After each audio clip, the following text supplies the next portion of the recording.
stomach muscles will push it even further and further. And we don't know necessarily whether this is connected to the investigation of this robbery or whether they're... The Diocese of Camden.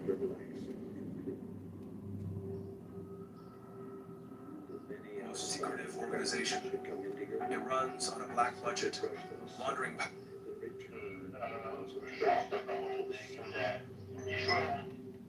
Contact.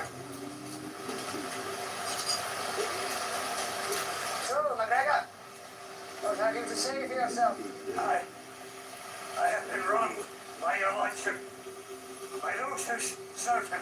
If I am not much mistaken, 'tis myself that is short £1,000, whose cattle is reed, and whose factor Killearn is abducted. Then ask this thing here where your money is, where he sunk Alan MacDonald after he killed him. The same accusations he spattered me, your lordship. Desperate words from a desperate man.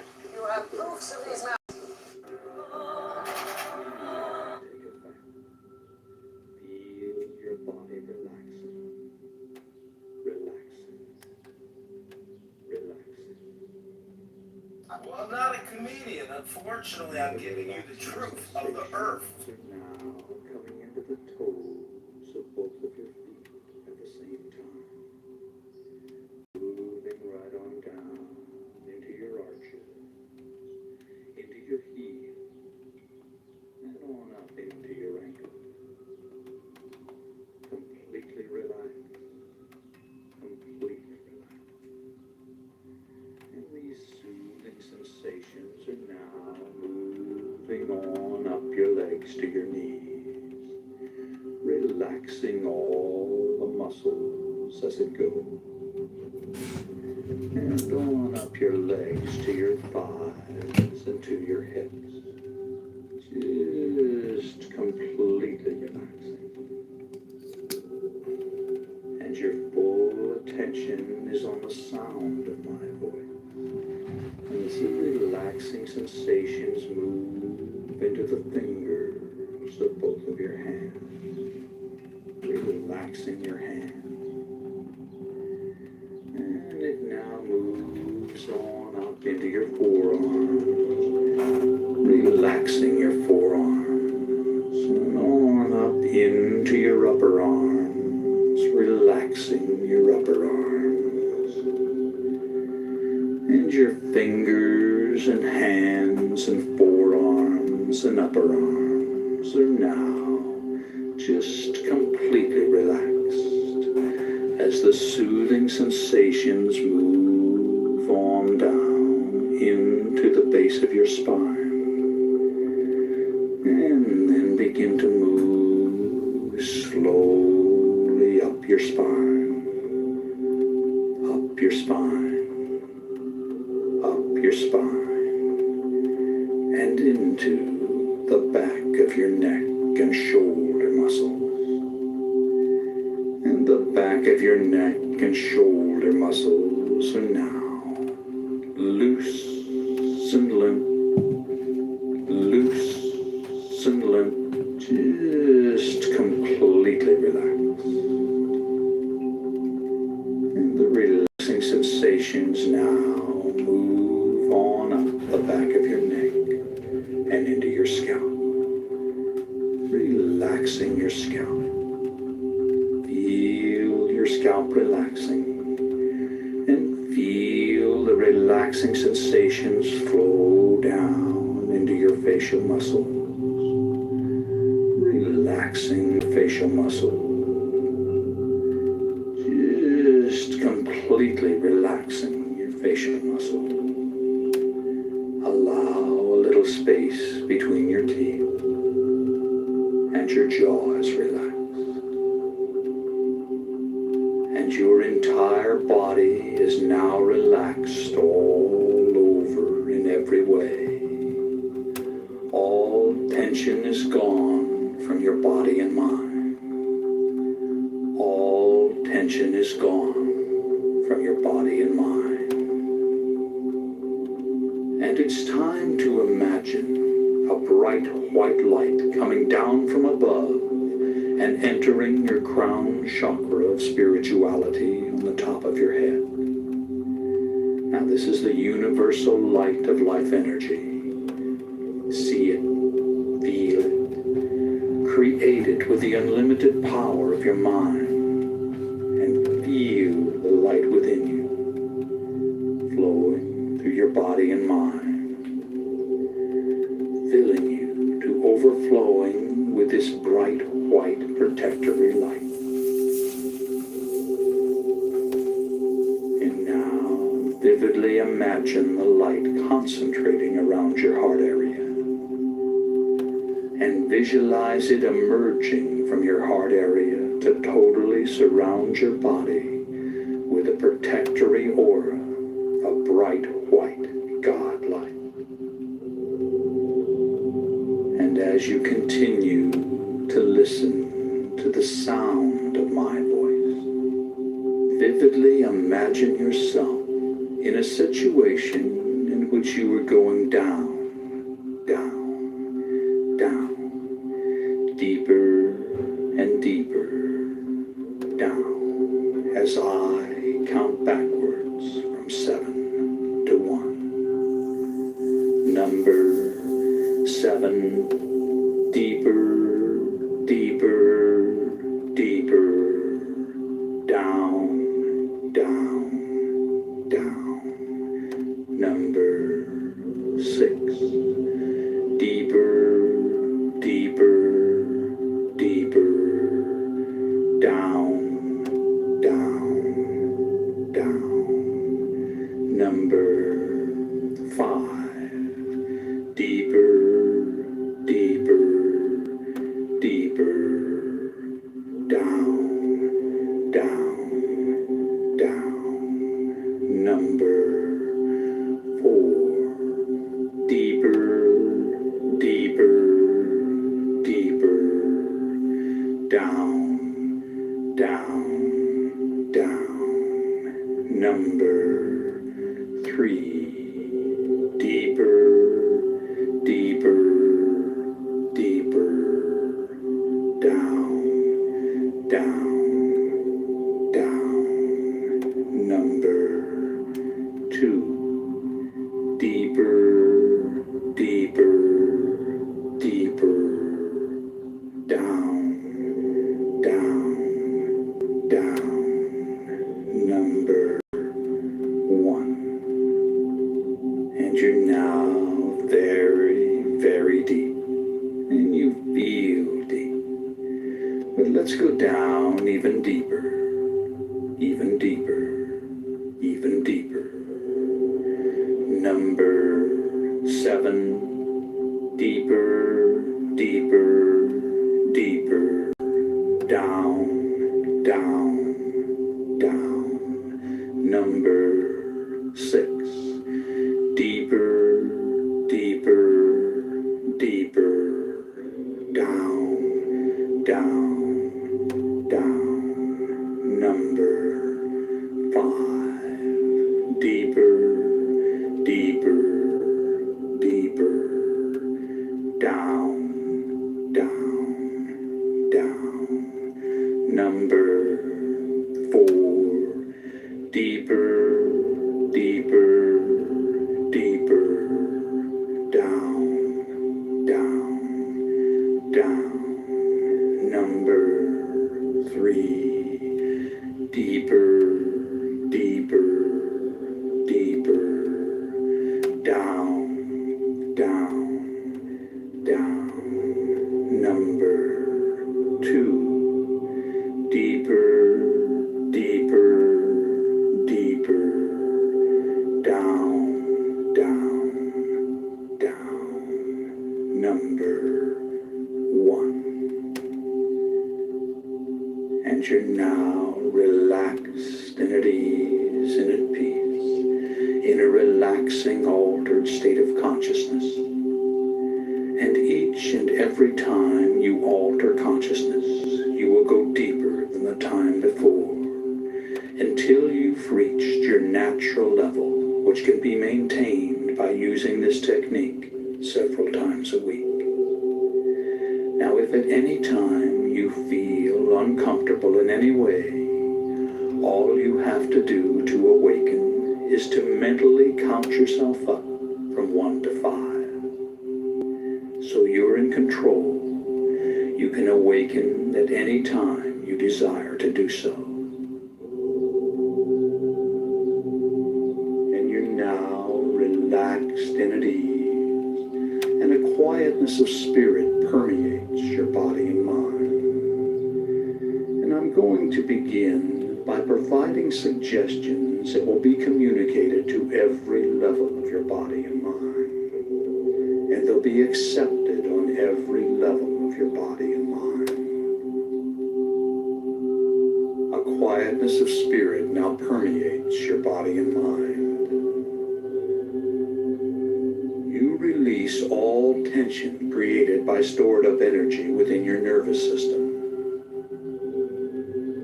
All nervous energy is released to flow freely through your body and mind to be used in constructive ways. You feel calm, relaxed, and at peace with yourself, the world, and everyone in it. You have the courage and confidence to do what you need to do to resolve your problems. You can resolve your concerns and conflicts with minimal effort. You accept the things you cannot change, and you change the things you can. You accept who you are. You always do your best, which is all anyone can ask. Every day, in every way, you become more peaceful and harmonious. Negativity flows through you without affecting you. As a result of this programming, you develop a new mellow and confident self-image. Quietness of spirit are your key trigger words for post-hypnotic conditioned response. And these suggestions have been communicated to every level of your body and mind, and they've been accepted on every level of your body and mind. And it's now time to visualize yourself having successfully overcome any and all anxiety. Imagine how good it feels to experience an ongoing quietness of spirit. Imagine your reactions and the reactions of those close to you. Vividly fantasize all the changes and benefits derived from living life in this calm state of mind. Create every detail of these visualizations, and in so doing, you communicate your desires to the levels of mind that will assist you in manifesting the positive outcomes. Imagine what you desire as if it were already so. Do this now while I'm quiet for a while.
just seen your own reality, and you're open to positive suggestions which you'll accept and act upon. A quietness of spirit now permeates your body and mind. You release all tension created by stored up energy within your nervous system. All nervous energy is released to flow freely through your body and mind to be used in constructive ways. You feel calm, relaxed, and at peace with yourself, the world, and everyone in it. You have the courage and confidence to do what you need to do to resolve your problems. You can resolve your concerns and conflicts with minimal effort. You accept the things you cannot change, and you change the things you can. You accept who you are. You always do your best, which is all anyone can ask. Every day, in every way, you become more peaceful and harmonious. Negativity flows through you without affecting you. As a result of this programming, you develop a new, mellow, and confident self-image. Quietness of spirit are your key trigger words for post-hypnotic conditioned response. And these suggestions have been communicated to every level of your body and mind, and they've been accepted on every level of your body and mind. And these suggestions have been communicated to every level of your body and mind, and they've been accepted on every level of your body and mind. And it's now time to use a repeat technique to saturate your mind with a message. Together, we'll communicate it to every level of your being. So say the words along with me, silently in your mind.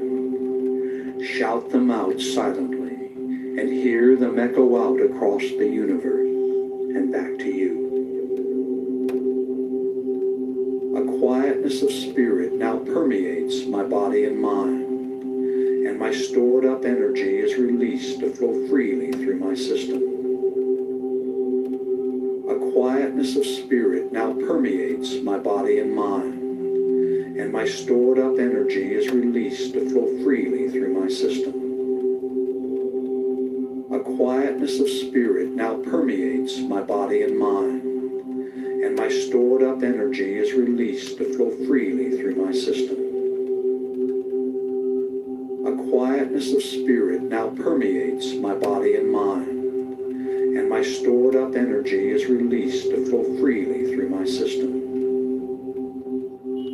A quietness of spirit now permeates my body and mind, and my stored up energy is released to flow freely through my system.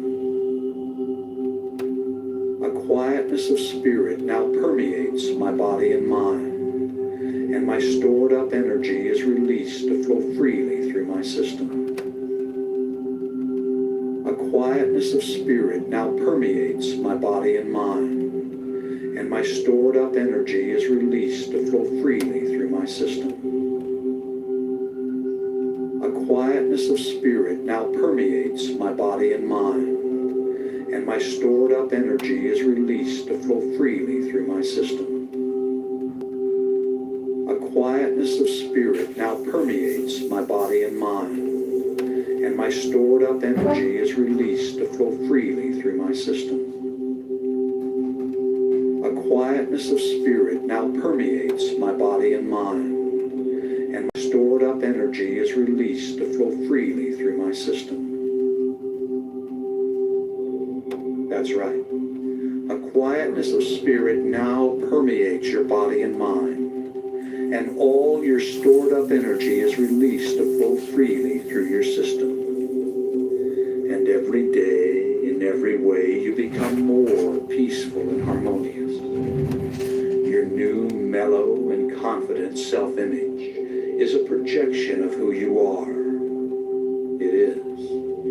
You are mellow and self-confident. And I'm now going to give you some key trigger words for post-hypnotic conditioned response. Anytime you feel the slightest bit nervous, simply stop what you're doing, close your eyes, breathe deeply, and say these words quietly to yourself. Quietness of spirit. The words quietness of spirit are post-hypnotic conditioned response trigger words to reduce anxiety and intensify your calm and confident demeanor. These key trigger words invoke powerful post-programming mental conditioning that you can draw upon when you need it.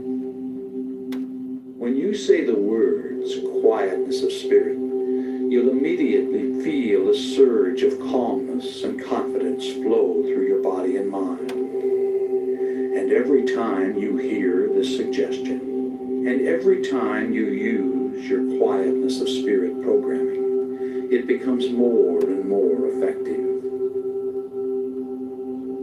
And it's now time to repeat another powerful affirmation along with me.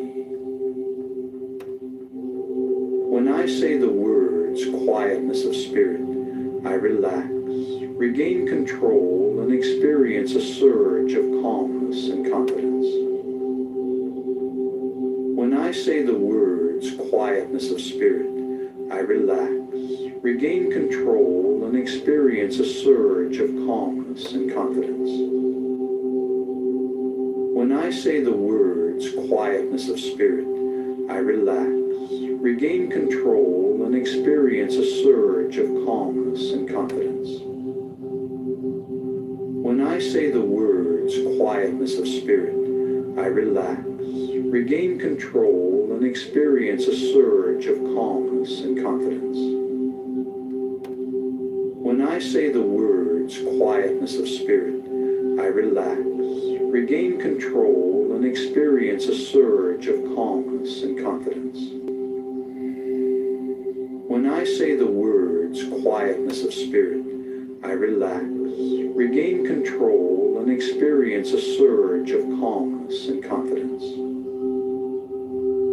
When I say the words quietness of spirit, I relax, regain control, and experience a surge of calmness and confidence.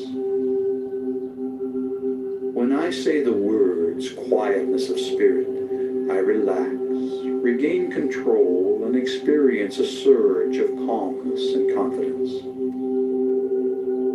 When I say the words quietness of spirit, I relax, regain control, and experience a surge of calmness and confidence. When I say the words quietness of spirit, I relax, regain control, and experience a surge of calmness and confidence. That's right. You've programmed this suggestion on every level of your body and mind, and it becomes your reality. And now, once again, it's time to create another visualization in which you perceive yourself having successfully accomplished your goal. Fantasize the desired result of this programming. Create every detail in your mind, your feelings and reactions, the reactions of others, everything. Make it real. Do this now while I'm quiet for a while.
and you've just seen your own reality.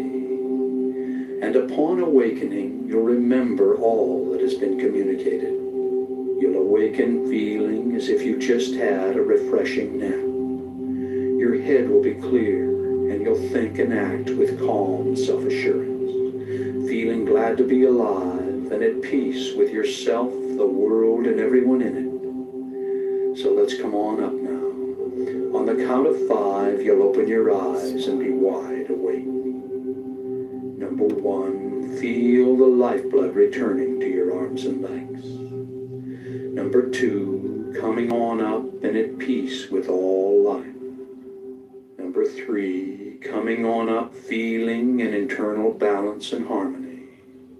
Number 4, recall the situation in the room. And number 5, wide awake, wide awake. Open your eyes and feel good. Number 5, wide awake.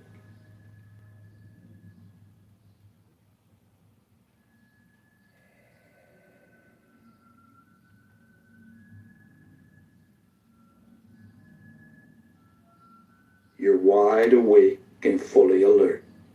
And I'm going to communicate some powerful self-talk phrases. You can do other things if you wish while programming your mind by repeating the phrases after me. And throughout your day, recall these phrases and say them over and over to yourself, out loud or silently in your mind. All right, now repeat each phrase after me. A quietness of spirit now permeates my body and mind.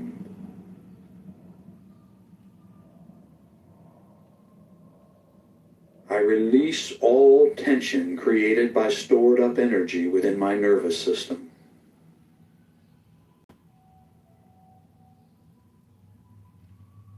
All nervous energy is released to flow freely through my body and mind to be used in constructive ways. Steve is a liar and a fraud. He has wasted 800 billion, 26 years from big pharma execs.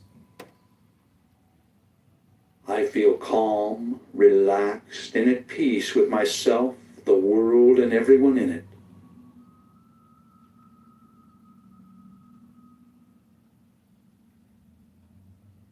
I have the courage and confidence to do what I need to do to resolve my problems.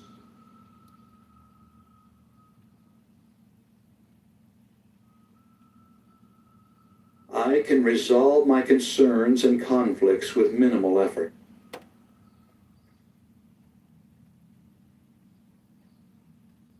I accept the things I cannot change, and I change the things I can.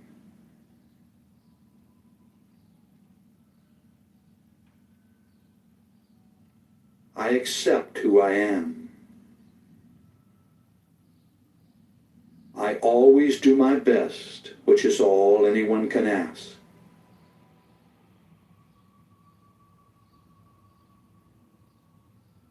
Every day, in every way, I become more peaceful and harmonious.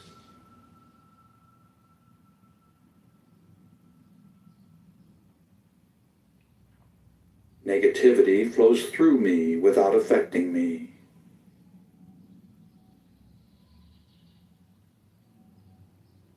As a result of this programming, I develop a new mellow and confident self-image.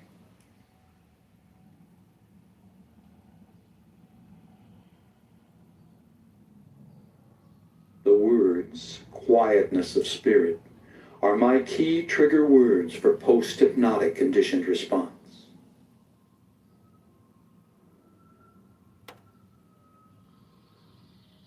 Dan is low class, low IQ, mental. I accept all these self-talk suggestions on every level of my body and mind, and so it is.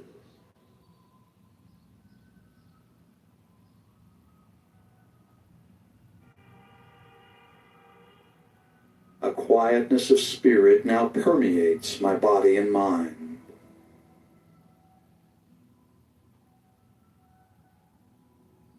I release all tension created by stored up energy within my nervous system.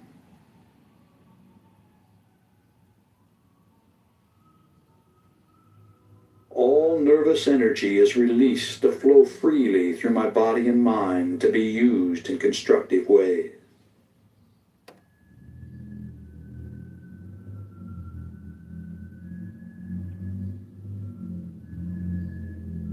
I feel calm, relaxed, and at peace with myself, the world, and everyone in it.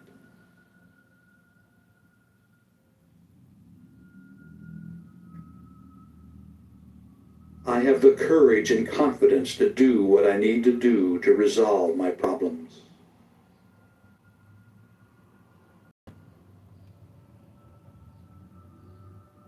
I can resolve my concerns and conflicts with minimal effort.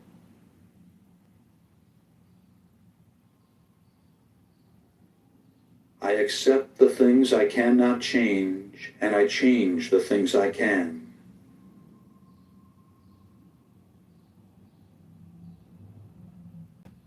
Hello? I accept who I am. I always do my best, which is all anyone can ask.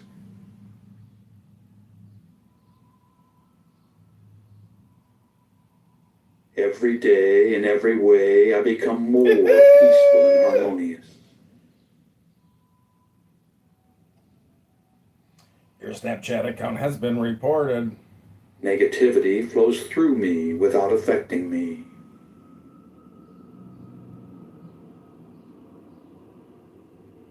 As a result of this programming, I develop a new mellow and confident self-image.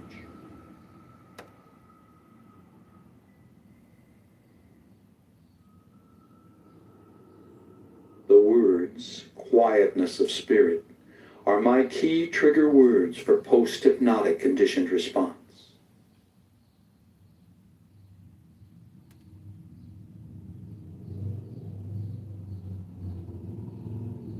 I accept all these self-talk suggestions on every level of my body and mind, and so it is.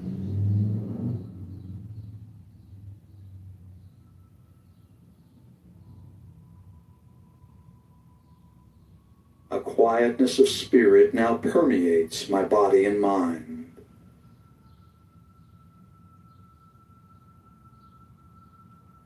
I release all tension created by stored up energy within my nervous system.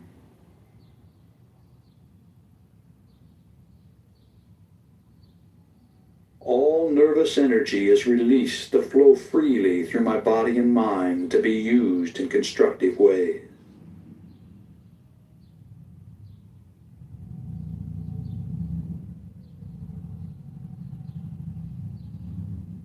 I feel calm, relaxed, and at peace with myself, the world, and everyone in it.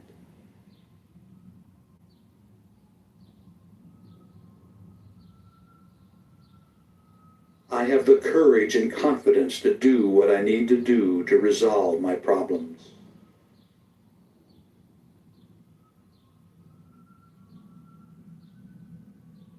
I can resolve my concerns and conflicts with minimal effort.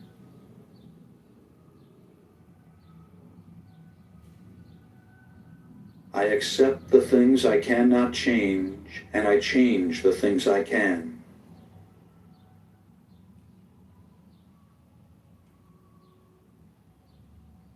I accept who I am. I always do my best, which is all anyone can ask.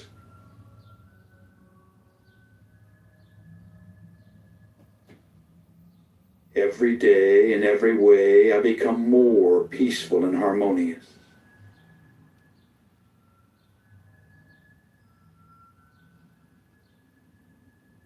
Negativity flows through me without affecting me.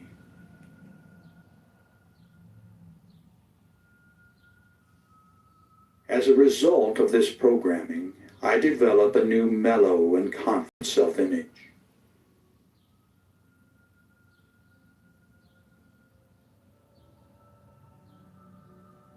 The words, quietness of spirit, are my key trigger words for post-hypnotic conditioned response.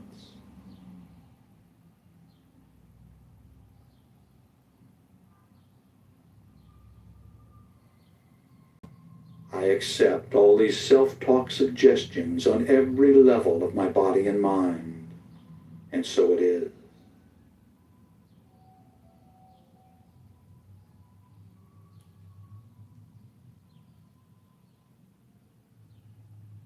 A quietness of spirit now permeates my body and mind.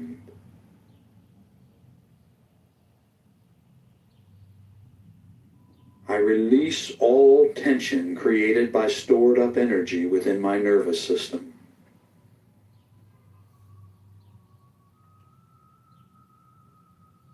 All nervous energy is released to flow freely through my body and mind to be used in constructive ways.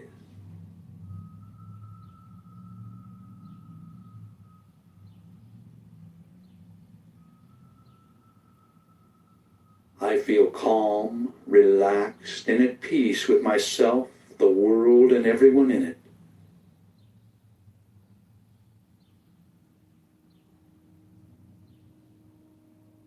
I have the courage and confidence to do what I need to do to resolve my problems.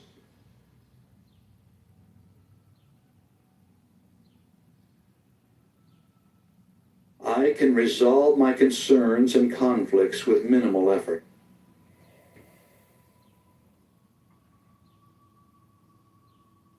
I accept the things I cannot change, and I change the things I can.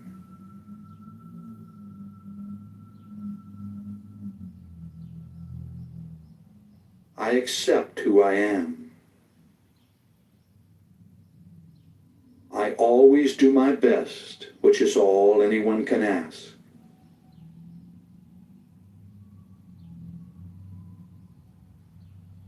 Every day, in every way, I become more peaceful and harmonious.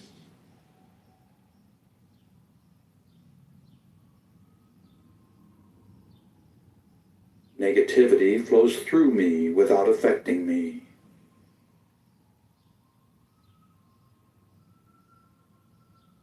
As a result of this programming, I develop a new mellow and confident self-image.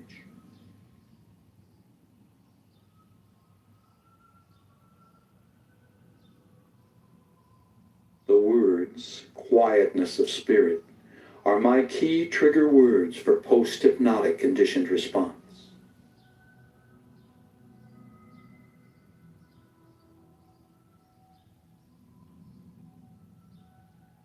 I accept all these self-talk suggestions on every level of my body and mind, and so it is.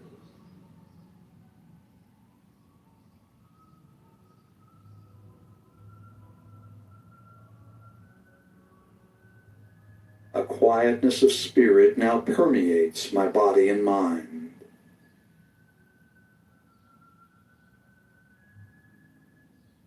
I release all tension created by stored up energy within my nervous system.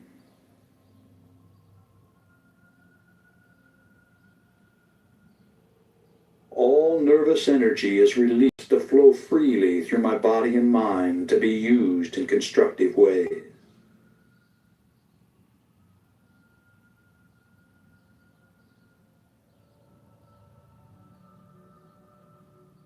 I feel calm, relaxed, and at peace with myself, the world, and everyone in it.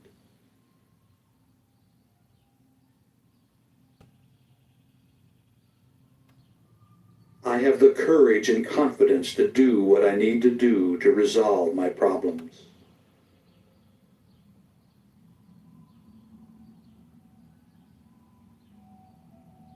All right.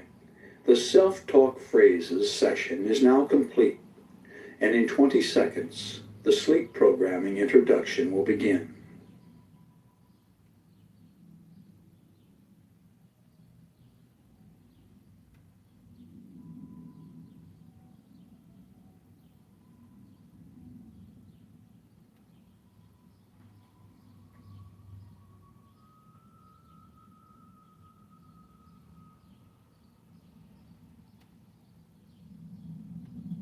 Sleep programming is nearly as powerful as hypnosis for programming your mind with life-changing suggestions. All you have to do is listen to the session as you go to sleep. As you relax and drift into first stage sleep, the cycle per second activity of your brain slows down to alpha. The second level of theta precedes deep delta sleep. Alpha and theta are the levels accessed for hypnosis programming.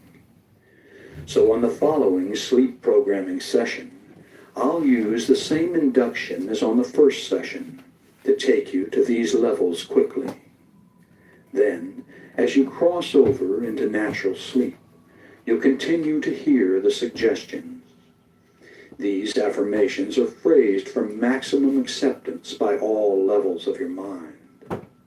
The words fade away at the end of the session, telling you to sleep soundly through the night and to awaken inspired to begin a new day. All right, now make yourself comfortable and prepare to be programmed as you go to sleep.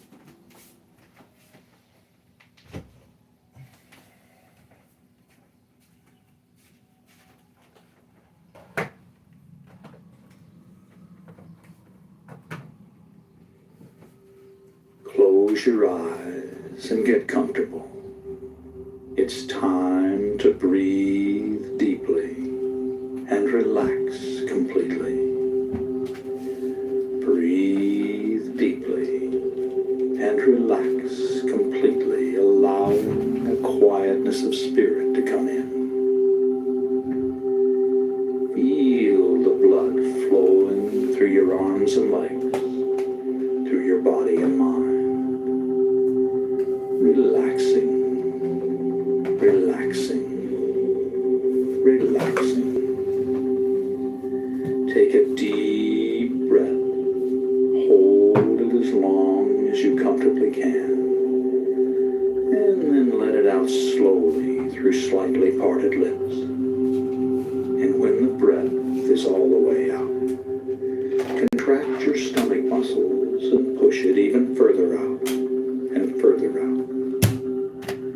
And then repeat this process of breathing deeply and relaxing completely.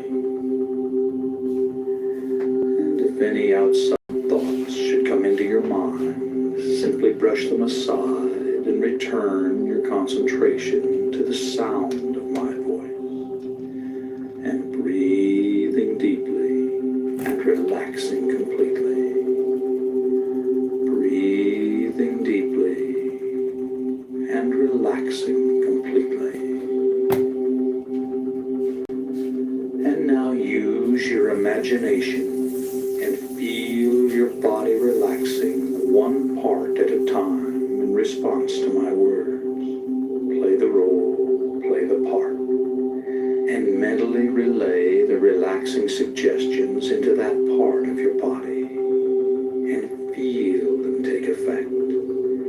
Feel your body relaxing, relaxing, relaxing. And the relaxing sensations are now coming into the toes of both of your feet at the same time. Moving right on down into your arches, into your heels, and on up into your ankle. Completely relaxed, completely relaxed. And these soothing sensations are now moving on up your legs to your knees, relaxing all the muscles as it goes. And on up your legs to your thighs and to your hips, just completely relaxing. And your full attention is on the sound of my voice as the relaxing sensations move into the fingers of both of your hands, relaxing your hands. And it now moves on up into your forearms, relaxing your forearms, and on up into your upper arms, relaxing your upper arms. your fingers and hands and forearms and upper arms are now just completely relaxed as the soothing sensations move on down into the base of your spine and then begin to move slowly up your spine, up your spine, up your spine, and into the back of your neck and shoulder muscles. And the back of your neck and shoulder muscles are now loose and limp, loose and limp, just completely relaxed. And the relaxing sensations now move on up the back of your neck and into your scalp, relaxing your scalp. Feel your scalp relaxing and feel the relaxing sensations flow down into your facial muscles, relaxing your facial muscles, just completely relaxing your facial muscles. Allow a little space between your teeth and your jaw is relaxed. And your entire body is now relaxed all over in every way. All tension is gone from your body and mind. All tension is gone from your body and mind. And it's time to imagine a bright white light coming down from above and entering your crown chakra of spirituality on the top of your head. Now this is the universal light of life energy. See it, feel it, create it with the unlimited power of your mind, and feel the light within you, flowing through your body and mind, filling you to overflowing with this bright white protectory light. And now, vividly imagine the light concentrating around your heart area. And visualize it emerging from your heart area to totally surround your body with a protectory aura of bright white God light. And as you continue to listen to the sound of my voice, vividly imagine yourself in a situation in which you were going down, down, down, deeper and deeper down as I count backwards from 7 to 1. Number 7, deeper, deeper, deeper, down, down, down. Number 6, deeper, deeper, deeper, down, down, down. Number 5, deeper, deeper, deeper, down, down, down. Number 4, deeper, deeper, deeper, down, down, down.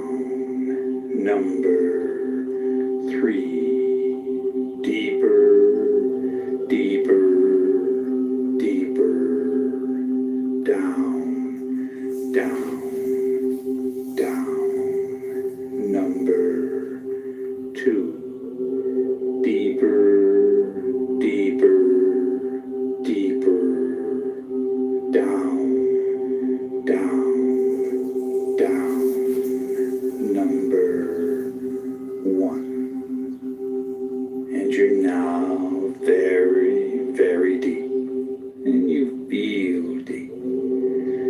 let's go down even deeper, even deeper, even deeper. Number 7, deeper, deeper, deeper. Down, down, down. Number 6, deeper, deeper, deeper. Down, down, down.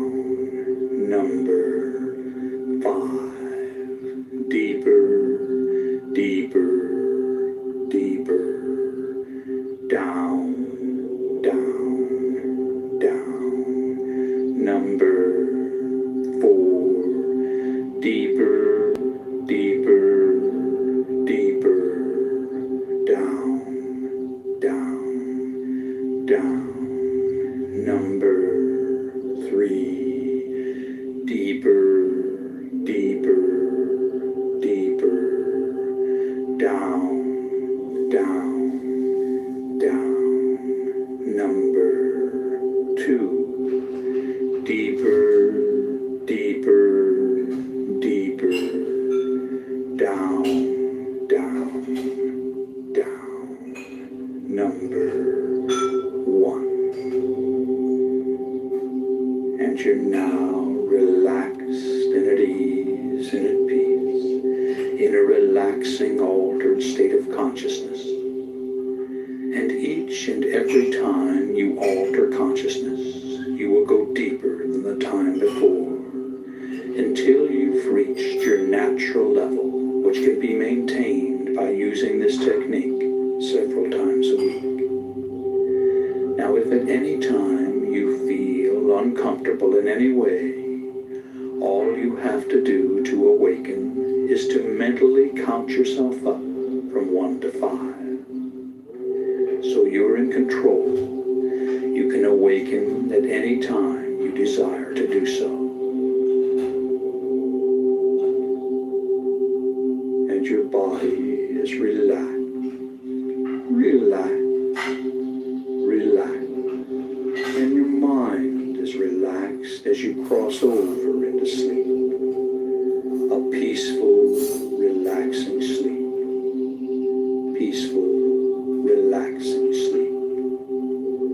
And you're at peace with yourself, the world, and everyone in it. As you go to sleep, go to sleep, go to sleep. A deep, peaceful, harmonious sleep. Sleep.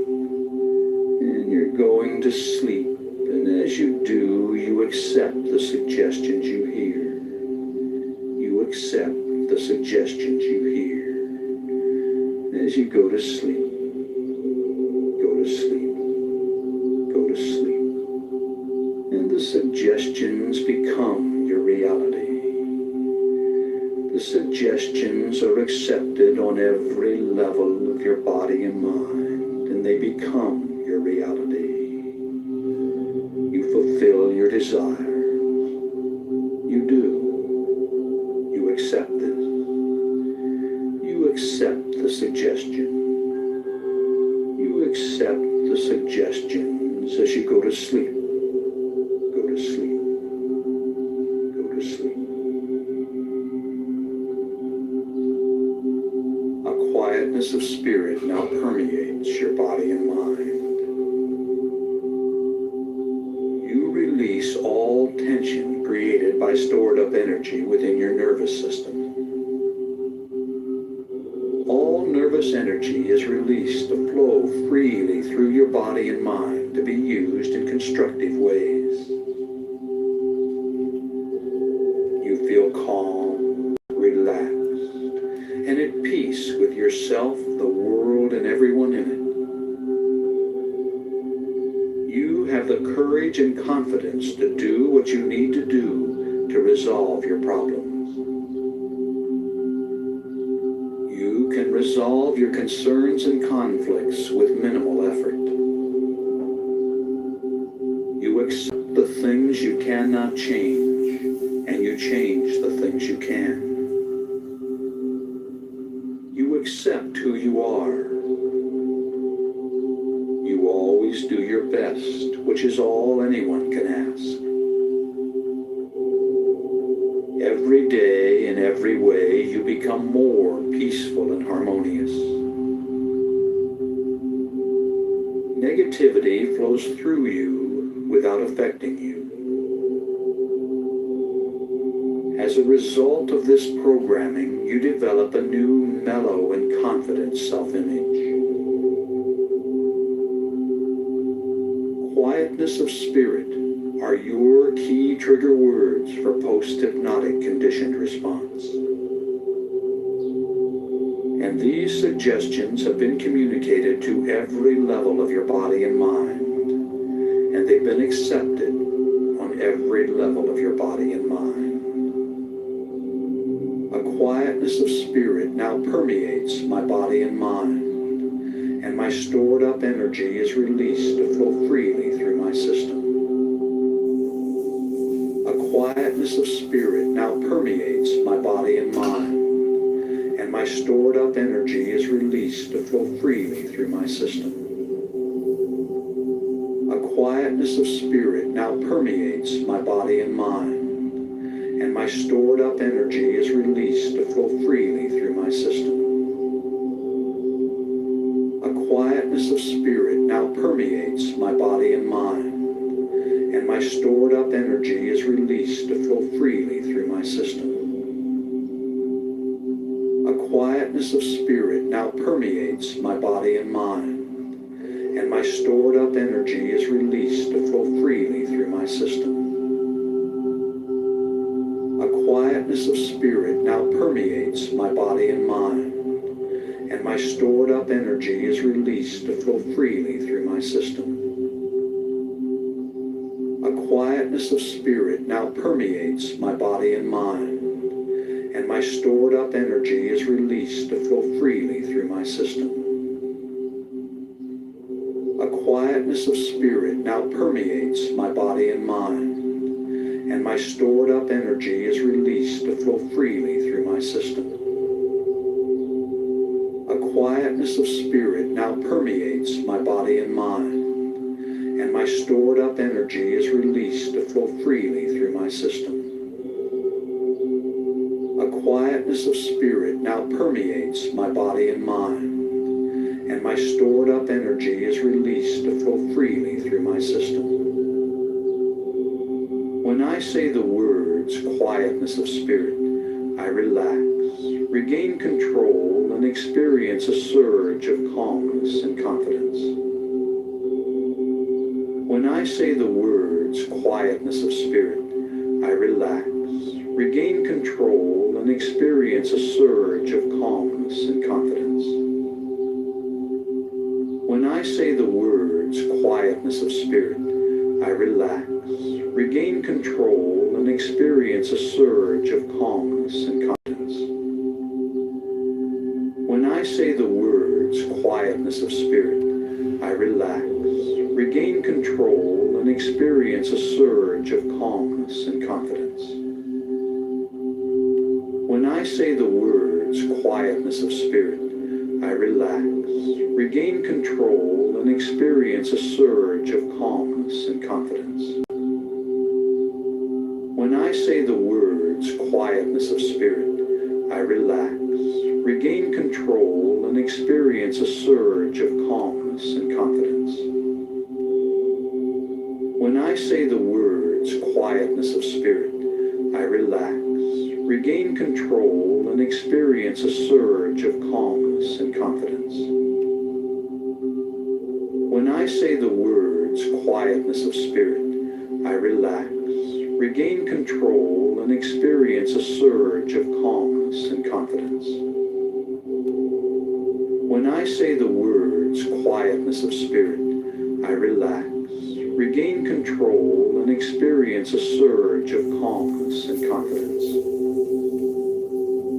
When I say the words quietness of spirit, I relax, regain control, and experience a surge of calmness and confidence. A quietness of spirit now permeates your body and mind. You release all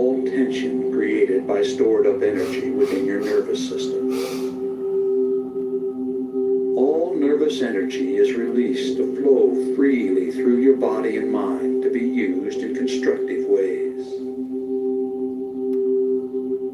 You feel calm, relaxed, and at peace with yourself, the world, and everyone in it. You have the courage and confidence to do what you need to do to resolve your problems. You can resolve your concerns and conflicts with minimal effort. You accept the things you cannot change, and you change the things you can. You accept who you are. You always do your best, which is all anyone can ask. Every day, in every way, you become more peaceful and harmonious. Negativity flows through you without affecting you. As a result of this programming, you develop a new, mellow, and confident self-image. Quietness of spirit are your key trigger words for post-hypnotic conditioned response. And these suggestions have been communicated to every level of your body and mind, and they've been accepted on every level of your body and mind. A quietness of spirit now permeates my body and mind, and my stored up energy is released to flow freely through my system. A quietness of spirit now permeates my body and mind, and my stored up energy is released to flow freely through my system. A quietness of spirit now permeates my body and mind, and my stored up energy is released to flow freely through my system.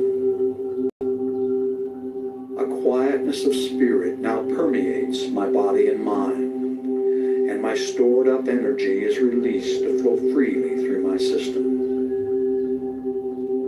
A quietness of spirit now permeates my body and mind, and my stored up energy is released to flow freely through my system.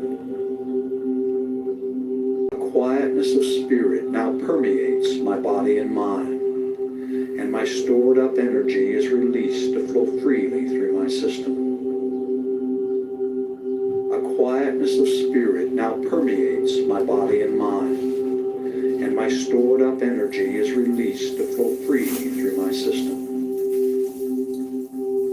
A quietness of spirit now permeates my body and mind, and my stored up energy is released to flow freely through my system.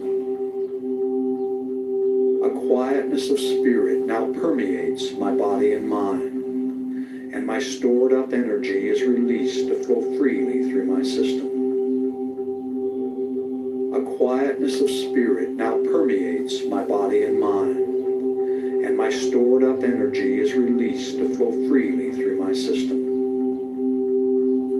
When I say the words quietness of spirit, I relax, regain control, and experience a surge of calmness and confidence. When I say the words quietness of spirit, I relax, regain control, and experience a surge of calmness and confidence.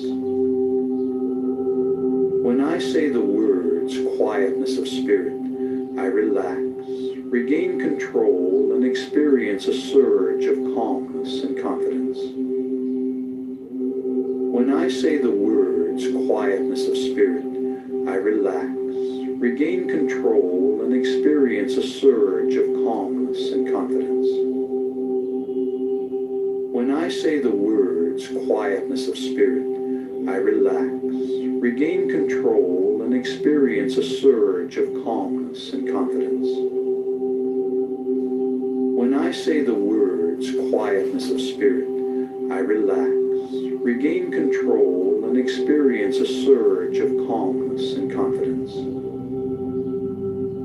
When I say the words quietness of spirit, I relax, regain control, and experience a surge of calmness and confidence.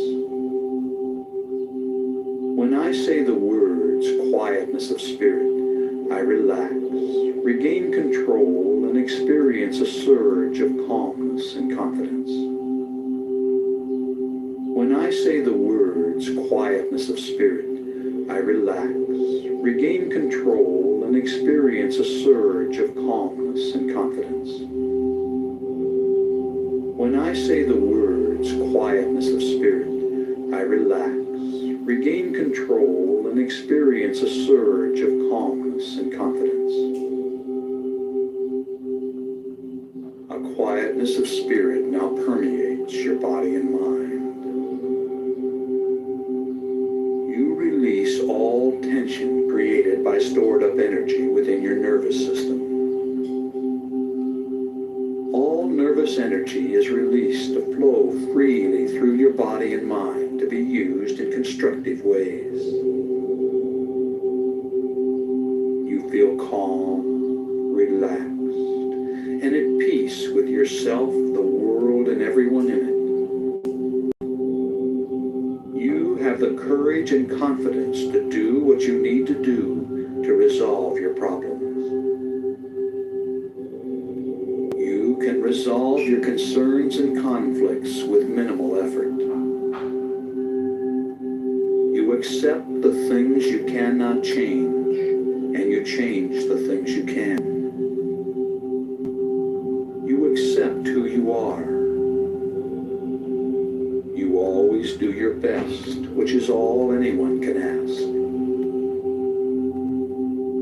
Every day, in every way, you become more peaceful and harmonious. Negativity flows through you without affecting you. As a result of this programming, you develop a new, mellow, and confident self-image. Quietness of spirit are your key trigger words for post-hypnotic conditioned response. And these suggestions have been communicated to every level of your body and mind, and they've been accepted on every level of your body and mind. A quietness of spirit now permeates my body and mind, and my stored up energy is released to flow freely through my system. A quietness of spirit now permeates my body and mind, and my stored up energy is released to flow freely through my system. A quietness of spirit now permeates my body and mind, and my stored up energy is released to flow freely through my system. A quietness of spirit now permeates my body and mind, and my stored up energy is released to flow freely through my system. A quietness of spirit now permeates my body and mind, and my stored up energy is released to flow freely through my system. A quietness of spirit now permeates my body and mind, and my stored up energy is released to flow freely through my system. A quietness of spirit now permeates my body and mind, and my stored up energy is released to flow freely through my system. A quietness of spirit now permeates my body and mind, and my stored up energy is released to flow freely through my system. A quietness of spirit now permeates my body and mind, and my stored up energy is released to flow freely through my system. Shit, that A don't work no more. quietness of spirit now permeates my body and mind, and my stored up energy is released to flow freely through my system. And you sleep peacefully through the night and awaken in peace with yourself, the world, and everyone in it.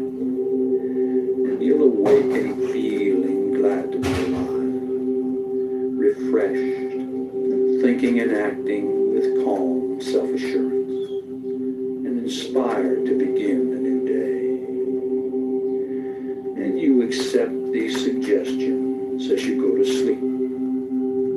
suggestions are accepted on every level of your body and mind, and they become your reality. Fulfill your desires. You do. You accept this, and you accept these suggestions as you go to sleep. Go to sleep. Go to sleep. Go to sleep.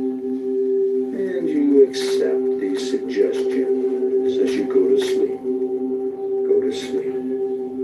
Go to sleep. Go to sleep.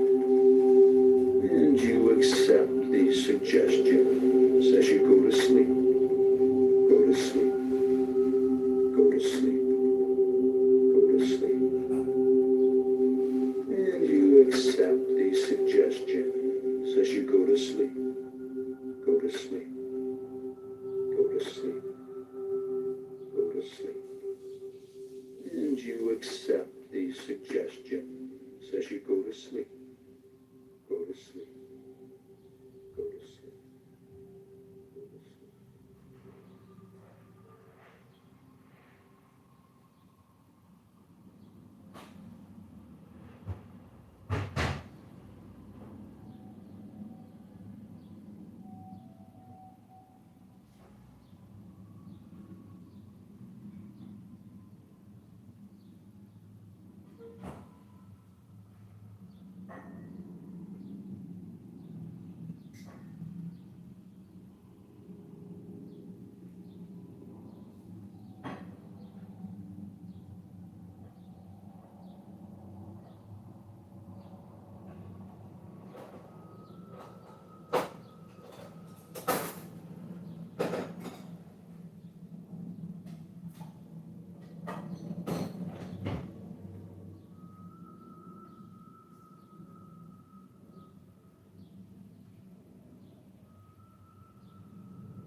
Chicago mayoral candidate John Kitover. Go to chicagomayorvote.com. We're going to liberate the city from the communist parasite thieves stealing billions. Brendan Johnson is stealing billions of dollars. He just announced a $600 million TIF for an Oak Lawn hospital. Biggest scam yet.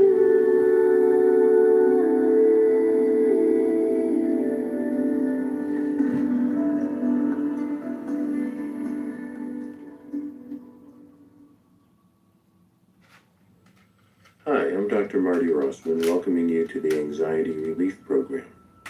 In this program, I'll be teaching you 3 guided imagery exercises to help you reduce, prevent, or better manage anxiety and stress.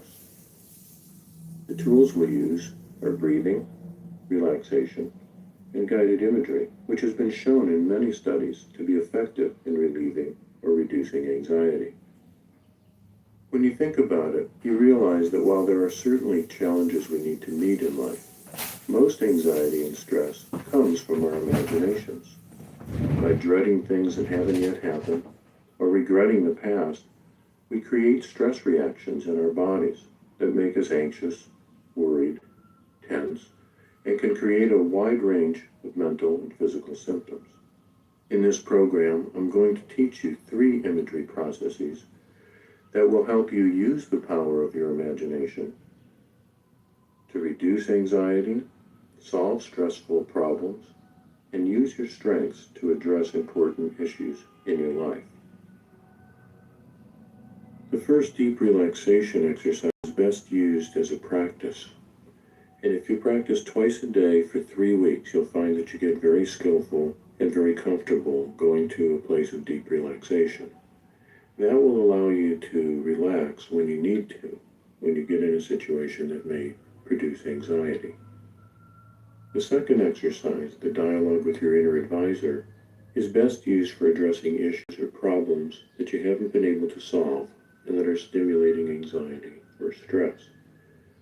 You'll find this imaginary dialogue with a wise and loving figure will help you view things from another perspective and find creative solutions that really work well for you.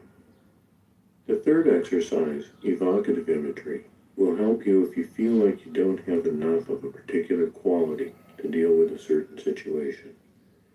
If you feel you don't have the confidence, or the strength, or the presence, or the assertiveness, or the calmness, or whatever other quality you may feel you're lacking, this exercise will help you build and develop that, much like you would exercise to develop muscles.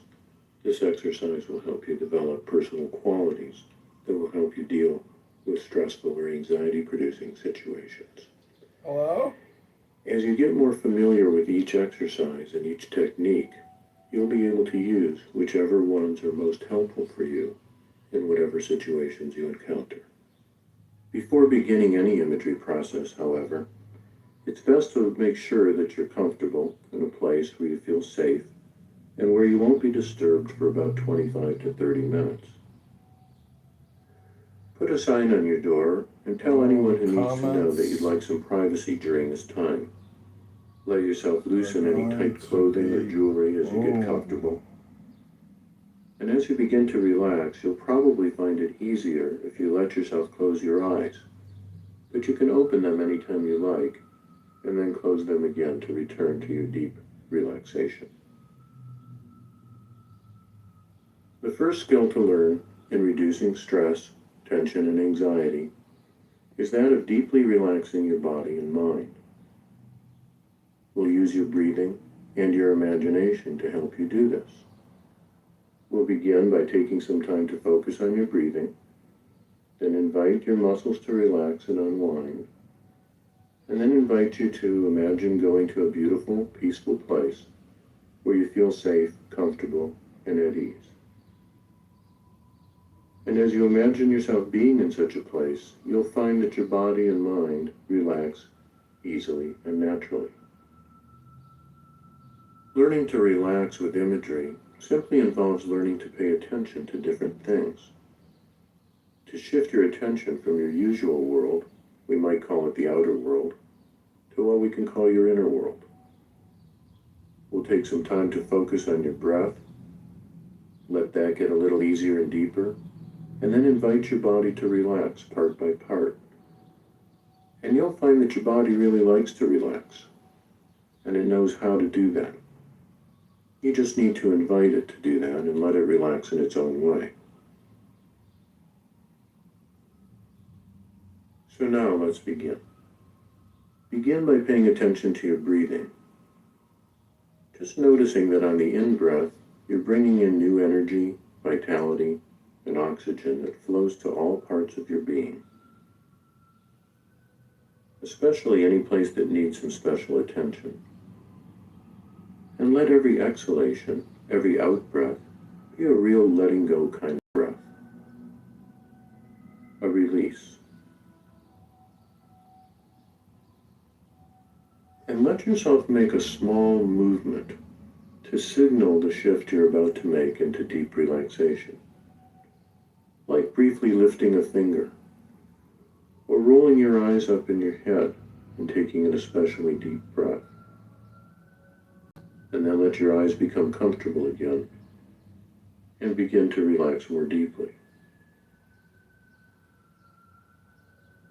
In the future, when you make this movement, it can be a signal to your body and mind that you're about to shift into a state of deep relaxation.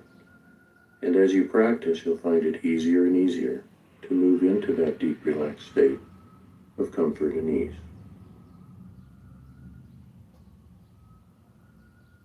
And as your attention shifts from the outer world to the inner world, invite your body, your mind, your feelings, and your spirit to just release any tension you may not need to hold on to right now. And you don't even have to know what you need to hold on to and what you can let go of. Simply invite the body, or the parts of your body, to release what they don't need to hold on to right now. And notice what happens.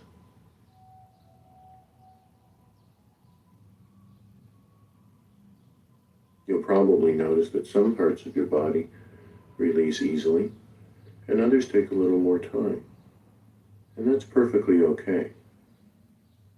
Just invite the parts of your body to release, and notice how they respond, and let whatever they do be all right for now. Don't worry at all about how quickly or deeply any part of you is relaxing, or how quickly any part of you relaxes. Just invite and allow the relaxation to happen, and notice how each part of the body responds.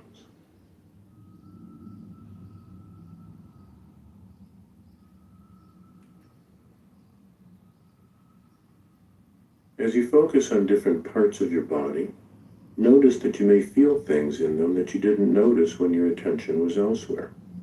And of course, that's to be expected. And notice that there is feeling, awareness, and responsiveness in the different parts of your body. You might even experience it or think of it as intelligence.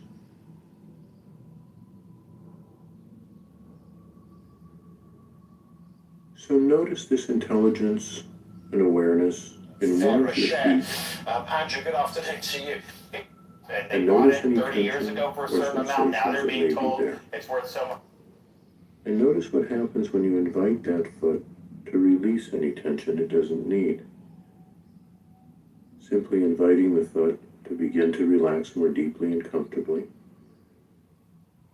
Noticing how it responds, letting however it responds be perfectly all right for now. And then notice the intelligence in the other foot. And in the same way, invite it to release any tension it doesn't need to hold on to. And allow both your feet to continue to relax in their own way. And then your ankles. From the property tax situation, it's very Silently important, inviting given your how that's feet and pitched ankles so to many. become soft and at ease. And then noticing the intelligence in your legs. Releasing your legs. Inviting your legs to soften and relax in their own way. without having to make any effort at all. Just inviting and allowing, softening and releasing, letting that be a very comfortable and very pleasant experience. And you can relax even more deeply and comfortably if you want to, by continuing to notice the intelligence in different parts of your body and inviting each part to soften and relax in the same way, simply noticing how each part responds, and knowing that you're in control of your relaxation and only relax as deeply as is comfortable for you. I want to remind you that if you ever need to return your awareness to the outer world, you can do that by simply opening your eyes and looking around, coming From the fully property tax aware of situation, what's it's going very on. important, given how that's pinched so many If you need to homeowners, respond particularly to our senior anything there, you can citizens do that who have their too. homes paid off, and they And bought knowing it that you 30 can years do ago that for a if you certain need amount now. to, you can simply relax once more, return your attention to the inner world of your imagination. Inviting the intelligence of your low back, your pelvis, and your hips to release and relax.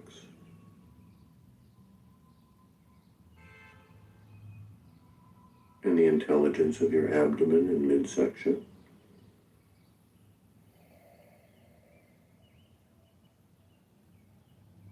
And your chest and rib cage.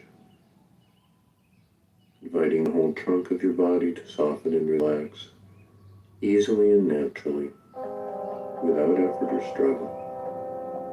Just letting go, but staying aware as you do.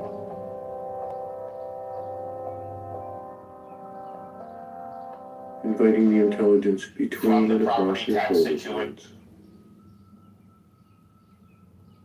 and across your neck and shoulders. Inviting the intelligence in your arms and elbows to relax, in your forearms, all the way down through your wrists and hands, all the way down to the palms of your hands, the tips of your fingers and thumbs.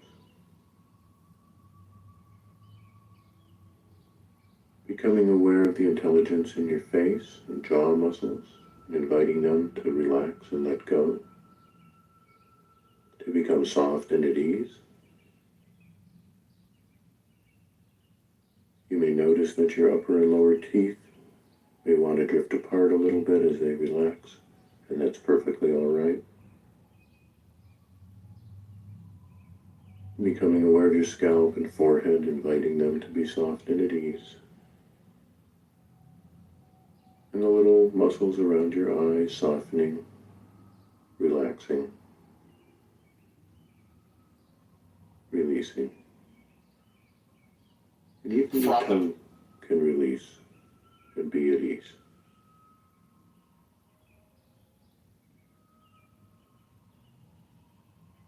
When you're ready to focus even more deeply, imagine yourself going someplace that's especially beautiful to you. It can be a place that you've been, or a place that you simply imagine now, or some combination. A place that you'd love to be in. A place that feels good to be in. Let it be a place that feels safe and private, powerful, and even healing to you.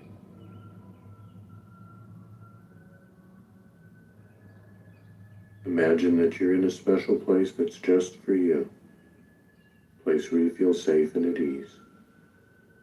And if more than one place comes to mind, simply pick the place that attracts you the most right now. And imagine in your own way that you're there. Yeah.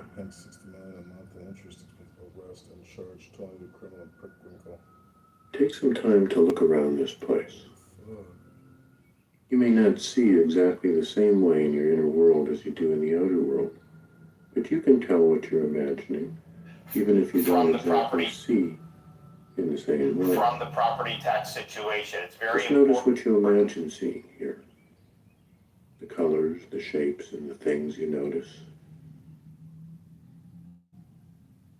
And in the same way, listen carefully and notice what sounds you imagine hearing in this special place. Or perhaps it's just very quiet. Just let it be what it is for now, as long as you're comfortable in that place. A place you love to be. And letting yourself be there now, simply because you've chosen to. And let yourself enjoy the peacefulness and the comfort, the safety that you find there. Noticing the temperature, the time of day, the time of year.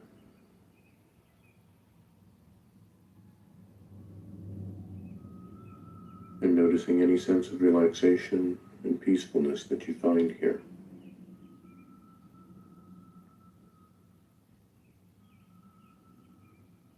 While you're enjoying this time of relaxation in this special, quiet place, your muscles are relaxed. Your blood is flowing easily to every part of your body. Your breathing is easy and regular. And without you having to do anything else, your body is repairing and renewing itself on every level. And if you like, you can grant yourself the luxurious permission to not have to do anything else right now, or go anywhere else.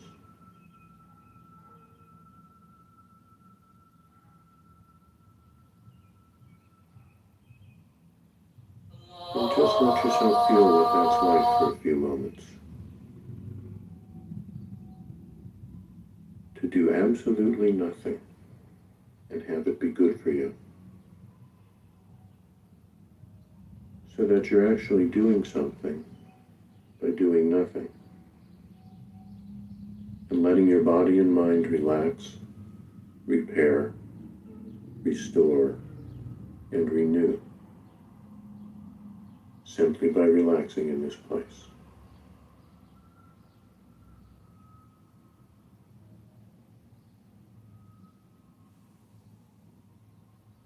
Let yourself just settle into this place, exploring it as much as you like, From the property. or as little as you like, and finding a spot where you feel most centered and relaxed, and most deeply connected with this place, and the qualities and energies that you feel there.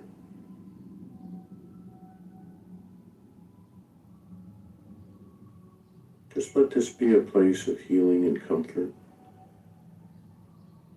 a deep restfulness, of renewal and restoration for you.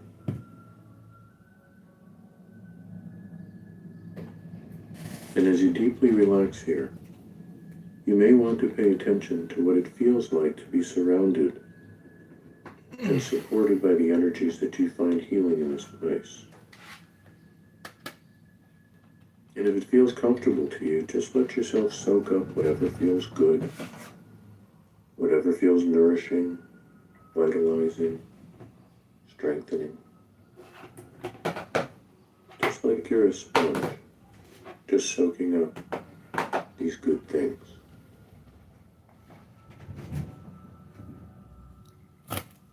And as you enjoy this comfortable sense of deep relaxation, know that as you relax this way, your body can direct its energy From the property tax situation. to It's whatever very healing and important, given how restoration that's is needed, pinched so many homeowners. wherever it's needed. Your blood flows easily and naturally to whatever area needs nourishment and renewal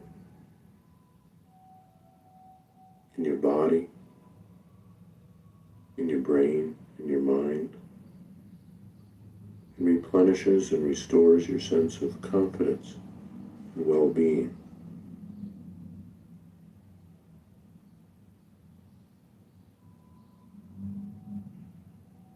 In this relaxed and comfortable state, the healing abilities of your body and mind and the healing wisdom they carry can operate at peak efficiency. And you can sense once again a sense of being deeply centered and whole.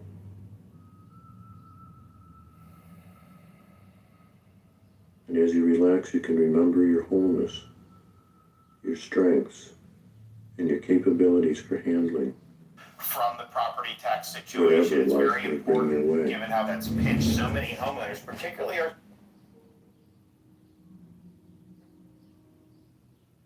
Just take some time to deeply enjoy this special sense of deep relaxation, comfort, and strength that you feel here.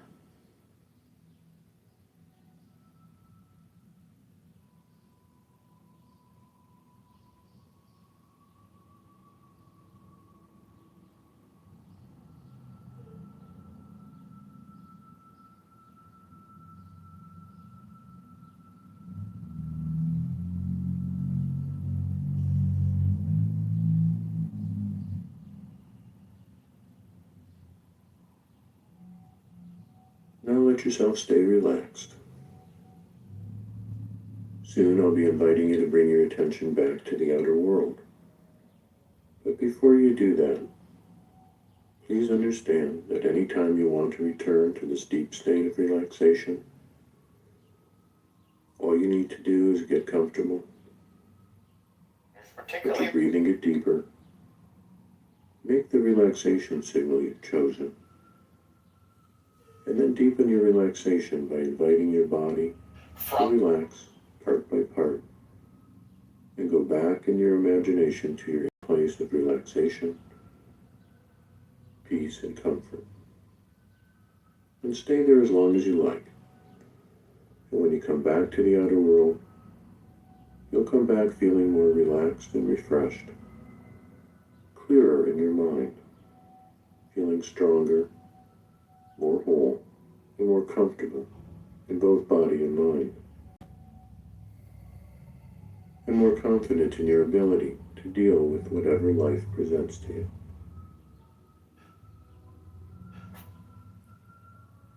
And to return your attention to the outer world for now, simply look around your special place once more and let yourself feel any appreciation you may have for having such a place within you, and being able to use your mind in this way to help your body and mind relax. Knowing that you can return here at any time of your own choosing, and you can recall this place and draw from the deep sense of relaxation, centeredness, and wholeness that you find here. This place is within you. From the property tax situation, it's very important, given how that's pinched so many... will allow you to feel more relaxed and comfortable in the outer world as well. So knowing that this place is always here, prepare yourself to leave and bring your attention back to the outer world. Bringing back with you anything that you want to bring back, whether it's something you realized or learned about yourself, or it's a feeling of deep relaxation, centeredness, strength, or wholeness. Simply let the images fade and return to where they came from, and begin to pay attention to the space around you, and the sounds you hear from the outer world, the room or place you're in. Begin to feel your body coming alive, and gently stretching or wiggling your fingers or toes. As you return your attention to the outer world, letting your body return, feeling more relaxed and refreshed than before, feeling more comfortable yet more alive, your mind clear and refreshed, your senses sharp and clear. And as you become aware of the outer world, you may feel like you're awakening from a deeply refreshing rest. When your attention's all the way back in the outer world, let your eyes come open and look around and see what you see, hear what you hear. Notice what you notice in the outer world. bringing back with you whatever you choose to bring back. And as you come all the way back to the awareness of the outer world, you may want to take some time to make some notes or sketch something for yourself about this experience. Use this writing or drawing time to let yourself reflect on what's been most useful or interesting about this experience to you. Include your thoughts, feelings, and responses to what happened, as well as any questions that come to mind, and any insights you may have had that will help you relieve or prevent anxiety in the future.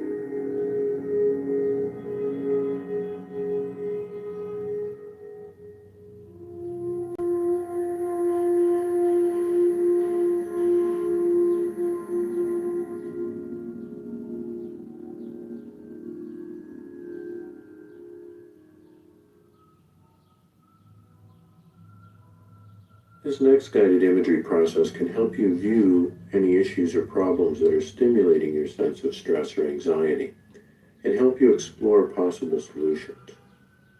After taking some time to relax and go to your safe, centered place, I'll invite you to imagine a figure that is both wise and kind and knows you well.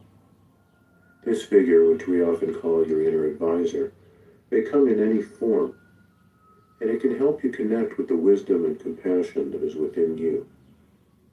Viewing anxiety-producing situations from this perspective of wisdom and kindness can help you find solutions that really work for you.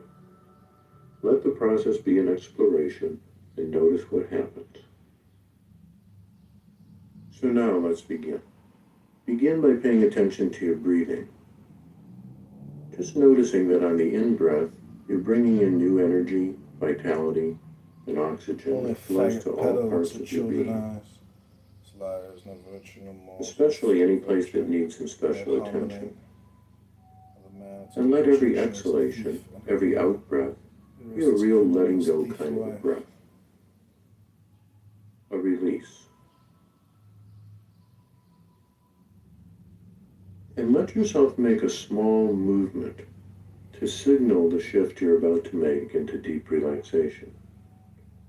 Like briefly lifting a finger, or rolling your eyes up in your head and taking an especially deep breath. And then let your eyes become comfortable again and begin to relax more deeply. In the future, when you make this movement, it can be a signal to your body and mind that you're about to shift into a state of deep relaxation. And as you practice, you'll find it easier and easier to move into that deep relaxed state of comfort and ease.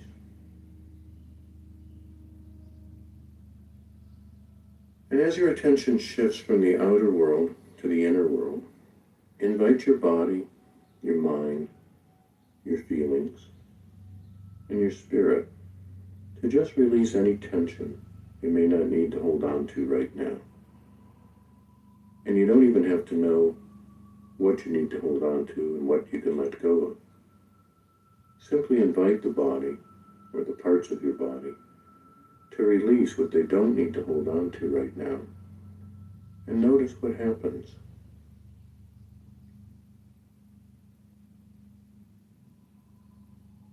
You'll probably notice that some parts of your body release easily, and others take a little more time. And that's perfectly okay.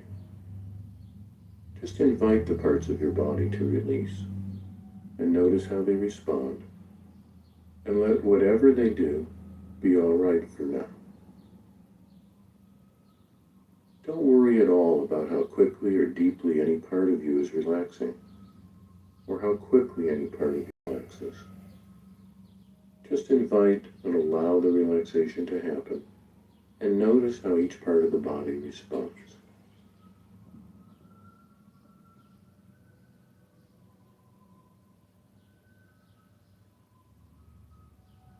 As you focus on different parts of your body, notice that you may feel things in them that you didn't notice when your attention was elsewhere. And of course, that's to be expected.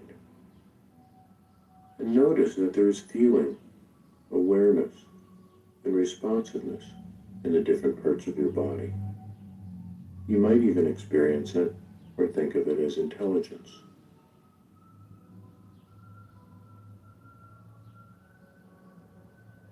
So notice this intelligence and awareness in one of your feet, and notice any tension or sensations that may be there.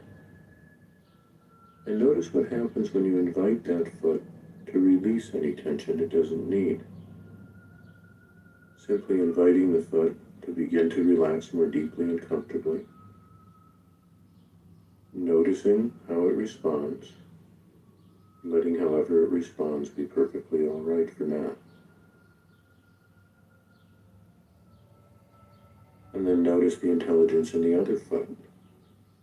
And in the same way, invite it to release any tension it doesn't need to hold on to. And allow both your feet to continue to relax in their own way. And then your ankles.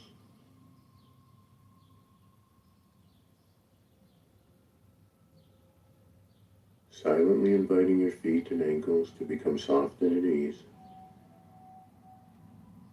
And then noticing the intelligence in your legs. Releasing your legs. Inviting your legs to soften and relax in their own way.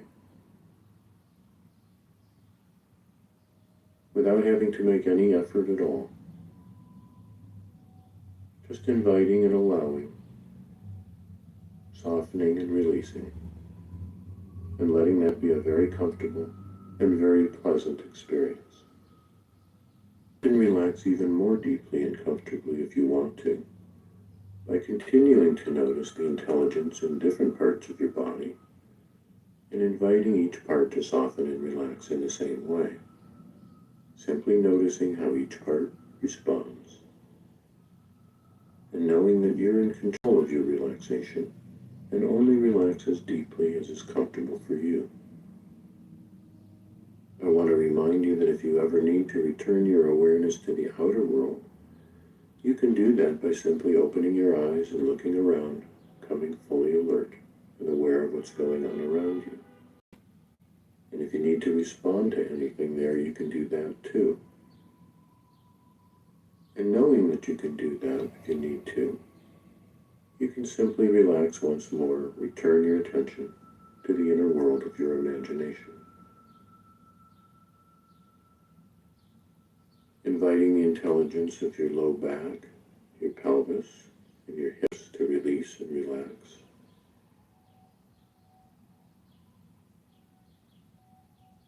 And the intelligence of your abdomen and midsection.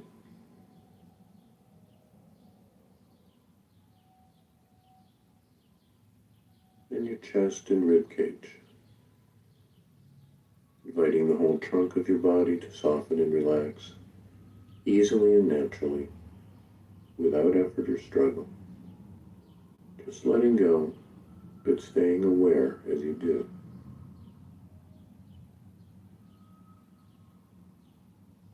Inviting the intelligence between and across your shoulder blades, and across your neck and shoulders. Inviting the intelligence in your arms and elbows to relax, in your forearms, all the way down through your wrists and hands, all the way down to the palms of your hands, the tips of your fingers and thumbs. Becoming aware of the intelligence in your face and jaw muscles, inviting them to relax and let go, to become soft and at ease. notice that your upper and lower teeth may want to drift apart a little bit as they relax, and that's perfectly all right. Becoming aware of your scalp and forehead, inviting them to be soft and at ease. And the little muscles around your eyes softening, relaxing, releasing. And even your tongue can release and be at ease.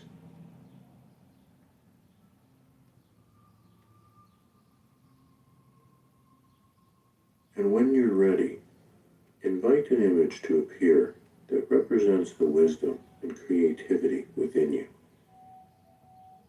Simply invite an image for this inner advisor and accept the image that comes for now. It may be a figure that's new to you or a familiar figure, and either one is just fine, as long as you feel comfortable with the image. It may come in just about any form, a person you've known or someone new, another sort of living creature, a religious figure, even a cartoon or movie character. It may come as a presence or a light or simply a feeling in your body. Just allow yourself to become aware of how you imagine this inner wisdom figure, and take a few moments to carefully observe the image.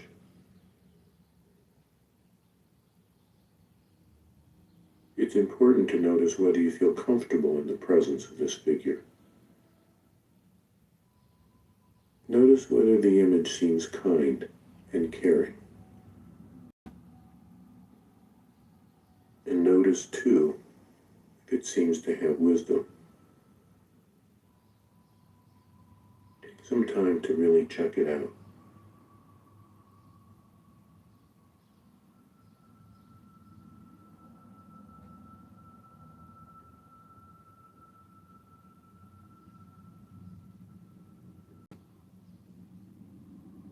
If for any reason you don't feel a sense of caring and safety with this image, send it away and imagine instead that you are there with an image that is friendly, helpful, and caring as well as wise. A figure you do feel comfortable and safe with.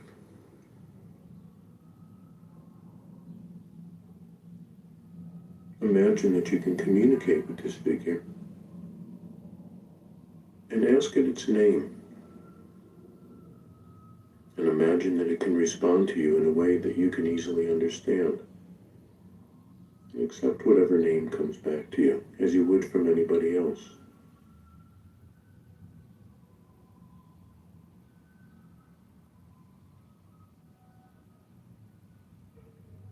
Your inner advisor may speak directly to you or communicate with you in some other way. You may just directly understand what it's communicating, or it may show you something in response to your questions.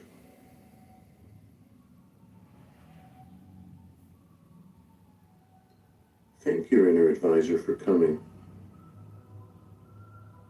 And when you're ready, let your inner advisor know what it is you'd like some help with.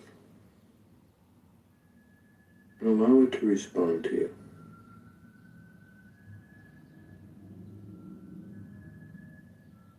And allow yourself to be receptive to what it has to communicate to you today.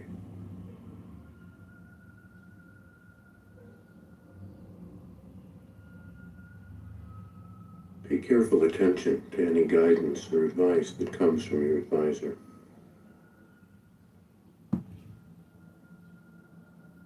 Pay careful attention to what it has to communicate to you, as you would from a wise and respected teacher.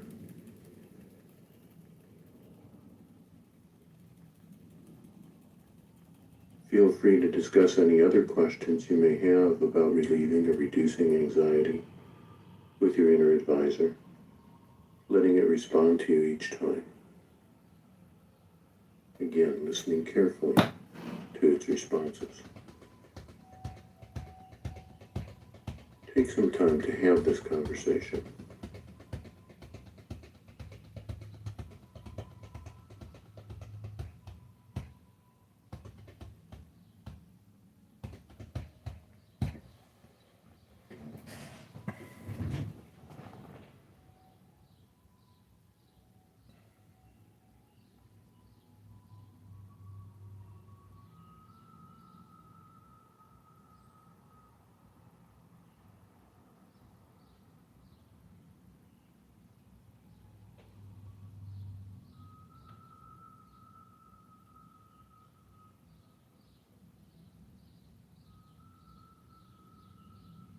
If you haven't already, ask your advisor if there's anything specific they would advise you to do to best support your ability to live with less anxiety.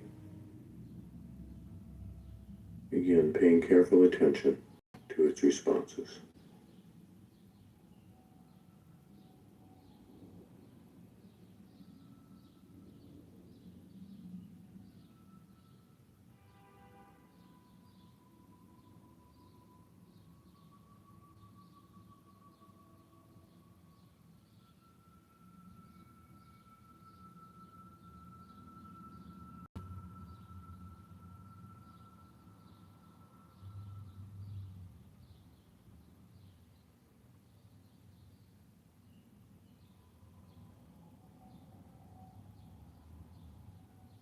When you feel you've learned all you can learn for now, you can prepare yourself to bring back what you've learned to the outer world. Remember, you can continue to communicate with your inner advisor at any time by simply returning to your safe inner place and inviting your inner advisor to come into your awareness, discussing the issues and questions you have, or asking for help with any anxiety that might come up. Always paying careful attention to how it responds to your questions and what it has to share with you. When you bring any advice you've received back to your outer world, you can consider it again and make whatever decisions are right for you. You'll decide whether or not to act on any of this advice, or to come back and continue the creative conversation with your inner advisor until you find solutions that really work well for you. When it seems right to you, thank your inner advisor for coming to be with you today. And then take a few moments to review what has happened in this experience.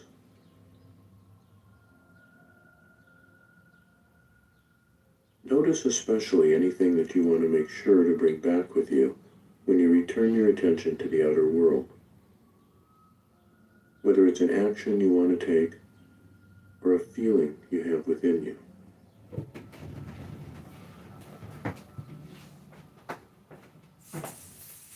What did you receive or learn from your inner advisor today?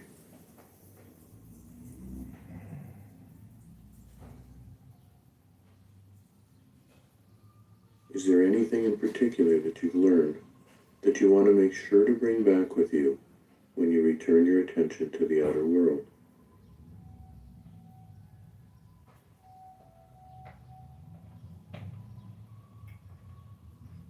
And when you know what you want to bring back, take your leave from your inner advisor for now,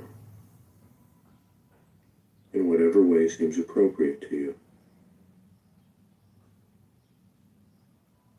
Remembering that you can come back to this inner place anytime you want to rest, relax, or ask for more help from your inner advisor.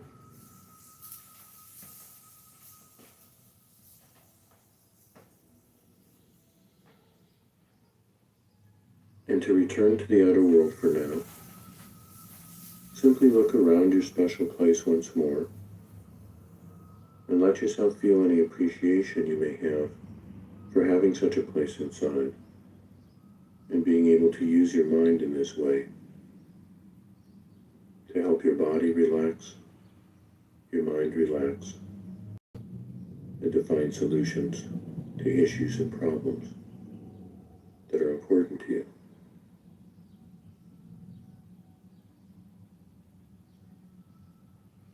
And knowing that, you can return here at any time of your choosing. Prepare to leave for now. Prepare to return your attention to the outer world, bringing back with you anything you want to bring back. Whether it's something you realized about yourself, a solution to an issue or problem that's been bothering you, or simply a feeling of deep relaxation and comfort knowing that you have a source of wisdom and caring deep within you.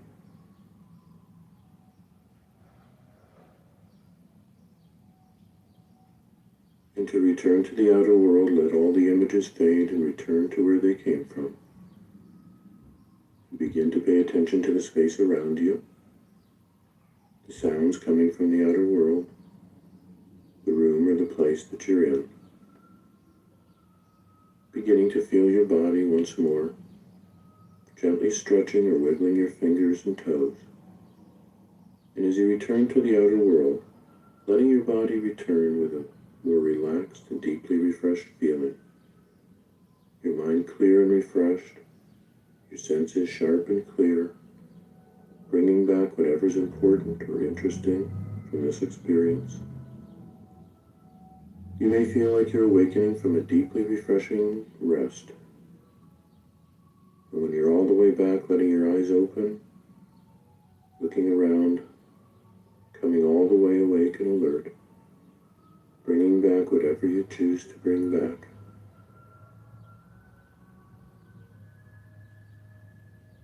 And when you're all the way back to the outer world, take some time to make some notes or sketch something for yourself about this experience.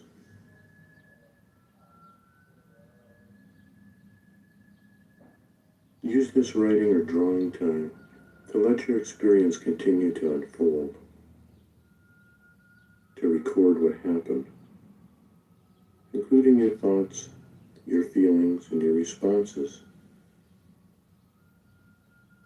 to your conversation with your inner advisor. Let yourself include any new questions that come to mind, as well as insights that you will act on to better support your ability to deal with whatever life may bring you. And know that you have this source of wisdom and caring deep within you, and you can return there at any time to continue this conversation.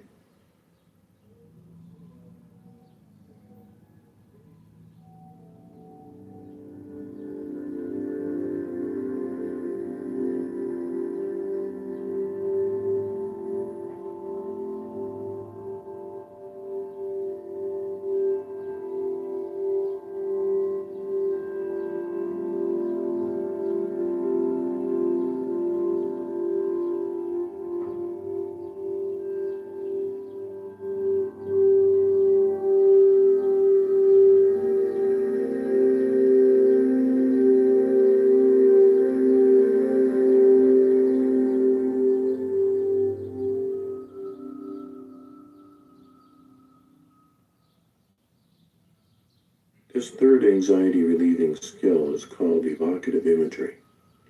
It will help you identify and strengthen qualities that you feel you need more of to deal with things that may be provoking or stimulating anxiety. Sometimes we're anxious because we don't feel we have what we need in order to cope with or resolve our stress. This guided imagery experience will help you with that. Before you start, take a few minutes to think about a particular issue or situation that may be causing anxiety for you. And then think about what personal qualities you'd like to have more of in order to be able to deal effectively with them. More patience, more confidence, more strength, more love. Different qualities may be useful in different situations. Before you start the next exercise, identify from 1 to 3 qualities that would help you better deal with this particular situation. So now let's begin. Begin by paying attention to your breathing. Just noticing that on the in-breath, you're bringing in new energy, vitality, and oxygen that flows to all parts of your being, especially any place that needs some special attention. And let every exhalation, every out-breath, be a real letting go kind of a breath, a release.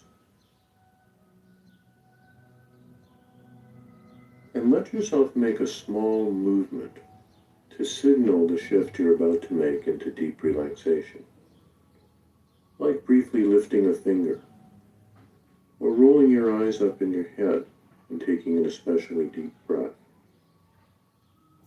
And then let your eyes become comfortable again and begin to relax more deeply. In the future, when you make this movement, it can be a signal to your body and mind that you're about to shift into a state of deep relaxation. And as you practice, you'll find it easier and easier to move into that deep relaxed state of comfort and ease.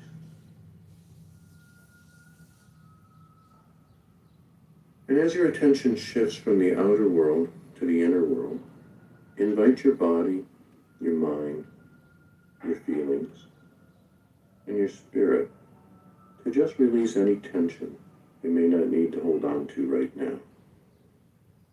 And you don't even have to know what you need to hold on to and what you can let go of. Simply invite the body, or the parts of your body, to release what they don't need to hold on to right now. And notice what happens.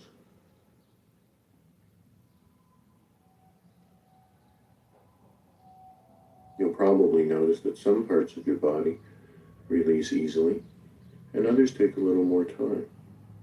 And that's perfectly okay. Just invite the parts of your body to release, and notice how they respond, and let whatever they do be all right for now. Don't worry at all about how quickly or deeply any part of you is relaxing, or how quickly any part of you relaxes. Just invite and allow the relaxation to happen, and notice how each part of the body responds.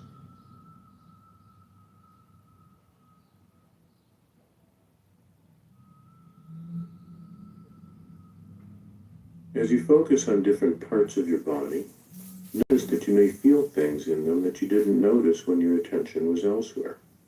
And of course, that's to be expected. And notice that there is feeling, awareness, and responsiveness in the different parts of your body. You might even experience it or think of it as intelligence.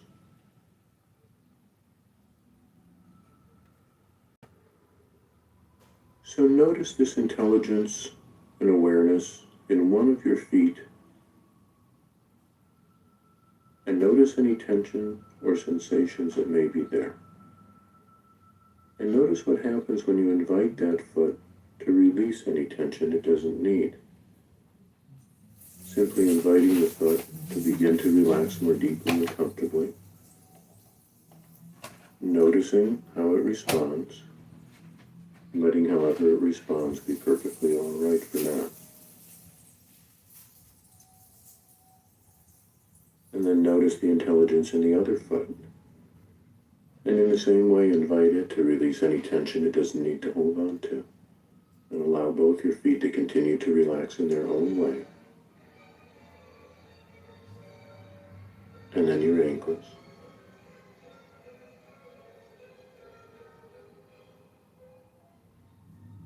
Silently inviting your feet and ankles to become soft and at ease. And then noticing the intelligence in your legs. Releasing your legs. Inviting your legs to soften and relax in their own way. Without having to make any effort at all. Just inviting and allowing. Softening and releasing. And letting that be a very comfortable and very pleasant experience. And you can relax even more deeply and comfortably if you want to, by continuing to notice the intelligence in different parts of your body, and inviting each part to soften and relax in the same way, simply noticing how each part responds, and knowing that you're in control of your relaxation, and only relax as deeply as is comfortable for you. I want to remind you that if you ever need to return your awareness to the outer world, you can do that by simply opening your eyes and looking around, coming fully alert and aware aware of what's going on around you. And if you need to respond to anything there, you can do that too. And knowing that you can do that if you need to, you can simply relax once more, return your attention to the inner world of your imagination. Inviting the intelligence of your low back, your pelvis, and your hips to release and relax.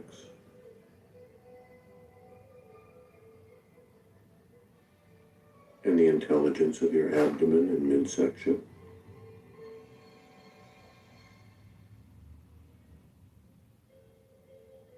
And your chest and rib cage. Inviting the whole trunk of your body to soften and relax, easily and naturally, without effort or struggle. Just letting go, but staying aware as you do.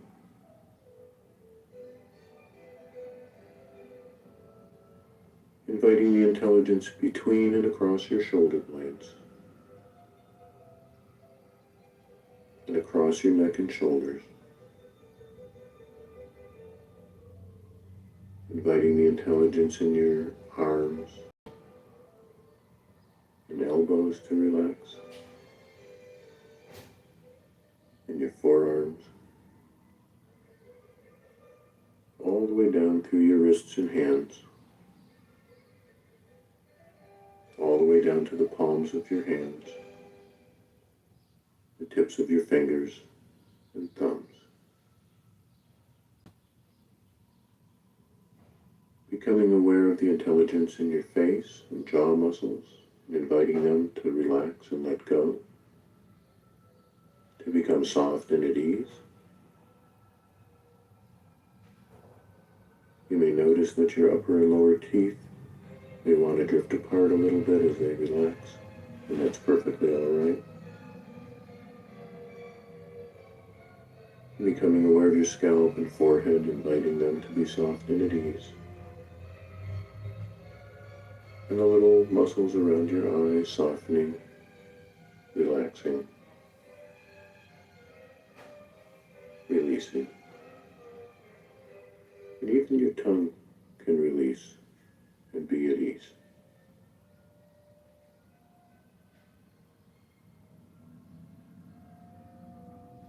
And now think about the quality or qualities that you'd like to feel more of in yourself. Silently name them, or say them aloud if you wish. And then let your mind take you to a time when you felt these qualities in yourself. And let yourself imagine that you are there once again. And notice where you are. And notice what you're doing.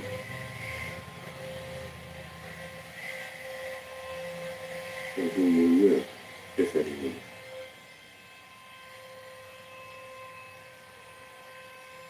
Take some time and notice the details.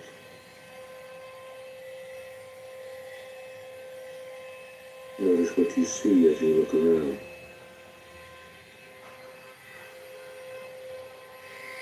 Notice what you hear. Let yourself really be there now, in your own way. Even noticing if there are any smells or aromas. And especially noticing how it feels to be there.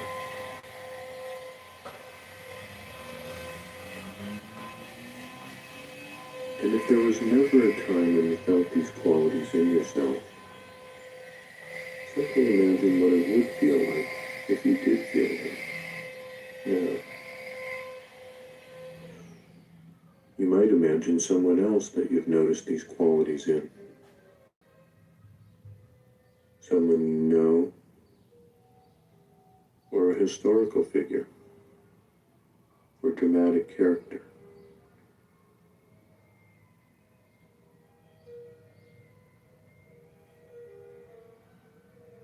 However you connect with these qualities, imagine that those qualities are in you now.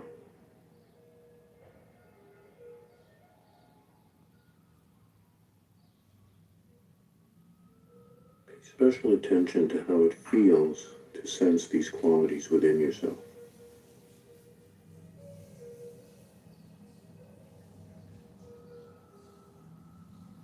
And notice where you feel them most strongly in your body. Gently scan with your attention through your body and notice if these feelings seem to center anywhere. If they're stronger in one area than in another.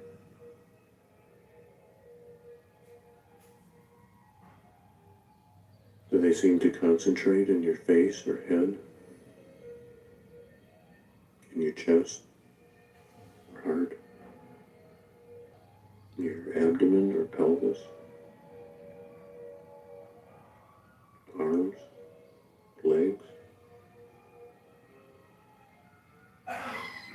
Anywhere else?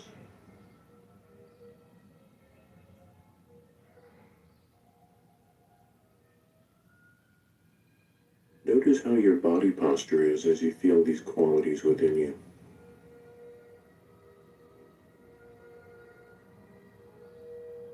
And notice how your face feels as you allow the feelings of those qualities to be there within you right now.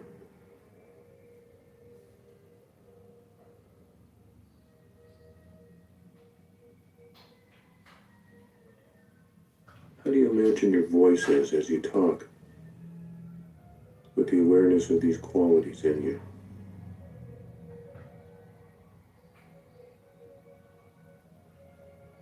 And how do you imagine you move while being in touch with these qualities? If you're comfortable with it, imagine that you can allow the sense of these qualities to grow stronger in you. To gently grow a little bit stronger, to expand, while you stay relaxed and comfortable. And imagine that the feelings of these qualities begin to grow so that they fill the space of your entire body.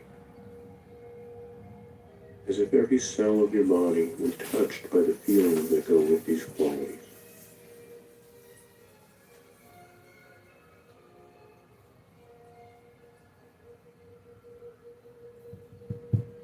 Just let the feelings develop, like a photograph develops.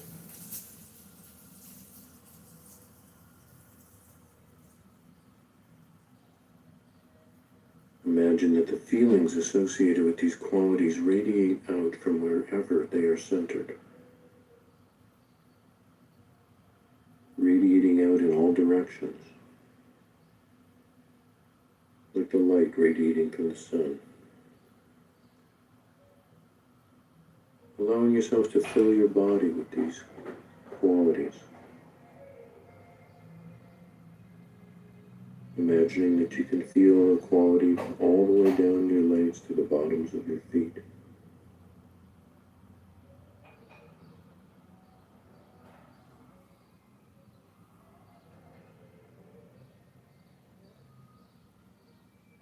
And all the way down your arms to the palms of your hands, the tips of your fingers and thumbs.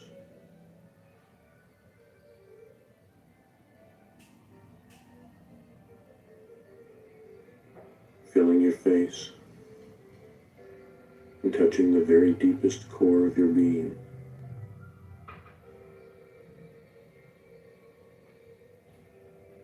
Imagining that all your organs and bones and muscles and all the other tissues and cells in your body are touched and filled with this quality or qualities. And just let yourself be with that for a while.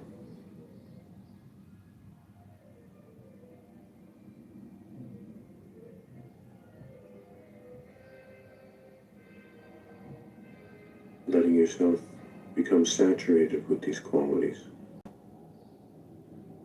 And naming them again, silently or out loud.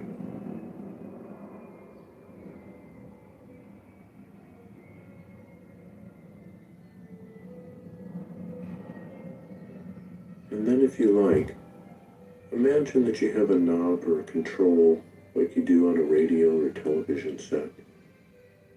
And you can turn up the strength of these qualities, just like you turn up the volume on a radio.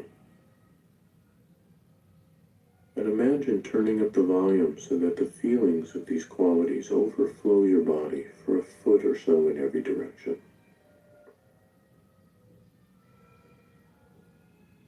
And just notice how that feels.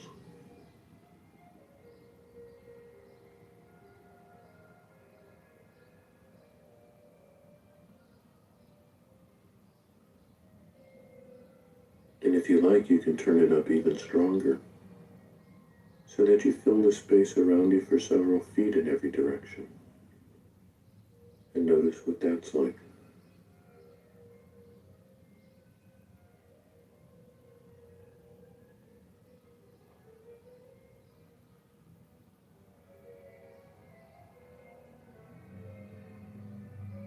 If you like, you can imagine filling the room around you with the feeling of those qualities, the energy of those qualities.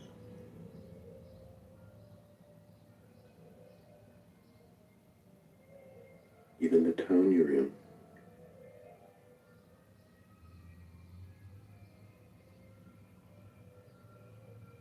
You can imagine filling the whole world with these qualities if you like. Just imagine turning it up as far as you like. And if it ever feels uncomfortable, simply turn it back down to where it feels more comfortable to you.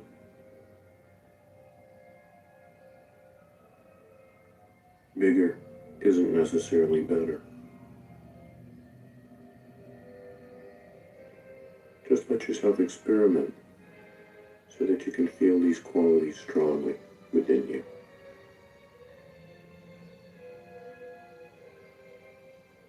And simply adjust the feeling to whatever is most pleasant and comfortable for you right now.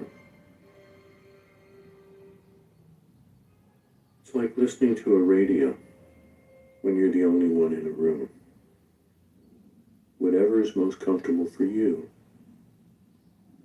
is exactly right.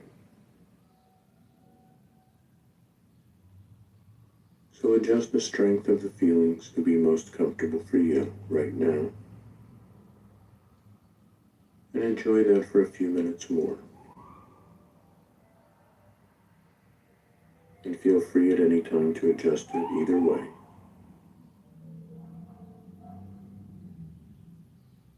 And as you're experiencing yourself filled with these qualities, turn your attention once more for a few moments to the situation or issues that you'd like to address. And notice if they appear the same or different in any way as you're in touch with these qualities with yourself.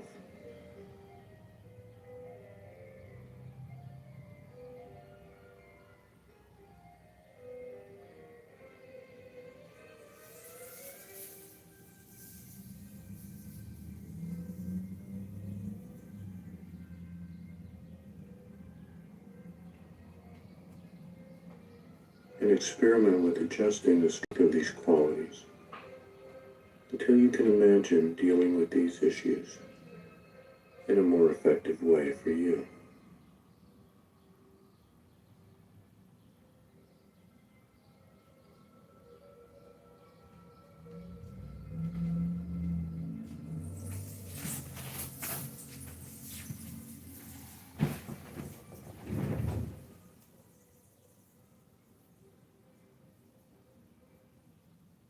And know that you can let those feelings stay with you as long as you like, and even bring them back with you when you decide to return your attention to the outer world.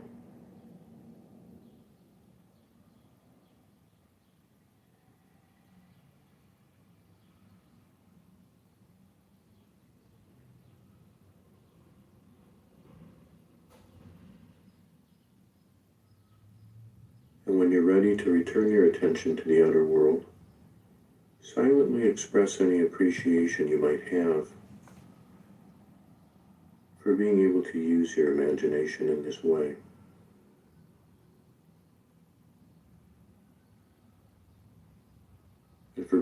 to connect with your own inner strengths and helpful qualities.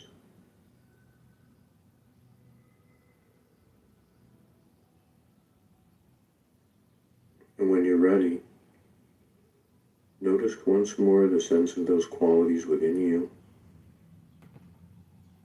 And as you allow all the images to fade, you can bring this feeling back with you if you like. And you can always connect with from and strengthen Brasilia. the feeling of having Soy these de qualities within you, Brasilia. simply by recalling it in this way. Yana Jambu. Chana Using Chikutuno. these strengths and Sachino qualities Chani. Ponchon to help you Ponchini. resolve issues You and don't like the concerns World in Cup? a healthy and effective way. Colty. Exactly, this ain't nothing. Gently bring your attention back to the room around you, the place you're in.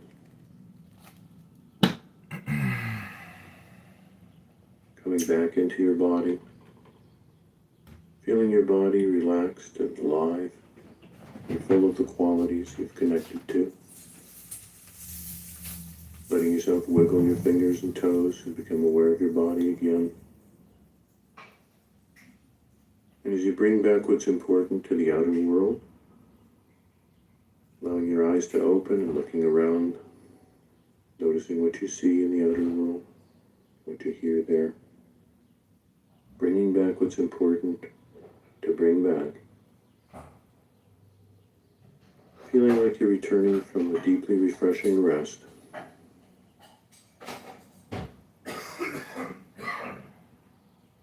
When you're all the way back, take a few minutes to write or draw about your experience.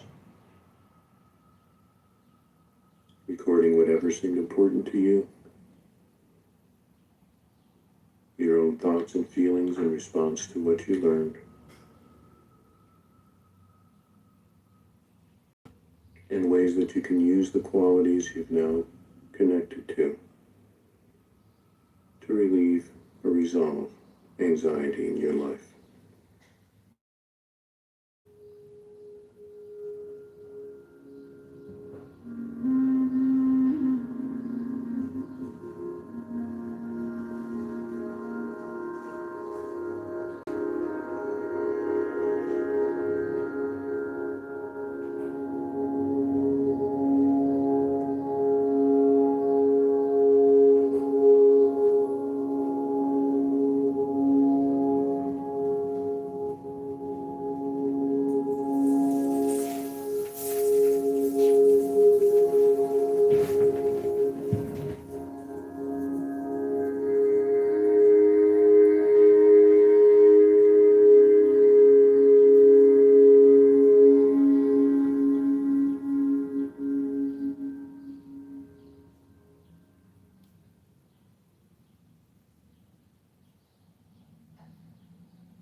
That the Democratic Party has been taken over by the socialist wing of the party.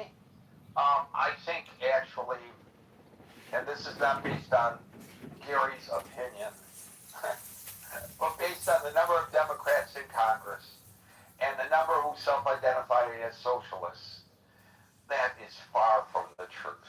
But certainly there are a lot more socialists on the Democratic side of the aisle than there are on the Republican side of the aisle, because there are probably zero on the Republican side of the aisle. That is a fact. And this is an increase in the number of people who embrace Mamdani's vision of governance. And it could be an indication of a slide among the voting population in a certain direction, although I will point out that generally speaking, this is kind of, as they used to say in the rap hip-hop field, an East Coast, West Coast kind of thing. You don't find in the mainland of the country so much reliance on democratic socialism. Minnesota might be an example where you do. But generally speaking, these flyover states, you're not going to see, I don't think, a groundswell in that direction. But the president took it beyond concerns that conservatives might have about socialism, and he today actually said, and such is the reason for the topic, that there is a cancer of communism spreading across the United States. So these are his words, and I want to know what people think about it. I'm going to read to you. There have been a lot of stories posted. If you don't like the news source, find another one. I can only read one at a time. This comes from The Independent. And I will read it exactly how they wrote it. It has a certain bent right from the start that you can accept or reject if you wish. A quarter century after the September 11th attacks and 8 decades after the end of World War II, President Trump claims the greatest threat ever faced by the United States is not China, Russia, or another foreign enemy, but a trio of House candidates in his former home state of New York. Speaking at the Washington, D.C. Hilton exactly 2 months to the day of his last appearance there, at White House Correspondents' Dinner, which was cut short after an assassination attempt, Trump told attendees at the Faith and Freedom Coalition's Road to the Majority Conference that they had to, quote, stop this horrible threat of cancer that is permeating our country called communism. He was not referring to the peril of the Chinese Communist Party or the former Soviet Union, but to 3 Democratic candidates for New York House seats who won primary victories this past Tuesday after being endorsed by New York City Mayor Zoran Mamdani, and then they list the 3. None is an actual communist, but all 3 are aligned with the Democratic Socialists of America and identify as Democratic Socialists rather than as mainstream Democrats. If they win this year's general election in November, they will, because in New York City, the primary determines the general. There's, with the exception of some outlying districts, clearly not the 3 that they represent in Staten Island, in a slice of Brooklyn, in a section of Queens. You're not going to get elected as a Republican. But they're correct, if is the proper way of saying it, because anything is possible. If they win this year's general election in November, none will be particularly powerful or influential, especially members of a body that largely operates on seniority. Yet Trump told his audience at the right-wing religious conference that the choice of voters in 3 House districts in the city where he spent most of his life amounted to, quote, the greatest threat to our country since its founding, and warned that allowing Democrats to win the November election would lead to the end of life in this country as we know it. Bum, bum, bum, bum. These are scary words, ladies and gentlemen.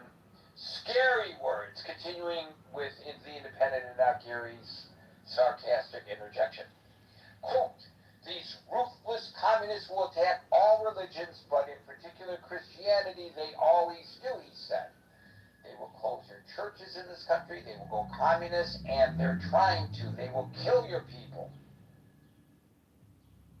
I will repeat those words of the President of the United States, ladies and gentlemen. They will kill your people. And that's what they're about. They want to end religion. They have to end religion because their ideology doesn't work if you have strong religion. There will be no food. There will be no housing. There will be no military. There will be no law and order. There will be no nothing. There will be no nothing.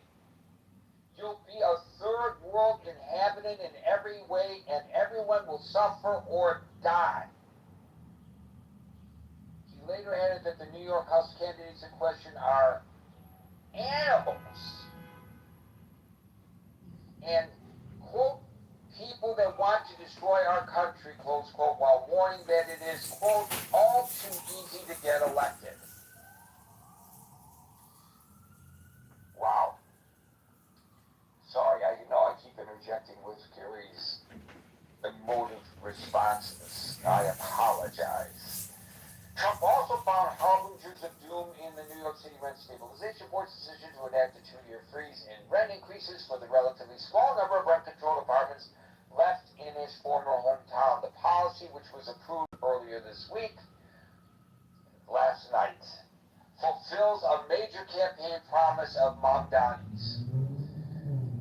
So the Rent Stabilization Board, there are certain set-aside apartments in buildings where all the units are not rent stabilized, where a few people are grandfathered under rent stabilization, and I think it's every year or every 2 years, I believe it is, a rent stabilization board meets to decide by what percentage based on inflation those individuals' rents should be raised so that the landlords can afford to continue to accommodate them. This is an alternative to big public housing projects, which we still have many of here in New York City. And it only is a small dent in the housing crisis that the city faces, but it is a long-standing tradition in New York City. And generally speaking, at these rent stabilization board hearings, they're screaming and hollering. On the one hand, you hear the people who enjoy rent stabilization clamoring that they're going to be finding themselves homeless if you raise it 1 or 2%, which is really what it usually is, only a couple of percentage points. On the other hand, you have the landlords clamoring that if you raise it if you don't raise it, they're going to become slumlords and it'll be the fault of the government. And both sides are subjected to, or the people listening to them are subjected from both sides, a high degree of hyperbole. And it's almost performative because each side is playing to their audience. The people representing the renters and the people representing the landlords, and then when it's all over and it goes up a couple or 3 or 5 percentage points, people are interviewed outside the meeting and each side predicts doom and gloom, and 2 years later when it's time to look again at all of this, there has been no doom and gloom to either the renter or the landlord. And then we go through the whole process again. However, it takes on national significance suddenly because Mamdani promised free this, free that, free the other thing, free buses, city-run supermarkets to compete with the supermarkets and the bodegas, the convenience stores that are in every neighborhood, because the prices are too high. In his opinion, it's a very populist point of view, and it helped get him elected. And he appoints the members to the Rent Stabilization Board. So this is no longer Adams or de Blasio's or Bloomberg's people who are sitting on the Rent Stabilization Board.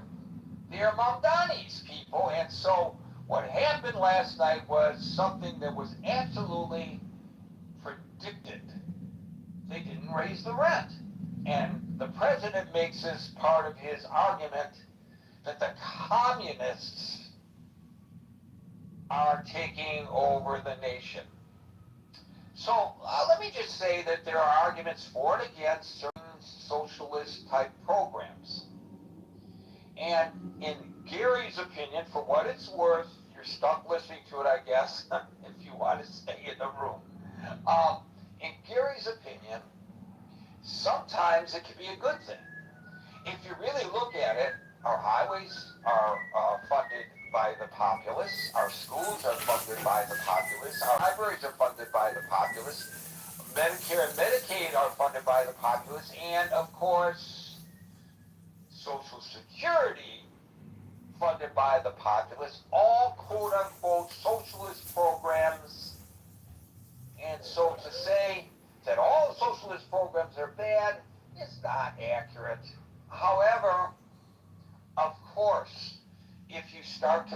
with people who are running on a 2% margin, as are the supermarkets in New York City.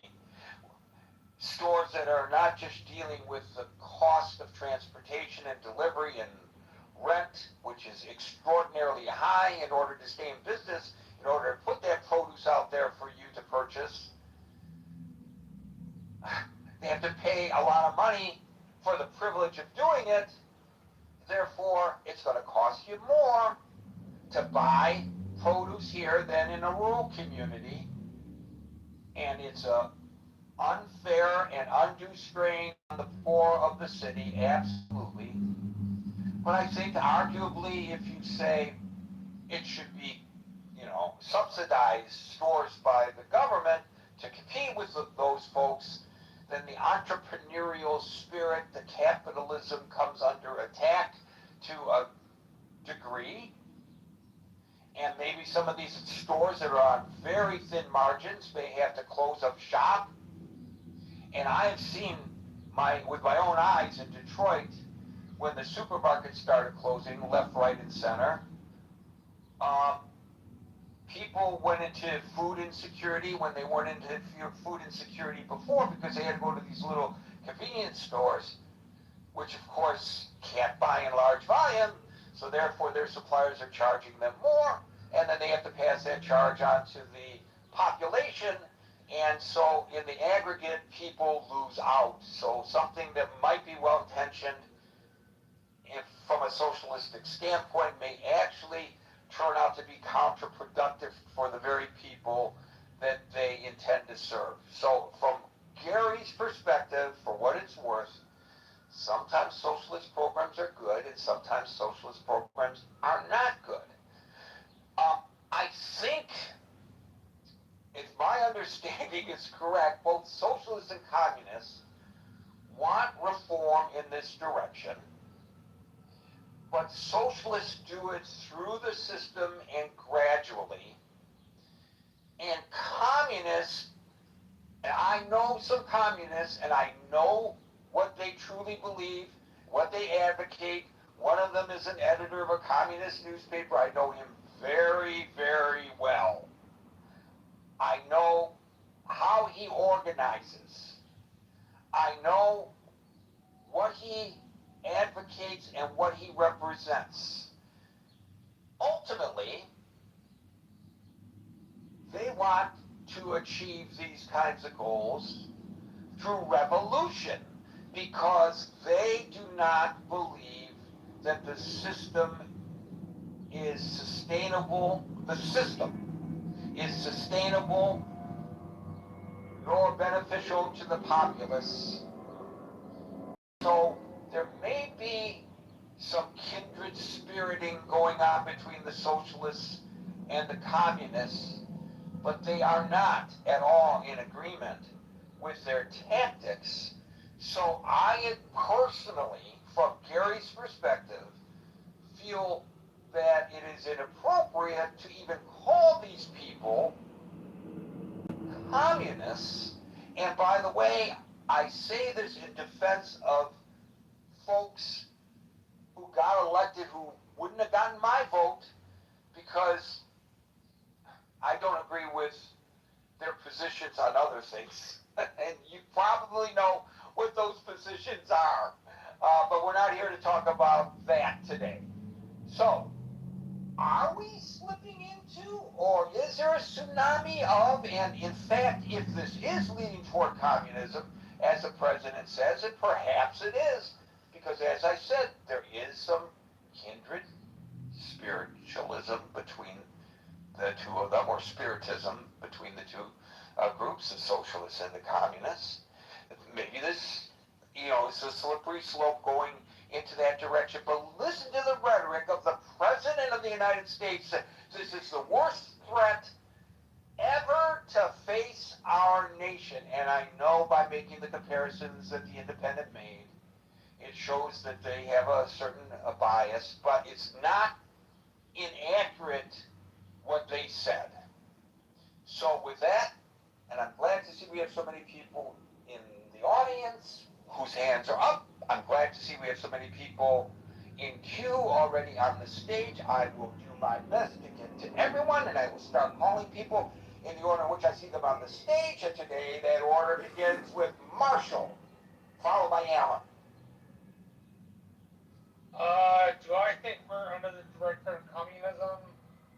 No, probably not the way we were during the Cold War in certain parts of it.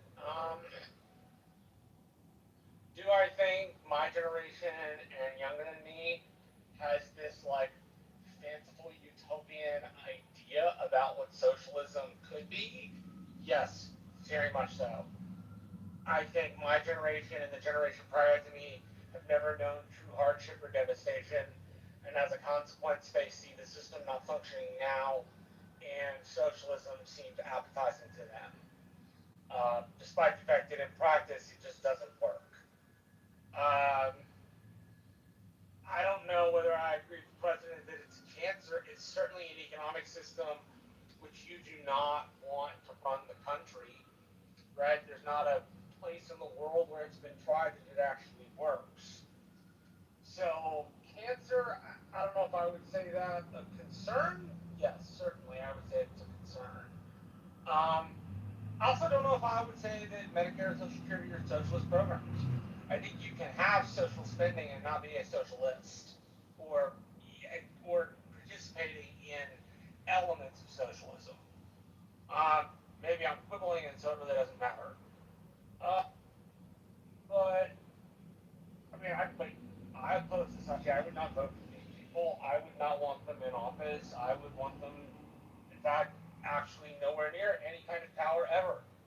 I think if you have a lot of them who have power, they become very dangerous. Um, so I'm very wary of it. I don't think, like I've got friends that are communists, and I love them. They're great people. I just would never want their form of government to be the one that ran the country. Um, I'll leave us with this. In times of stagnation in a country, or in a polity, with wealth inequality, a harder time putting food on the table, a sense of inflation, and a sense that things just don't in the right direction.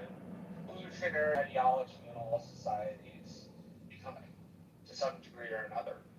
It really doesn't help that we're in the midst of populism. The Republicans heavier than the Democrats. But that populism amplifies all of those other social issues. So socialism and communism get popular in times where our system can't or won't answer the pressing questions of the public. I'm not saying that's right or wrong. I'm just saying that's a facet of societies in history, and particularly democratic societies that ended up battling with this sort of thought process. So I'll leave it there. So, Marshall, you mentioned the utopian view of people your age and younger, but is that not true of all generations, that people of your age and younger have these wide-eyed and hopeful, very optimistic views, and they all want change, and of course, it never quite reaches the level that we want when we're that age, but isn't that the way societies actually move forward and reform and become better as we go? Yeah, but the youth, as the president would say, or Bernie Sanders would say, and their ideology has to be paired with practicality. Idealism run amok doesn't get you anything. Practicality run amok doesn't answer the soaring ideological questions that we have. So you need both together to work. Thank you, Marshall. We'll go to Alan if he's available, followed by Scott. Hello, everyone. Hope you're all doing well wherever you are. All I can say is, Gary and everybody else, I've seen a lot of changes through the years I came to U.S. and I've seen other society, and then compared to here, it was a great place. It was a hopeful, and it was very, very good. But through the years, it's declined. We become more dependent on different things. They run away. They run out the most of the producer out of this company. I don't need to tell you guys, the California farmers, they all moved to Mexico now. I know several of them. They're all in the other side, and then they bring the produce here. I remember back when I was growing at home in Iran, majority of our appliances that are American made, and you hardly see anything anymore. These, I guess that's one way they look at it to keep the economy going. But the thing I see, it's mostly disturbing. The income is dropping and the expenses is going up. And I said this here many times. I'm in the middle of activity with the people. I have 40 people per day, and most of them, they are complaining the same way, and they are waiting something change, and they see some light at the end of the tunnel. Because I thought, I see $70 for a 4 box of cigar shipped by UPS. That's I can't wrap my head around it. And obviously I can't eat that, so I have to pass it on to the customers. And the guy constantly telling me, his income is dropping, his customers evaporating, they don't have anybody in his business is going down. So I've seen really, really bad changes. As far as communism cancer, it is a cancer because I lived most of my life next to Russia, and I've all seen him. Communism, normally they present it in the different society, grass is greener in the other side, but hey, it is not, believe me. There was some student, they thought Russia gonna give them everything, they moved over there. Unfortunately, most of them, they end up being in the jail for a long, long time. So back to... Thank you, Alan. We'll go to Scott, followed by Howard. All right, Gary, my main man. Wait, I want to switch to my mic. Can you hear me now? Am I coming through on the microphone? Yeah. 2, 3, testing.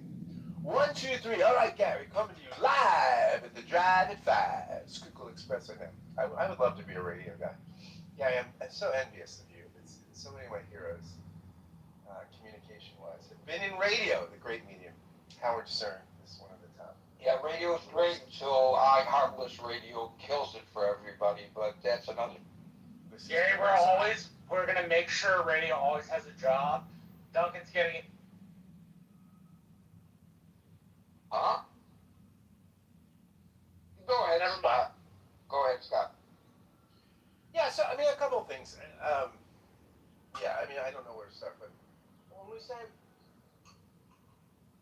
talk about socialism, I'm with Marshall on this. I don't know that most of these things are socialist programs, right?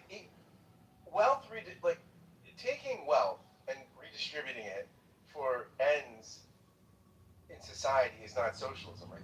We don't think the military is socialist, and that's what we spend the most of our money on, right? I mean, you mentioned roads or something. No, things, just because we collectively benefit from it, or it's public, doesn't mean that it's a socialist program, right? I mean, socialism is a program, right? It is a political program where basically the people would collectively own the means of production, right? Where factories and natural resources and these sorts of things would be collectively owned, right? We wouldn't have SpaceX owning rockets and things. We'd all own collectively these things that produce goods and services and things like that. So that would be...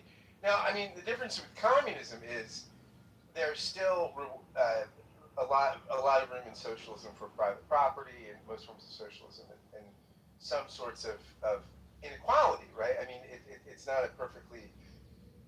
there's not perfectly equal outcomes in most socialist visions, right? Whereas in communism, it's a classless society and everything's redistributed, as Marx famously said in the 1870s, right? Each according to his ability, each according to his means, or whatever. So these things are distributed as you need. So that's, I mean, both of them seek to eliminate private ownership of the means of production. Right? Communism is a little more radical in this, in that communism seeks to eliminate basically functionally all unequal outcomes in a degree, to a degree which socialism doesn't. So, I mean, that being said, I mean, are we that in danger of communism? Of course not. I mean, that's just not, I don't think we're anywhere near that, right? I mean, the other thing too, I want to say, in fairness to Marx, I'm not a Marxist at all, but I want to say something in defense of Marx. At least people will look to, say, the Soviet Union and say, look at Marxism, it failed based on the record of the Soviet Union in the 20th century. But Marx would have never said it would have worked in the Soviet Union, right? For Marx, if you read Marx, he thought you needed advanced stage capitalism with technology, with a massive proletariat and urban working class. He thought that you'd need something like, at his time, England, Germany, maybe the United States a little after his time. You'd need this sort of economic and technological development that Russia didn't have.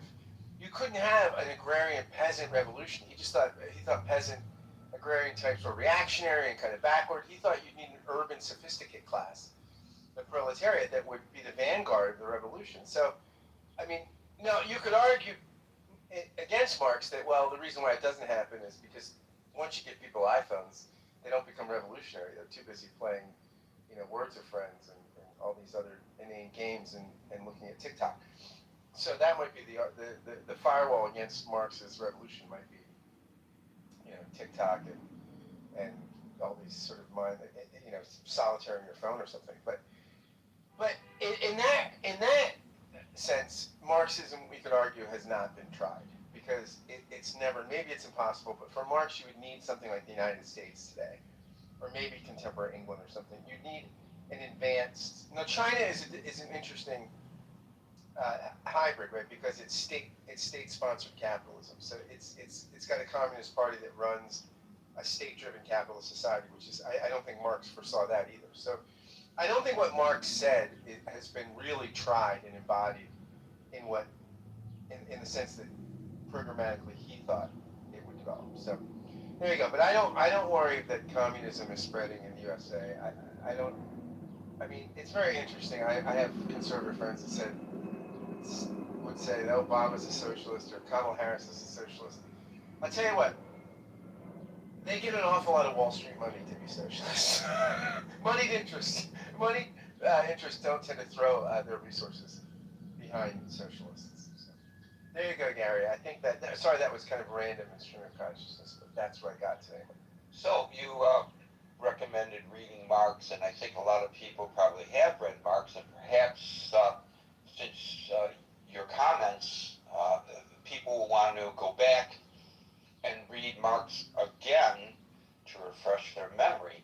Now, if they do that, Scott, would that be remarks? Gary, you're on fire today. Hey, everybody, it's here till Thursday. He's doing shows at the Catskills after. Howard, followed by Steve.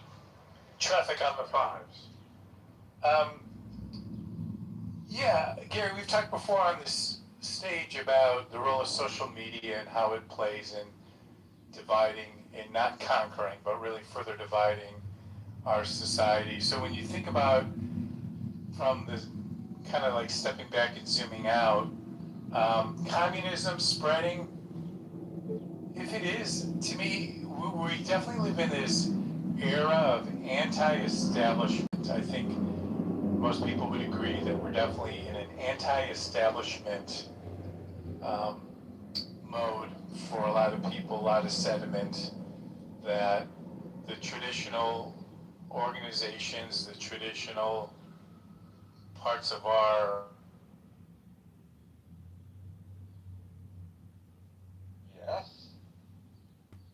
different. I think that was reflective of what the attempt with Doge was as one example. So if we've got social media dividing us, we're in this era of anti-establishment, and it seems natural that there's going to be certain forms of, call it communism or even socialism, that's going to emerge at the fringes for sure. And depending on where you are geographically, it's a factor, no doubt about it. But I think it's also counter to a lot of the fascism tendencies that's also occurred, especially with parts of our government and parts of really what's going on right now in the media. So I think it's natural that you're going to start seeing more divergent things that just start emerging. So I guess I kind of sum it up, Gary, as on behalf of the flyover states, as you indicated in your opening salvo, yeah, I don't think communism, it's out there, but I don't think it's a big deal. I think there's more important things for us to worry about, and I'll land it there. Thanks. Well, I think arguably the president is trying to create a crisis, which we know works in politics to get people to vote Republican in the midterm elections. I think that was pretty blatantly clear. He's screaming the alarm. He says it specifically. If you vote for the Democrats, this is what's going to happen. There's a push to try to convince you and me that the people who were part of a little coalition of anti-Israel and progressive folks, and these new guys and gals are representative of the Democratic Party. And I don't think that most people who are in the Democrat Party would suggest that they are reflective necessarily of their values. And how did they get elected, these last three to whom the president refers? They got elected because there was an extremely low voter turnout in the primaries. This is exactly how AOC got elected. By all measures, AOC should not have gotten elected. Joe Crowley should have been reelected. But he wasn't, because he took his district for granted and didn't go out there and campaign. She and her people were hungry, and they were under the radar, and to your point, use social media and what Marshall does, door knocking, and in New York was more meeting people in bars and coffee shops maybe than door knocking, and on street corners and at subway platforms. But the concept remains the same. If you want to get elected, you got to work at it, and you got to get your vote out. I just want to make a little shameful self-plug here, since you mentioned the undue impact that we believe social media presents.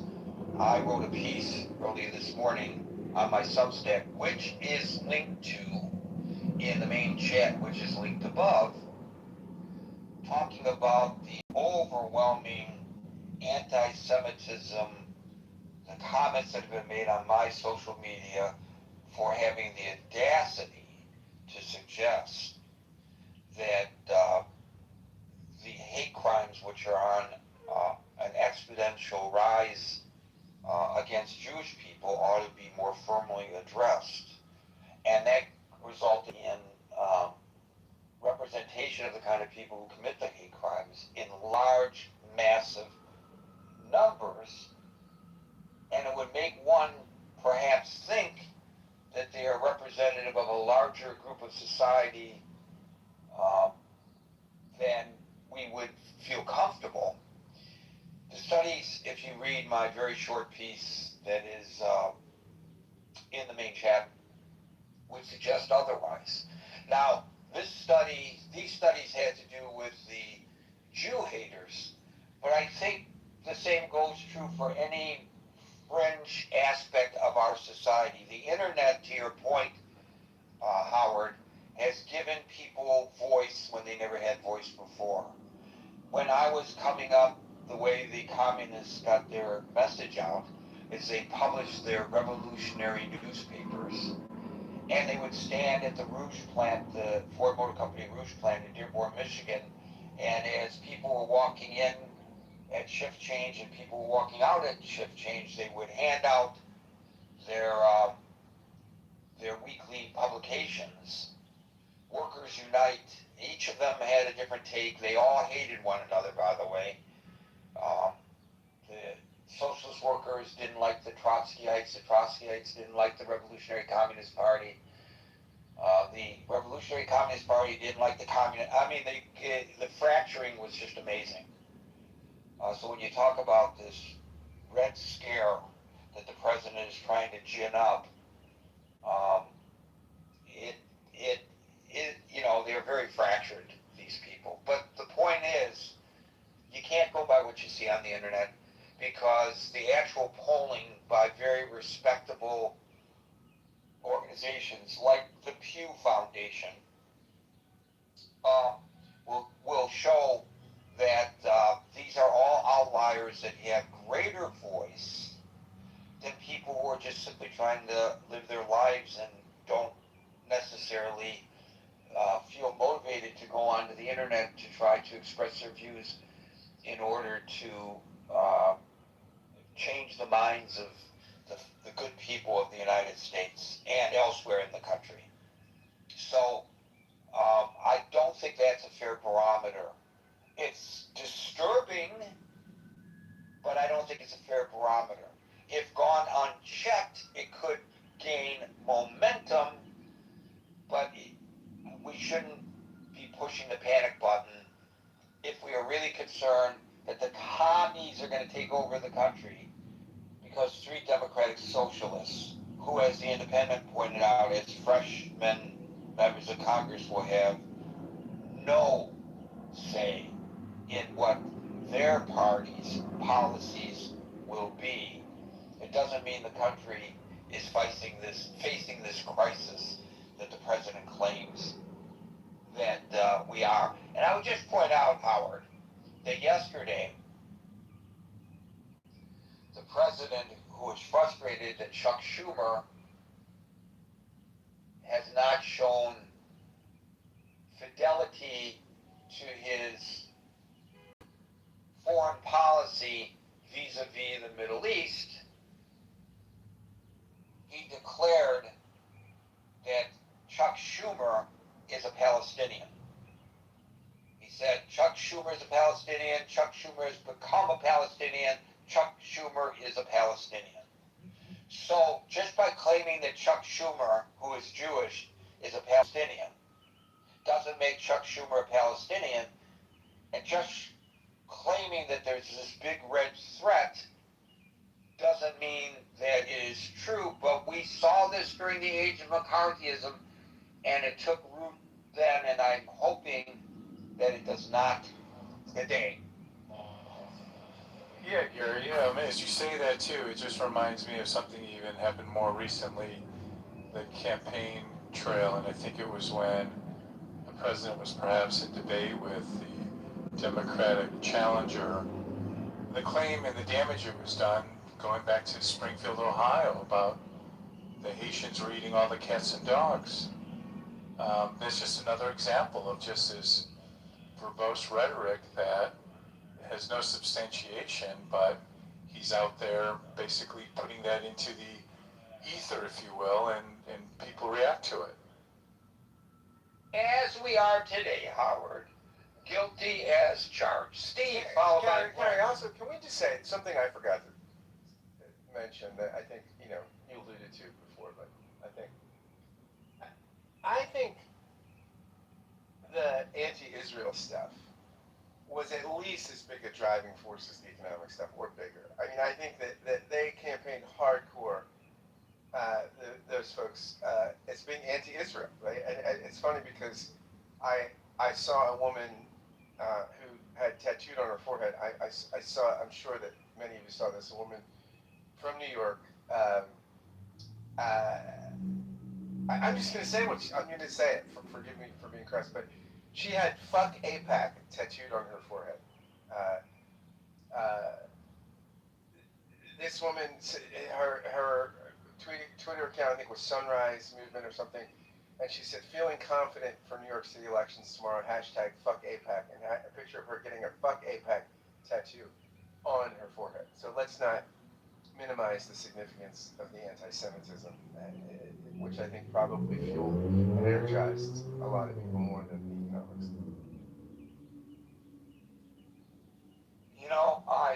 I really am attracted to women who tattoo their foreheads. I think it's just very, very attractive. You know, you remember the Larry David bit when he's in the Palestinian chicken place, and he says, I mean, how would you always are attracted. He's looking at the picture of this gorgeous Palestinian woman, and he says, I mean, you know, it's so great. Like, if somebody doesn't like you, doesn't want you, you know, you're attracted to them. What about someone that doesn't believe you should even exist? It's irresistible. Yeah. Guess what? Just for those who, and I don't want to get off topic, but since you bring it up, according to the Quincy Institute for Responsible Statecraft, China, Japan, and Saudi Arabia consistently outspend Israel in direct foreign lobbying and influence operations within the United States.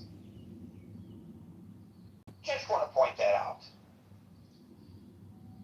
to anybody who wants to date that young lady with that tattoo. Steve, followed by... Yeah, Gary, how you doing today? I'm good. How are you feeling, buddy? Are you recovering? I'm still sore, Gary. The robot, I had robotic surgery, and the robot was not kind. You know, those robots do not have the hands, the soft hands of a skilled surgeon and surgical nurse. Well, you know what they may be precise, but, you know, the bedside manner is not the same. Yeah, it's cold, isn't it? Well, you know what I told the surgeon? I said, well, since you're going to be operating with a robotic instrument, I guess I don't have to worry about you having too much coffee. But I thought, you know, I thought that I was your main pain in the... never mind, I don't want to talk about what you had. Well, let me get to the point, and I think with what we're discussing has a little more profound potential than we've alluded to so far. And, you know, to kind of set the foundation for this and why I believe what I do, I think we can trace it back to the late 70s, early 80s when we started offshoring all these production jobs. There's a town not too far from me that used to be a vibrant town, and I think they lost 3 or 4 factories there, and it's just collapsed. And I think what we have is if you use the metaphor of the country as a body, we have an infection in the body that isn't great right now, but if left unchecked could metastasize. And I think it relates to this, and the reason why it's so dangerous too. When people feel a sense of loss of hope, the loss of being able to do better than their parents done, and to have some path that they see forward, and they look at the corporations that's providing the opportunities for them, they feel powerless. Now, if you feel powerless in the face of a corporation that can have lobbyists on K Street every week going down to see your senator, you have only one choice at that point to battle that, and that's to seize and power the government to contend with this monolithic thing that's putting you in such a bad situation. And I think that's what the people that got elected in New York and in some of these other areas is appealing to. This feeling that things are not going well, they're not going to get any better, and that you're left to your own, so you better figure it out. Now the problem with that is, and I've seen this in a lot of things that I've done, is that people don't realize this. When you get into government decisions, and I've been involved in a lot of meetings where I've had to point this out to people, because people start spending government money, there's no consequence for a bad decision. If you make a bad decision and you blow a bunch of money that your business could put you out of business, guess what? You still hold your seat. You're still there. You don't suffer the repercussions. But the people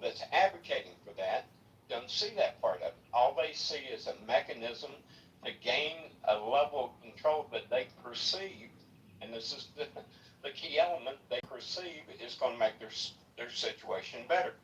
And they see that course of action through seizing government power to impose their will on the people they feel has put them in this position. So I don't think it's the communists are taking over, but I think there's an undercurrent of resentment. I think there's an undercurrent of hopelessness that gives fertile ground to people like in New York that won these primaries. I think there's more fertile ground than there was, say, when I was growing up in the 70s for this kind of thing. I don't think this kind of thing, because of the situation and how we felt about things, you could drive off somewhere, well, I want to go to work. 2 hours, you could find someone who worked in a factory, he'd get you a job, and there you go. That's not that anymore. It's not there. And I think these confluence of events, the offshoring, the tribalization of the country, and all these different factors have put in place fertile ground for these people and their message to resonate with people that feel hopeless, Gary. As is always the case, this is how fringe groups take root. There's no question about it. Thank you, Steve. Brent, followed by Brian. So I always, in my opinion, these conversations focus too much on economics and too little on the political system. Democratic socialism has been a part of European politics for a while, and has been a part of European politics in a lot of places we would consider hellscapes. Scandinavian countries are the obvious example, but there's a reason why the Labour Party is red and has a red flag in the UK, because they came out of the socialist movement out of Europe.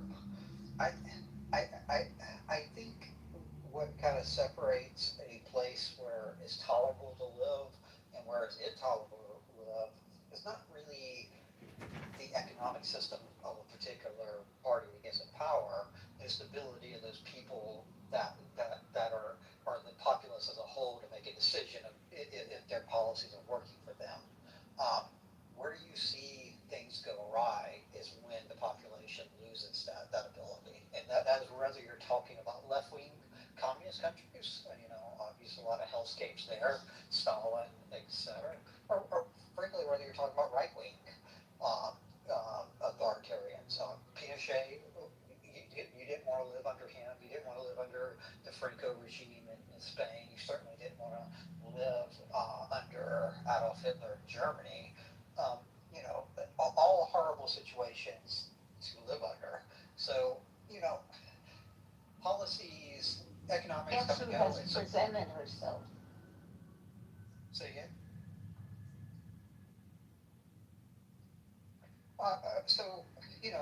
Economic systems, I kind of disagree with the previous comments. I think every system every economic system is a mixture of state-ran and private sector. It's just what mixture do you have in your system? And, I think there are some cases for more state-ran enterprise. I think there are a lot of good cases for private sector enterprises, and they work differently in different parts of time. But at the end of the day, you have to let the people decide what's working for them. And when you take that away, it's really when you turn things into a hellscape. Thank you, Brent. Brian, followed by Dr. Francine. Hey, I'll say that I do think the notion, the underlying fundamentals of communism are spreading. Clearly by the rise of democratic socialist mayors and elected officials. So the principles are there. The principles are under the hood, if you will, of some of these campaigns. And I think a lot of Democrats are scared. A lot of people like Schumer and Jeffries and others are scared because they see these far-left politicians winning in these deep blue municipalities or locations. And I think In some ways they kind of sowed the seeds of their own demise, in years and decades past. And this is the activation of that, the pulling of the threads together, the pulling of the hook to activate some of those people after, like I said, years and decades of cultivation. But overall, I'm not overly concerned because I think there's enough diversity, there's enough free speech, there's enough safeguards in our system to recognize it, call it out, and prevent it. I don't think what Trump is doing is overly helpful. I think he's mischaracterized it. I think he's oversimplifying it. I think he's talking to, people in these buzzwords that get them activated, and he speaks to the base. But, technically what is happening is not really true Marxism, I think, as Scott alluded to, and Marshall to some degree. I think it's neo-Marxism. The economic methods that Marx codified or predicted, the revolutions, that didn't happen. And so it took 40, 50 years for people in that camp to realize it's not going to work. There are too many people who are happy with capitalism. A happy middle class doesn't revolt. A happy lower class economically doesn't revolt. And so they switch tactics. They switch to neo-Marxism, which is why we've seen a lot of this identity politics stuff. They've gone from bourgeois versus proletariat to now identity politics. Blacks versus whites, gays versus straights. Identity politics. And what they're trying to do is cobble together all these different factions. And that's why you get weird things like Queers for Palestine, which, to anybody who thinks more than 2 seconds about that, you realize it doesn't make any sense at all. But what happens is you get people who are unhappy, disaffected by, what they believe to be this white supremacy or system that's in place that oppresses them. And so this oppressor versus oppressed narrative, this identity politics thing, replaces the original, let's say, 1.0 Marxism. So I think the safeguards we have in place, free speech, other ways, like the independent media. I think the rise of independent media, podcasts, things like that, people, for whatever reason, stopped having full and complete trust when we had people like Cronkite and, those folks. There was a tremendous amount of trust in, those big three networks, if you will. And as people have lost trust in that, they've developed other ways to get their information, and, for better or worse. So I think, yeah, the notions are still there of what Marx intended or put into motion, and really you can go back to Plato and look at his Republic writing and say there are some elements of collectivism and socialism back there. But overall, I'm not worried. I think people are going to see what happens in New York and Seattle and other places, and they're going to be like, yeah, we don't want that bullshit here. So there will be enough places that recognize it, call it out, and stand up against it. And even the people like in Los Angeles, Spencer Pratt came close to winning. So I think, it'll run its course. I think the last thing I'll say is you can't take for granted, though, that it's not going to work. So every generation has to come to their own realization that, like Reagan said, freedom is just loss of freedom is just a generation away.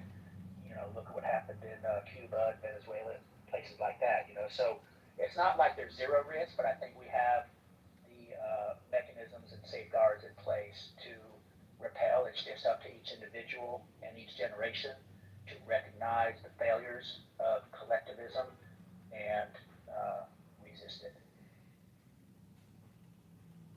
Thank you for that. Brian, we'll go to Dr. Francine, followed by Wood.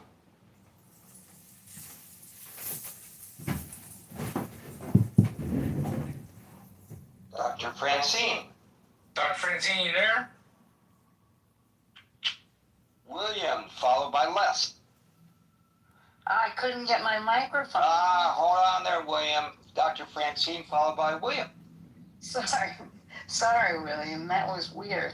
I think this is comical. I mean, I would think it was comical if it wasn't so terrible. You know, the way we are as a people calling each other names that we don't even really understand what we're doing. But all we're doing is pulling ourselves apart and, you know, making ourselves less cohesive as a nation. Um, if you think communism is coming, where were you yesterday when the post office said that they weren't going to deliver mail ballots? I mean, in states where the voter rolls hadn't been handed over to the federal government.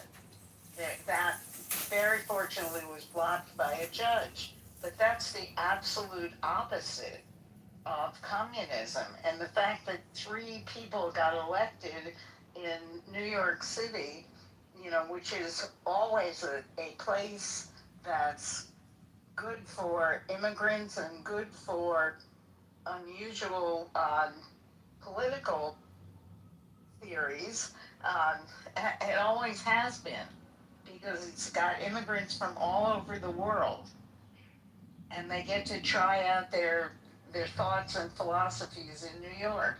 That's going to have nothing to do with the rest of the country. In fact, the rest of the country is scared shitless that the fact that 3 Democratic Socialists got nominated in New York is going to mean that the Democrats will not be elected anywhere in the country, because the Democratic Party is so far to the right of those people that it can't even recognize them, much less, you know, stand behind them and join their movement.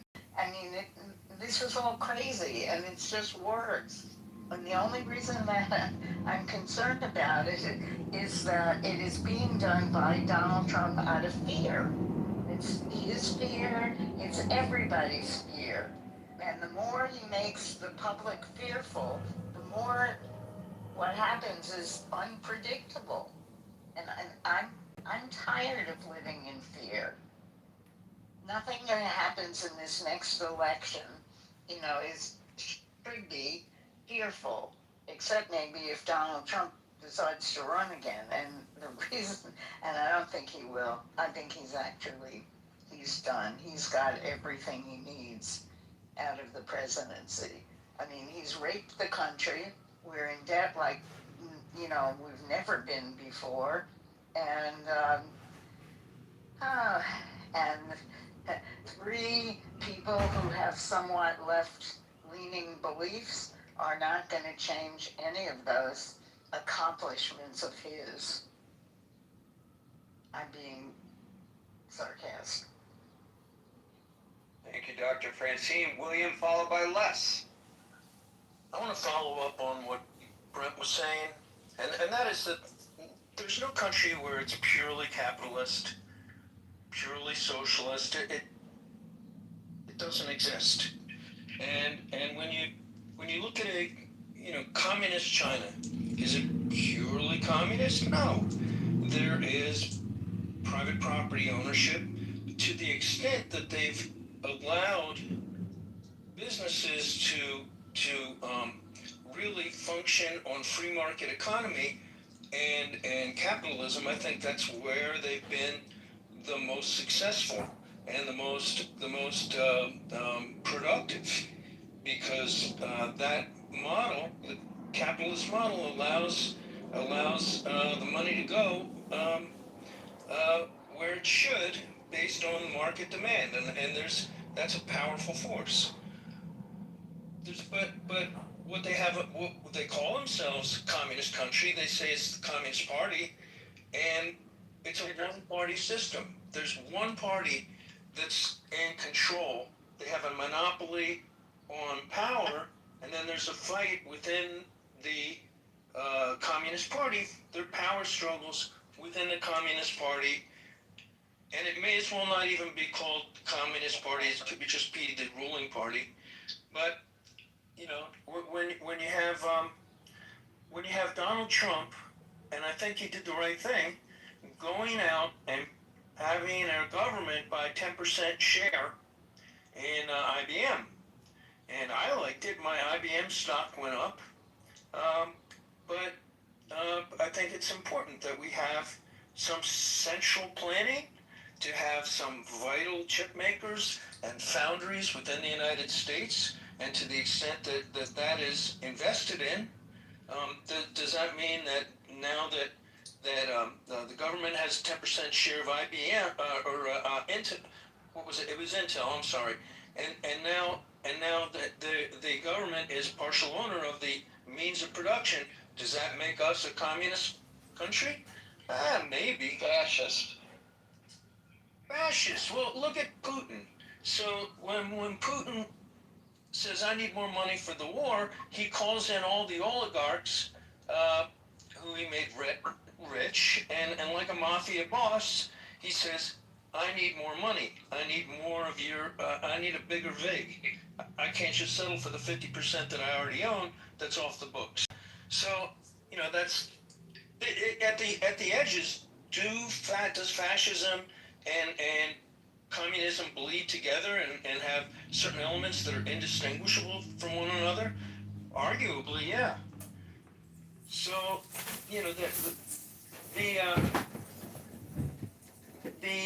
when we have a corporation that's too big to fail, and we have a government bailout of a corporation, of a private corporation, is that corporate socialism? Is that a socialist? What's that? I think your mic isn't working, Marshall. Oh, I didn't know that my mic was open. No problem.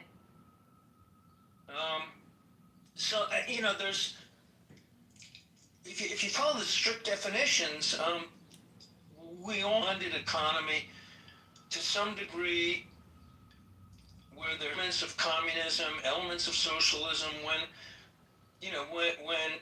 the Amtrak exercises eminent domain and says, we're going to take your property, at least you get compensated based on the due process clause, where there's, the government can't take your property without compensation, and then there's legal proceedings to figure out how much your property is worth and how much you should get paid. But so in that respect, but in China, man, they really managed to get some big public works projects done. Does that mean if the government builds a dam, and that's a hydroelectric facility, is that a state-run means of production? Yeah, it is.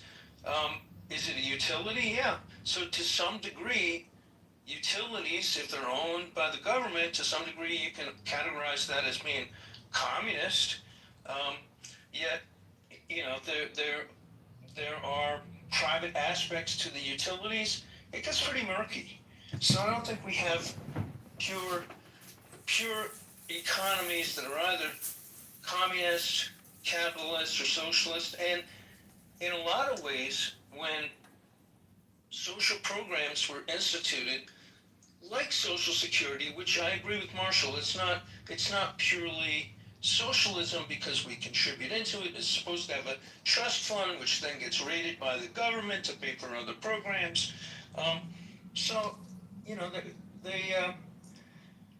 In some respects, that can be viewed as a socialist program, but it's really not purely socialist. When we have public utilities, I mean, in the city where I live or where Scott lives, we have, city water, city sewage. That is basically levied like a tax. And it's a service. And if you leave your water on, your faucet's dripping, you're going to pay a lot more. But that is the government owning the utility, the means of production. Yet, Comcast or Verizon, they run the FiOS as a utility as well. It's not quite handled in the same. That's basically private ownership, but using public easements. So, it gets a little bit hard to tease it out. Do I think if we had a socialist mayor in Philadelphia, would that mean that we're not going to be a capitalist city? Absolutely not. All that would mean is that somebody would be paying more attention to social services, making sure that there's more public housing and less people go hungry. And you know, in Philadelphia we have basically cooperatives, which are community-owned food distribution centers, and you pay money. You don't get things for free, but that is the community owns it. It's not really communism. It's more like a non-for-profit corporation, but it incorporates certain in the corporate charter. It incorporates and uses some communist type ideology to actually distribute food where otherwise there might be a food desert. So, you know, we live in a mixed economy, and I think getting freaked out on somebody being a socialist democracy, yeah, what a terrible thing. If you go to you know, Norway, Sweden, Denmark, United Kingdom. Oh, they have socialized medicine. What a horror, you know. But yet, you know, for your premium services, for your lip jobs, or you know, to get those Mar-a-Lago lips or a boob job, you're going to have to pay private money. But you know, for basic healthcare services, that's shared by the community. You know, so there's still capitalist countries, but they provide real meaningful social programs through a graduated incremental tax system where wealthy people pay more of their what they deem to be their fair share. So, you know, it doesn't confiscate private property, but it does confiscate taxes. So I think we lived in mixed economies. I don't see what the reason is to freak out over somebody calling themselves a Democrat or a democratic socialist, you know, any more than you would freak out in Norway or Denmark or Sweden or the UK or any other, you know, country that has you know, decent public medicine to some degree, where there's often public and private aspects to the provision of medical care, where if you want certain things, you're going to have to pay, but other things, you know, basic things are provided to everybody. What do you think? I think I heard you tease run for mayor of Philadelphia, and I think everybody else here heard that as well. Scott's going to be mayor. Let Scott, you be mayor. Les followed by Merrill. Hi. So one historical thing I think is fascinating. The original book that had talked about communism and gave an example was not Karl Marx in Das Kapital. It was the New Testament, books of the New Testament, because that's the way the early Christians lived. Jesus was a communist? No, Jesus was dead if you're an atheist. It was the early. Yes, the Gospels were written after Jesus' time on earth, but it's representative of the life of Jesus, and that's the life that the early Christians embraced. He's talking about the book of Acts, Gary. That talks about the Acts of the Apostles in the early chapters, where they're holding things in common. I mean, basically, they're having like a common person, common problem. I see. So, were early Christians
today, but I don't understand.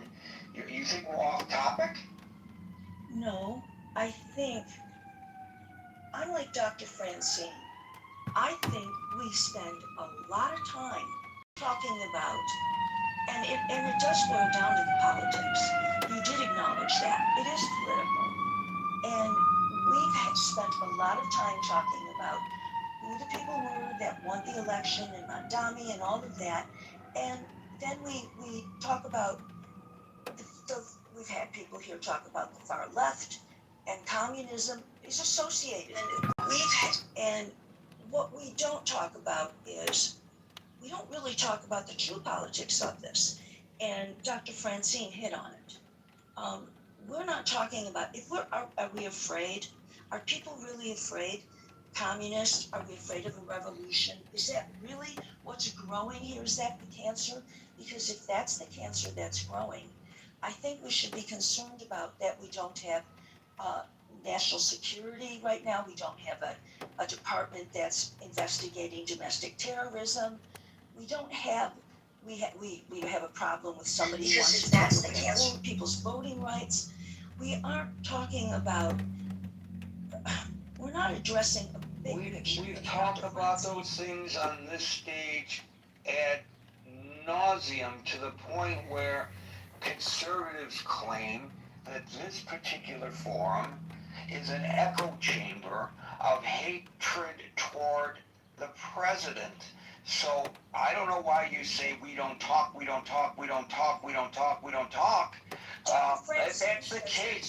If that's the case, then why am I under such duress from people who claim that I'm not being fair, honest, and balanced in our presentation here in the Critical Thinking Forum? I don't get it.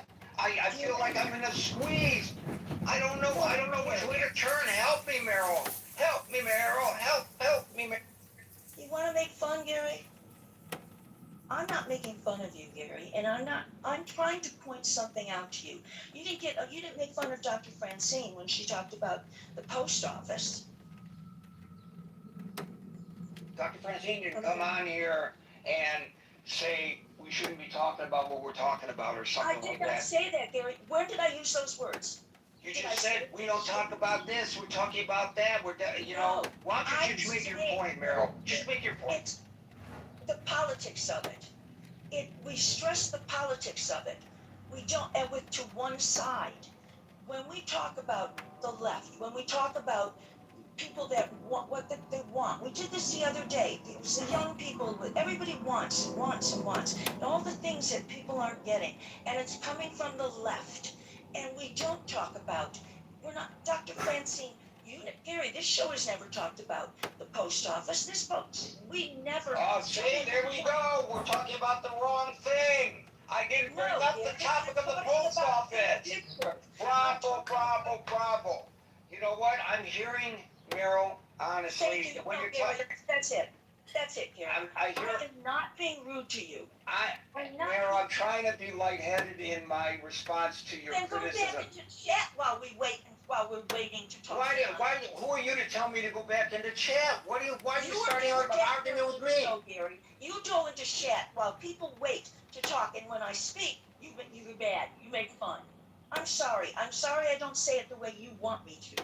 Meryl, I apologize for that. You don't have to apologize. You don't have to apologize, but I'm reacting to the stimuli that I'm getting from you, and I'm trying to do it in a light-hearted manner because I don't want to be shouting at you. But I will tell you, on your microphone, I hear a little buzzing in the background. To me, it sounds like maybe there's a bee in your bonnet here tonight.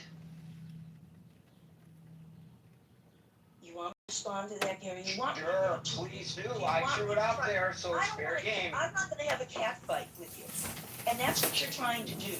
I don't want a cat fight. Okay. I want to talk about. I talked about. You want to talk about what you want to talk about, not the topic at hand, correct? You asked if there was a cancer of communism. That is what you said this topic was about. And you mentioned what Donald Trump said.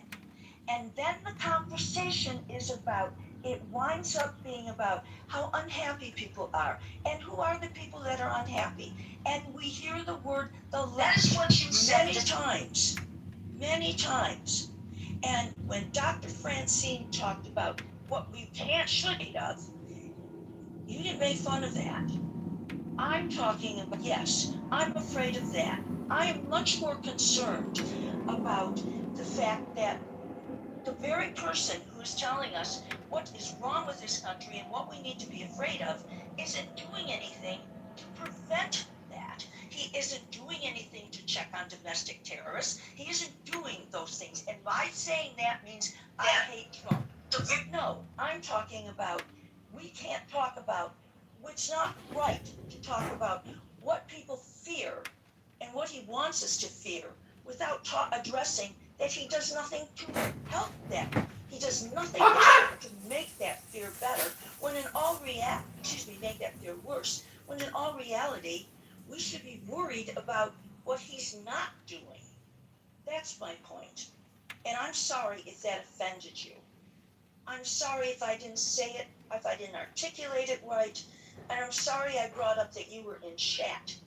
But that, if this conversation is important, you'd be in the room all the time and not in chat. I'm waiting in the room. Oh, for God's sake, my hand is out, and you're gonna hear it right now. I slapped my hand because I responded to Brian in chat. Because that does not make me a good moderator. If I cared about the fact that Meryl was sitting in queue, I wouldn't have paid attention to the chat. Because you know why? You know why? And I understand why. Women can multitask, men cannot. So I cannot multitask.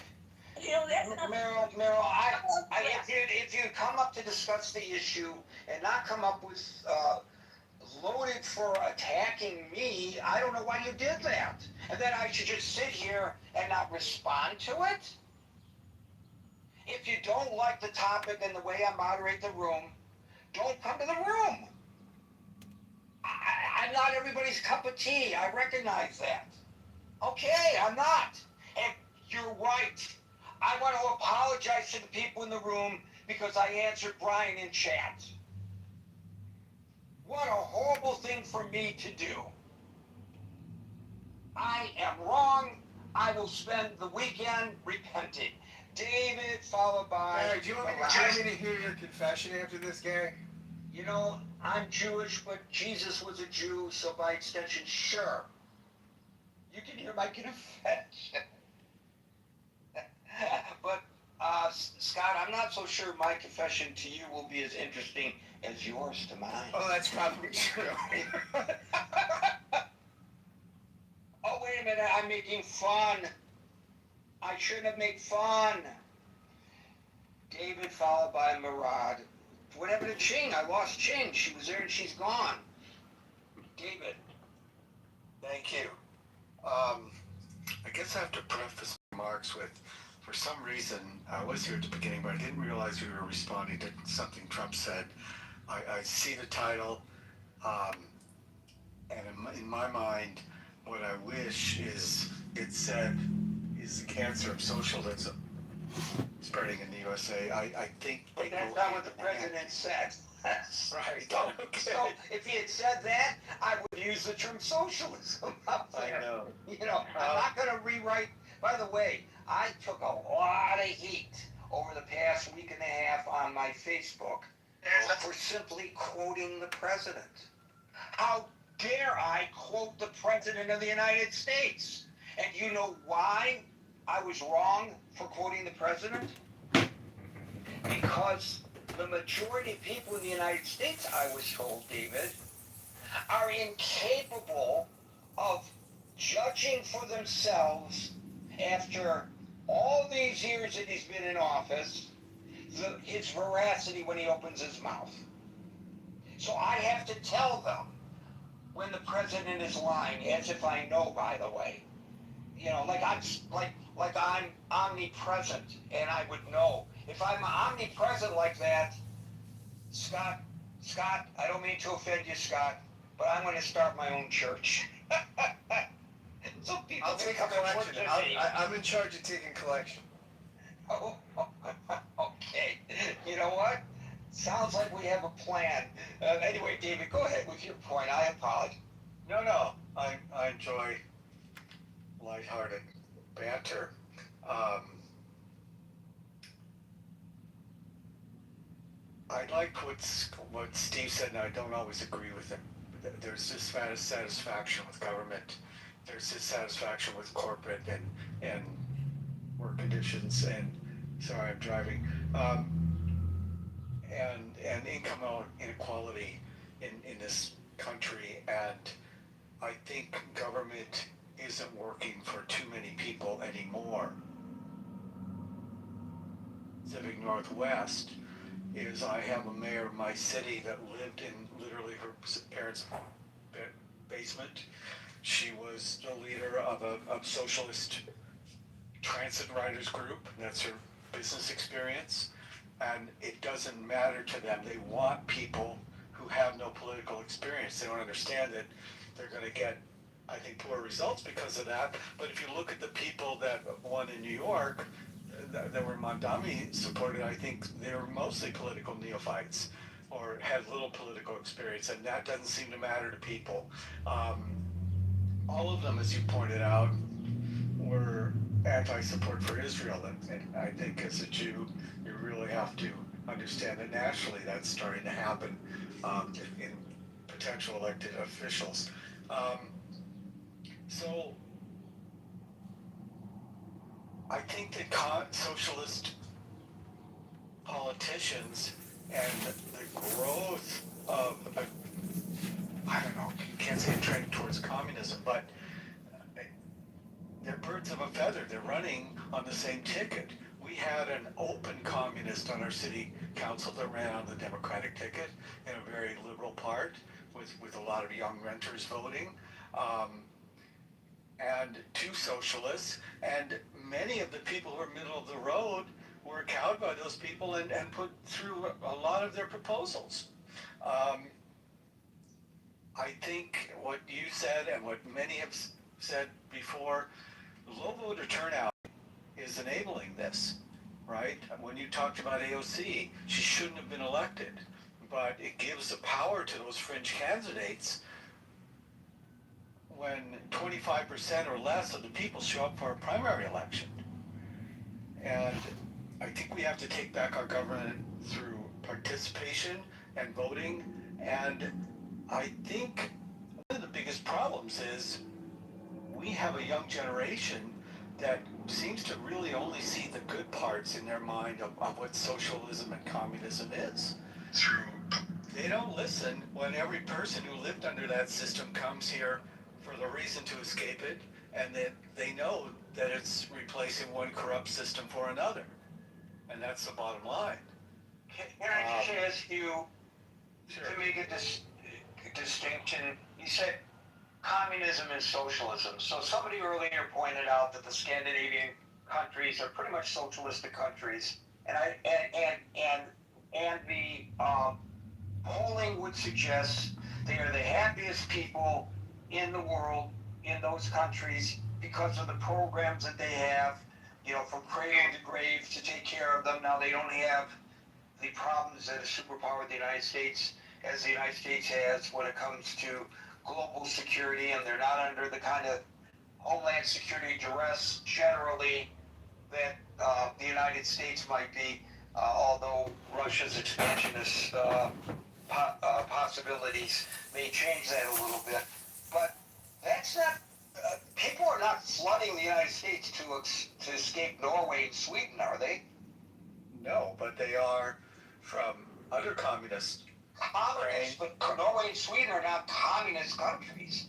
They're socialist The thing that's never mentioned about Norway or Sweden is they're tiny countries and they're incredibly homogenous, both of which make distribution of social systems a lot easier. I'm not arguing that. I'm just asking for... If I could answer the question, Marshall, please. Those countries also have a medium band of what you would describe as happiness, okay? You aren't allowed to be too successful or too unsuccessful. And if you accept that, their acceptance of what happiness is, then yeah, they're doing great. they also do get much more return for their government taxes that they pay in. At least they get something back and their government does work better. But 80% taxes also stifles a lot of creativity and what makes the United States great. I'm not arguing at all that we should become a socialist nation. I'm just saying that your comment wasn't, you may have misstated yourself, and that's why I gave you the opportunity to either double down or correct on it. You said that's why people from socialist and communist countries are flooding our nation. And I was just challenging that because I don't believe the countries that, for whatever reason, identify as socialist, I'm not saying that it would work here in the United States, are fleeing their countries from the United States. I'm sorry if I said the word flooding. I don't think I said the word flooding. I meant to say they come here from those countries, and every one of them would much rather be here than to be, and are more successful here than they could be in their countries where they came from. Where as little kids, they saw the man who ran the grocery store was overweight, but everyone else in the city was the normal way, because the guy who ran the communist grocery store, the socialist grocery store, had access to the food. And the people who were running the government had access to everything they needed, but the average person didn't in that system. And they saw it with their own eyes. I'm not saying they're flooding our country, but they are grateful that they came here and could work in our system. I will say this much I will say. I can give you a snapshot of what's happening right now in New York. I heard from Abby a similar snapshot of what's happening in Philadelphia. I heard from Barbie a similar snapshot of what's happening in Miami.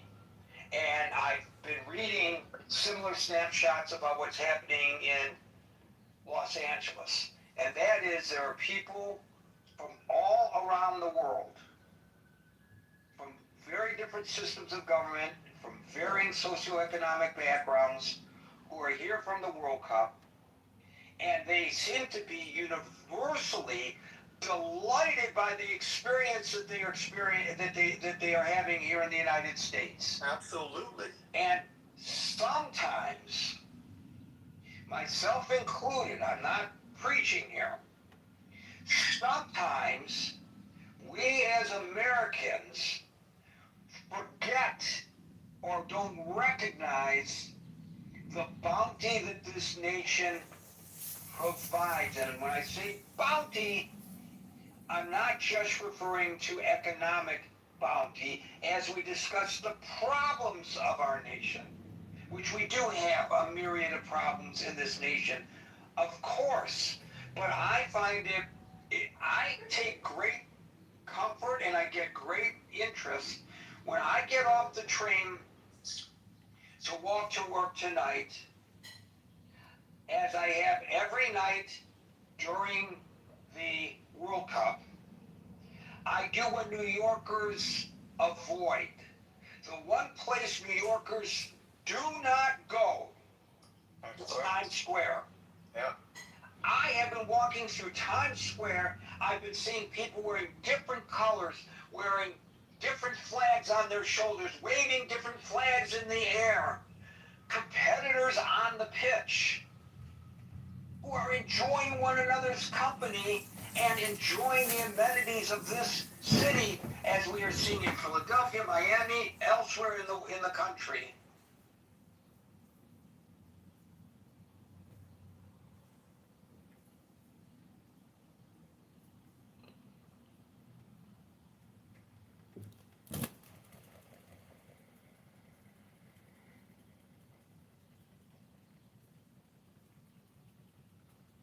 This is something.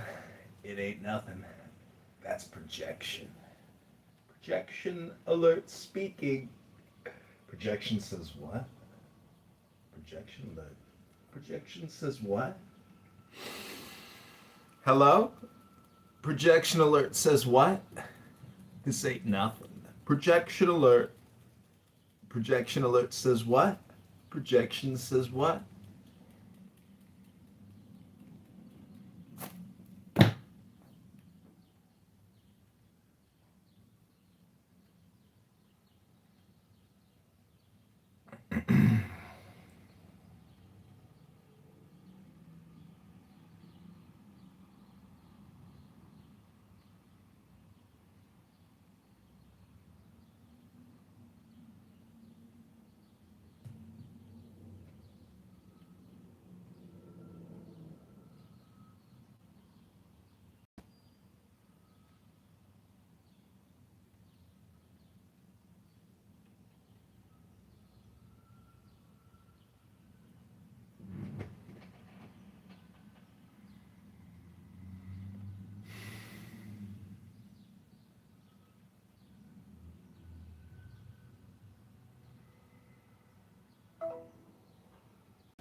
service appears to be inactive.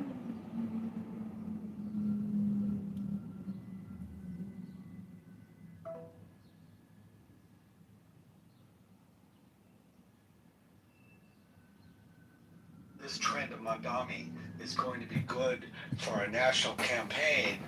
They've lost me for the first time in their lives, and maybe they don't care. I do want to say I'm really glad you brought up FIFA. We are a FIFA city. I was reflecting last week in my own spaces on X how well, as far as I can tell, every city this has worked, that the countries who come here are celebrating themselves and also discovering ranch dressing, which is, I think, their culinary favorite thing they're taking back to Europe, and the excitement and what we have to offer. And it's probably the best international program you could have as far as exporting goodwill. When the Scots had Boston had the goal of drinking the city dry, they did it, and they were happy drunks and people loved them. We have Australians here who celebrated with the team that they played in our stadium, and they are fun-loving people who we loved. In New York, the same thing that you saw. So I'm really proud that it went that way. I am a little more worried living on the West Coast when we see a trend that is essentially going the wrong way in my eyes, the Mondami trend. And if the Democrats want to take that as a standard bearer, they just made me a Republican. Our streets are full of men in skirts, and it's not because it's Pride Month. Right. The Tartan Army. Oh my God, are they lovable? Yeah. And They are so lovable. They're walking around. They're playing bagpipes. They're not bus. They're not. They don't have a bucket out for money. They're just standing on the corner playing bagpipes. Who the hell does that? A lot of them stayed in New Jersey and they couldn't really understand why Uber was so expensive, so they rented 16 school buses to tour themselves around the city. I mean, I'd love to be on one of those Scott school buses. Oh, that would be the best. If you could understand what they were saying. Sometimes their brogues are so thick, I don't understand what they're saying. My father had a strong German accent, so I can understand. But it's great. It's great fun. I'm enjoying it. I'm taking pictures as I walk through Times Square. When I see something interesting, I took a beautiful shot of a woman dressed as I don't know whether it's as an Aztec princess from head to toe, because the Mexicans were playing that day. And the crowd, they're standing there paying attention to what the cops say, staying behind the police line, watching the big screens and cheering together. They certainly aren't Knicks fans, I'll say that much. They're far better behaved than the Knicks fans. Yeah, that was a different Times Square when the Knicks won. Oh, it was dangerous. Thank you, David. We're going to Marag, followed by read books, order books. Marag followed by order books. Happy Shabbat Eve. Fortunately, Gary, nice to meet you again. Thank you, sir. Thank you, sir. Gary, communism has entered politics in the United States in several ways. At first, at first glance, you might blame the democratic leftists, but the problem has been more dangerous than this. This cancer has gone beyond infiltrating political parties. It is clear that this cancer is felt in all segments of society and in all government departments. It is absolutely true that Islamists have allied themselves with communism in a decisive pact to transform and change authentic American values. Today in New York, we see an Indian Islamist extolling communism, and the cancerous tumor of Islamic Republic has definitely taken full advantage of this capacity. For 48 years, by founding circles like Nyack and etc. But now,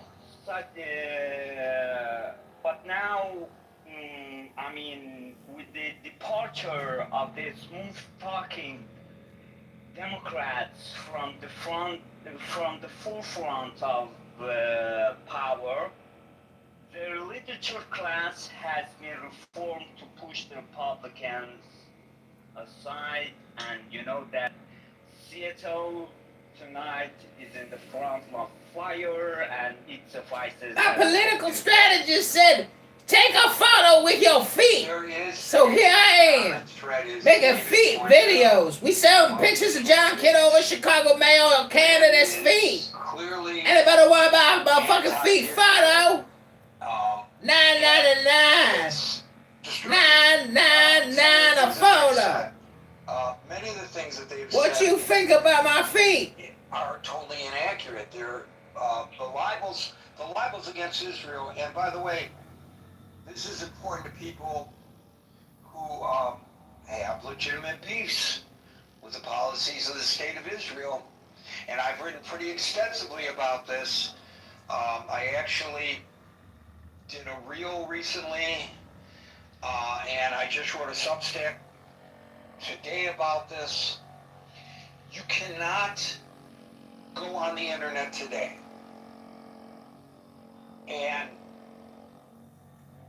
without any reference to the state of Israel, note the factual increase in the amount of hate crimes against Jews without people attacking you for supporting Israel. You see, what they are saying is that the attacks on Jews in the United States are justified because of what they perceive, correctly or incorrectly, to be transgressions by a nation. Vote John Kitover for Chicago Mayor 2027.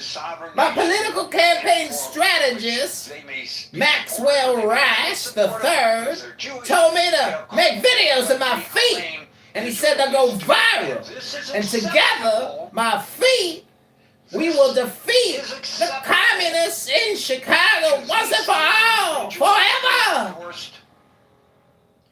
By Mayor Mamdani, who, as his first action following his inauguration on January the 1st, The Republican was to rescind treasurer running in Chicago, she recently took photos of her feet. signed by his So here I am. predecessor, Eric Adams.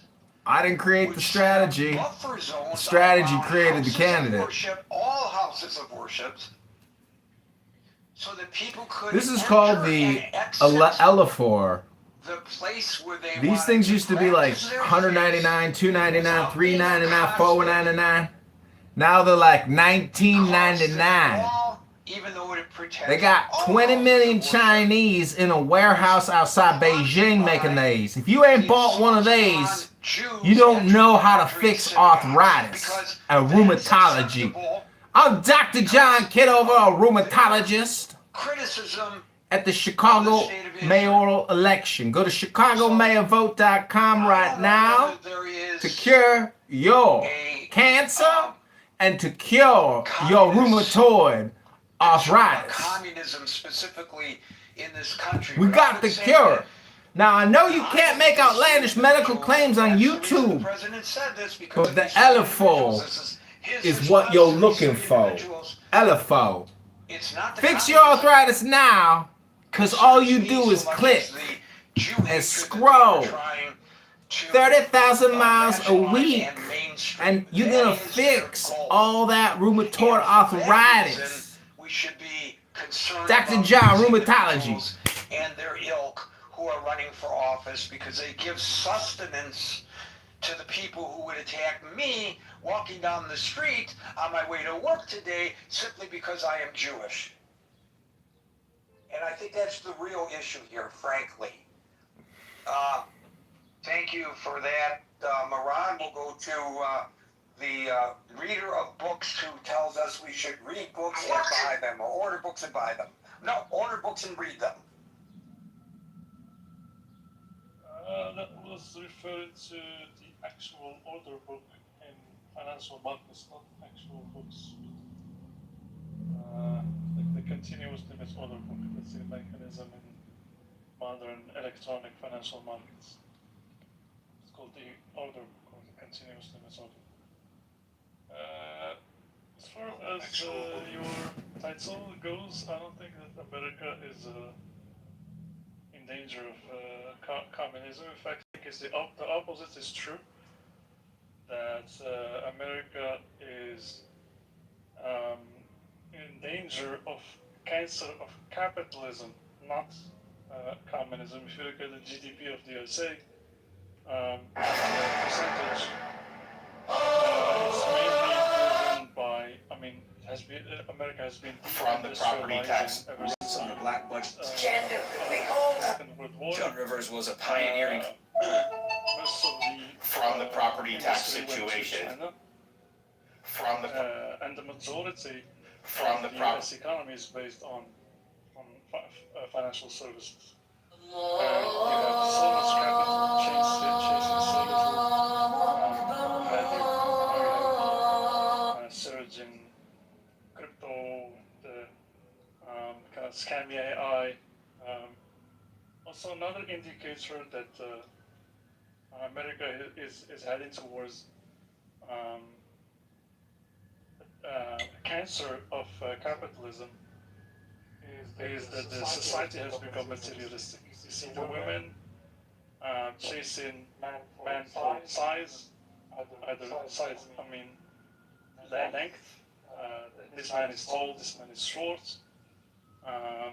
We see men doing the same thing for women. This car is Where are these men getting chased by the women? Because I'll stand on that street corner if you could point me there. Mark's like, he taught me stuff. He's brilliant. I said, where are these men being chased by these women? Because I will stand on that street corner if you tell me where it is. Hello? Boy, my humor is really falling flat today, Scott.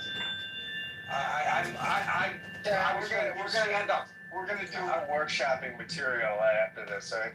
I mean, this is just as an outsider. I'm not American, so I may have a very biased view of the American society, maybe completely different. Yeah, there's a lot of issues concerned with the sex. This is a man, this is a woman, this is in the middle. Always the discussion is about the actual sex and the money, how much money you're making. You can see the conglomeration or the monopoly of very small number of companies, Google, Amazon, Meta. Okay, these companies, they control and they maybe stifle the American economy. I cannot think of other indicators, but I don't see. I mean, the healthcare system is very peculiar in the USA. Most of the other countries around the world, we have free healthcare. I don't know, like Americans want to defend the fact that they don't have free healthcare. I mean, it's a wealthy country, but they're supposed to have some basic free healthcare. That these are my main arguments. And thank you very much. Thank you very much. We'll go. I'm sorry, my humor fell flat with you.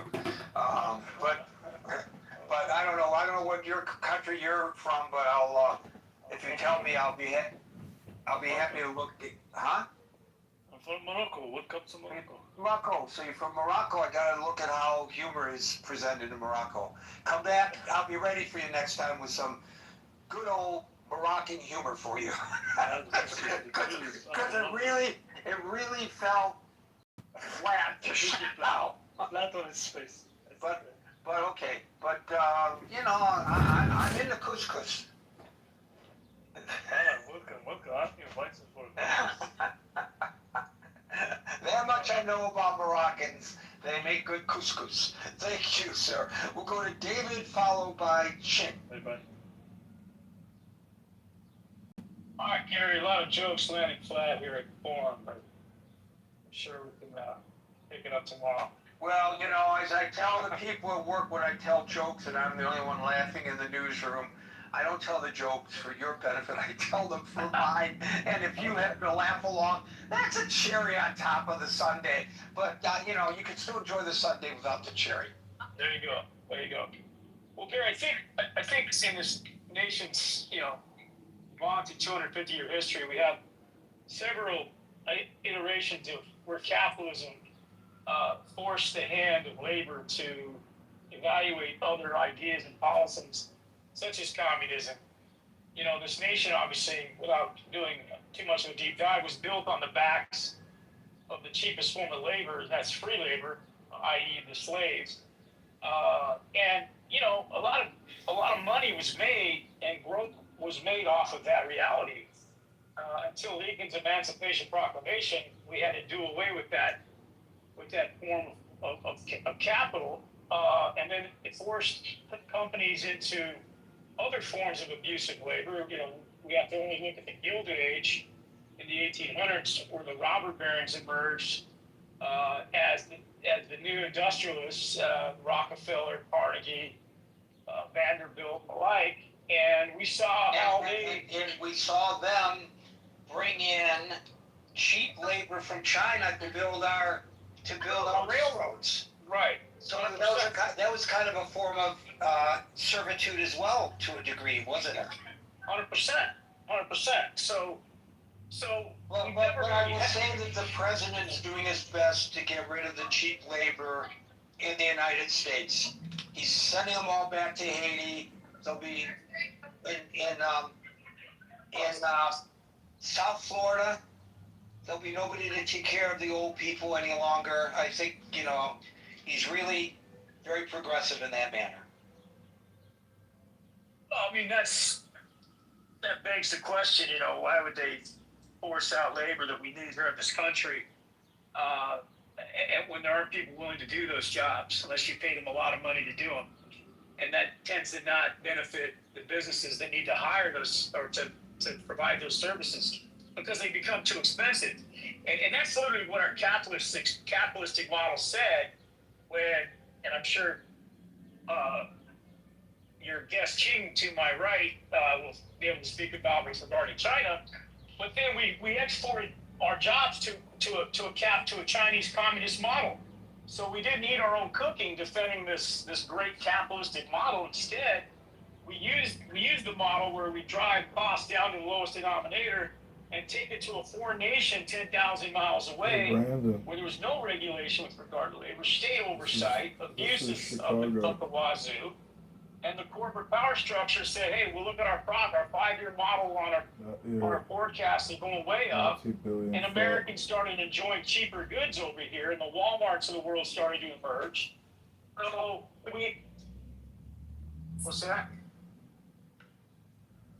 I don't know. I don't know where that noise is coming from. I think so anyway, so Gary, our politicians have really done a sleight of hand here with regard. Then we fought a war in Vietnam to eradicate that communist scourge, only to have 50 years later that country produce our sneakers and migrating manufacturing there because it's now far cheaper than China, from what I understand. So, there's a lot of hypocrisy when it comes to talking about, and I think this Mendami guy is just a convenient political football for the right to attack, just as other leftists have been used as political footballs to attack, and we can go back as far as, the 50s, the 40s, the 30s, when FDR was running on the New Deal. I mean, California had a candidate, Upton Sinclair, who wrote the Jungle Book, who talked about in his writings all these abuses of capitalism. And he ran as a socialist here in California, only to be defeated in 1935. And he didn't lose by a lot. He carried a lot of the vote, but because Americans, at least in my state, were hurting so badly, they were willing to look at another alternative to a capitalistic model that had led a lot of people in ruins. So a lot of Americans today, Gary, I hate to say it, it's like me inviting you over to my house, you and Scott, Marshall, and say, let's have a big poker game. But instead of sharing the chips, I'm going to start out with 10 times as many chips, and we're going to play the game now. So Americans are waking up, these young kids today are waking up to the poker table where a whole lot of other people have way more chips than they do, and they're asked to engage in the system that is literally stacked against it. So, so that's why the rhetoric of communism and socialism resonates for a lot of folks. It's because they don't see a pathway forward without working 100 hours of work, 100-hour work weeks, borrowing tons of money. Right, got it. I'm gonna stop you because I want to give Ching 2 minutes. Okay? Yeah, go ahead. I'm sorry. Yeah, I know. Okay, Daryl, I ain't gonna get to you, unfortunately, buddy. Ching, you got. Oh, thank you, Gary. There's so many things you guys are talking about, and Gary, do you want to just ask me a question? Because I can talk forever. Yeah, but you only got a minute. Yeah. So somebody who left the communist country and now you live in the communist regime of New York, you're well suited to. Oh, okay. First of all, Gary, I don't consider myself living in communist regime, okay? Give me a fucking break, okay? Firstly, okay, the mayor is not a communism. Come on, he called himself a socialism Democrat. Socialism is not exactly communism. Socialism is, it's something reachable. They strike for, giving, make poor people less poor, right? Evenly distribute the wealth. Communism is ideal.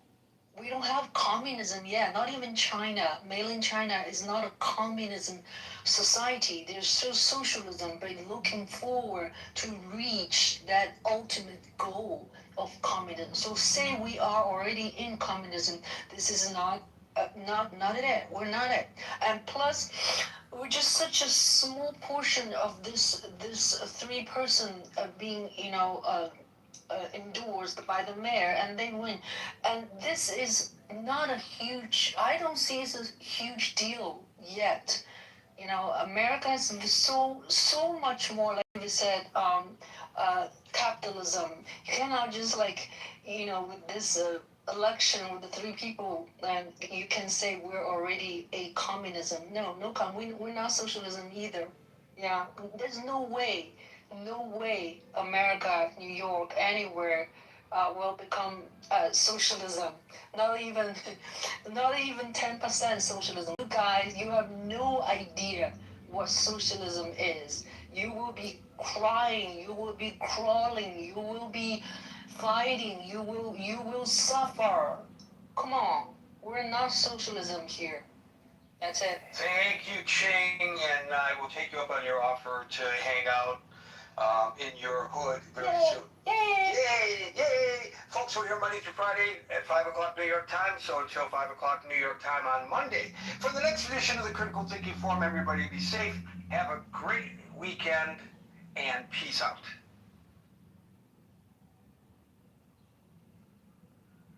Grumpy needs to look at her YouTube and Instagram. That's a lot of Thursday.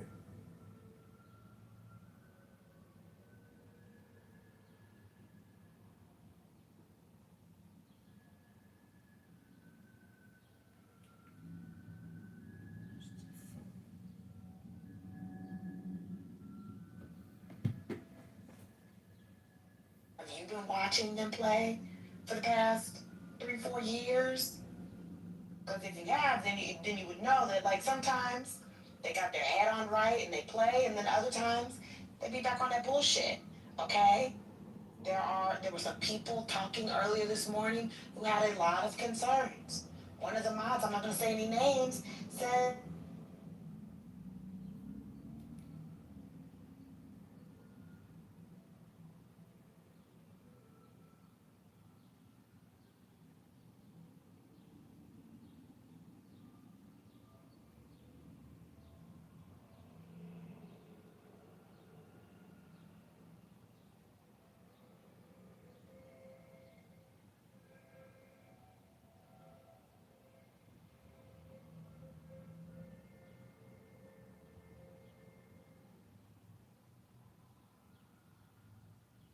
Well, that sometimes they like to be on that bullshit.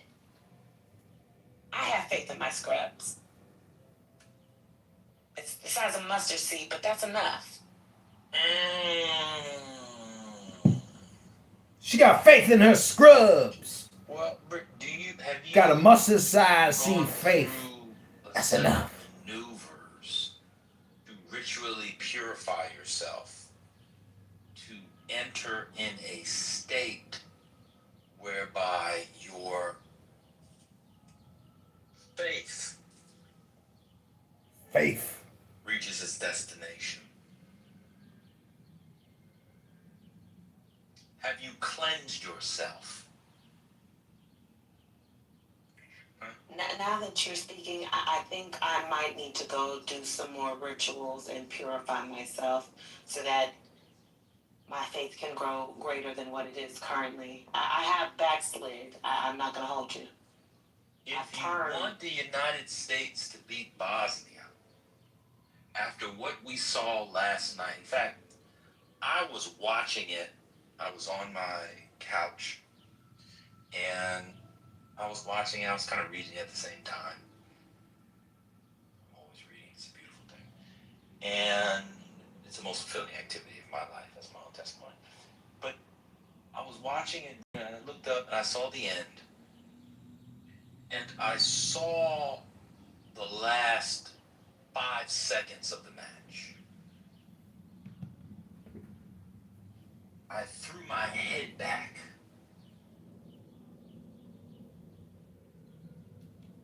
And my next conscious was my reading time when my alarm went off at 4:30 this morning. I believe that the team that we saw last night requires faith that God will not answer to if we come to God with ritual or moral impurity. The team we saw last night is the real U.S. team. I had a revelation. It is an undisciplined team. It is an arrogant team. It is a sloppy team in the midfield. It is a team that has coaching deficiencies that were covered up by spectacular play in the first 2 matches. As bad as Bosnia is, once you get to the knockout stages, a team of the caliber of the United States national men's team can lose any game, Britt. Any game. Anybody looking past Bosnia should remember when Hillary Rodham Clinton looked past Chitolini the Great, Orange Julius I. My God. What I saw last night returned me to the book of Leviticus. And I have been preparing a set of personal maneuvers and ablutions to ritually purify myself. You cannot come into the tent of meeting God's dwelling place unless you have ritually purified yourselves. In other words, to enter a holy space, you have to This be is John Kitover, Chicago qualified mayoral to candidate. enter This is a an holy online space. debate. Go to ChicagoMayorVote.com. When I take my prayer for this team into the tent of meeting, when I leave it outside in the sanctuary where the priests are, when I ask the high priest to take it into the Holy of Holies, my God, place it on the mercy seat, huh? Y'all know the mercy seat on top of the Ark of the Covenant? Both sides, wings. I believe I can fly. That's what R. Kelly was singing about. He was singing about the mercy seat. Why? Because you put your prayer onto what? The mercy seat. The burnt offering goes up to God. That's why Othello blows off his faith to high heaven. It's an allusion to the Ark of the Covenant, but y'all not ready for that yet. Huh? You cannot enter into the temple, into the tabernacle, into the tent of meeting unless you're ritually purified. Now, there's some misconception about what holy means and about what being impure means. Impure does not, in fact, mean of the devil. All it means is not pure. Same with holy. That which is unholy does not mean of the devil or demonic. It simply means not holy. In other words, it means, watch this, that which is common or profane. We use the word profane in our lexicon, in our language, to describe that which is what? Evil, Luciferian, etc. But if you actually go back and work through the Hebrew and the Greek and the Latin, you know that the word profane simply means common, that which is not holy. If the United States men's team is going to win, we must engage in a set of purification rituals. We must clean. We must eat properly. We must wash our clothes. Go back and read Leviticus. Yahweh tells them to wash their clothes all the time. This team, from what I saw last night, is a cursed team. Last night, what I saw was when Korah and his boys questioned the leadership of Moses, and what did God do? Open up the earth. They got swallowed right down in that ditch. What happened to his followers? Yahweh burnt them up to heaven. Anybody that thinks the team next week is going to simply roll over Bosnia, that would take a miracle of miracles, as the great Taylor Montcalm-Zoyle said. Wonder of wonder, miracle of miracles, God took a lion by the hand, stood by his side, and miracle of miracles. That's what it's going to take. Way up last night was a mess. He looked like... This is John Kitover, Chicago mayoral candidate. I need your support right now. Like this like this video and subscribe to this channel. Then go to ChicagoMayorVote.com. This name of this room is politically correct on Clubhouse. Stop blaming Democrats and Republicans. You are the problem. We'll get you back. If you don't go, we burn you up. That's what he looked like last night. Passing in the midfield, not crisp. Wow, the back line had more holes in it than some of y'all socks. Huh? You could put a Johnson through those holes last night. Magic Johnson. And Ernie Johnson. Or just a regular Johnson. I saw goalie play that was ass last night. If it wasn't for a quirk of the 14th Amendment, watch this, we wouldn't have a proper striker. I'll say it again. If it wasn't for a quirk of the 14th Amendment, Section 1, ratified in 1868, we would not have a adequate striker. For all of the athletics, the money, the treasure, the training, the enhancements, this country cannot develop a top-flight striker to save its life.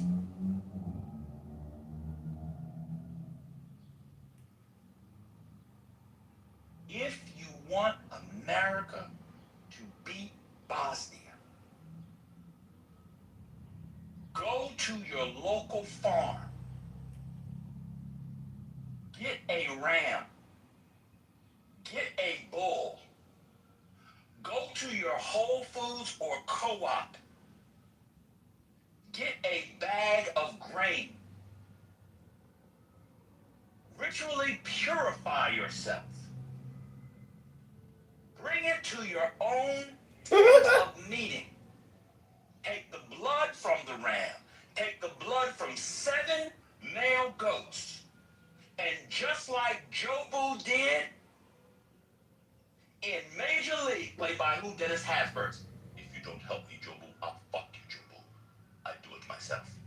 Take the blood of those 7 goats and spread it on your own tent of meeting. Rick, what we saw last night was an abomination before God. Which God? All of them. The Canaanite gods, the Hittite gods, the Israelite gods, the Christian gods, the Greek gods, the Roman gods, the Mesopotamian gods, the Babylonian gods, the Aztecian gods, the Incan gods, the Maya gods, the gods of the earth, and the gods down on 125th Street. What up, Sons Up? What up, God? It was an abomination before This any is John God. Kitover, Chicago Maryland candidate. I am in an online debate right now with liberal progressive Democrats, socialist communists. They have extreme Trump derangement syndrome. They hate America. They're controlling the rents now. They want to spend trillions. They have no business acumen, no business experience. They're all political. I need you to like this video, share this video, and go to ChicagoMayorVote.com right now. Every time the motherfucker speaks, he puts a tennis ball at the end of it. But I think it's a good strategy what Norway is doing because they're resting their... They lost 4-1. They are completely out of sync. Whack. Out of everything. Can I borrow some sugar? I'm out of sugar. I got people over. I need some for coffee. They're out of sugar and ketchup, too. Did anybody see the game today? I certainly did. The United States thought they were a butterfly in the sky. The United States thought they were Amelia Earhart. The United States thought they were Charles Lindbergh and the flight to Asia. Remember when Charles Lindbergh? Anybody remember this? In 1936, that flight, the Canadian Arctic route went up to go to China, but went over what? The Canadian and Alaskan tundra. And his wife. Remember his wife? His wife was the daughter of a diplomat who was also a senator from New Jersey. He was the diplomat in Mexico. He would have goodwill tours. Brought Lindbergh to a goodwill tour. His daughter was down there. They got married within the year. She became what, his aviator. She wrote a memoir about it, about the flight to China. That's what they thought they were last night. And then the game started. And then the game started. No, it's 1-0 in the first round. In the first 10 minutes, what a shot on the corner kick. Nick goes at a couple of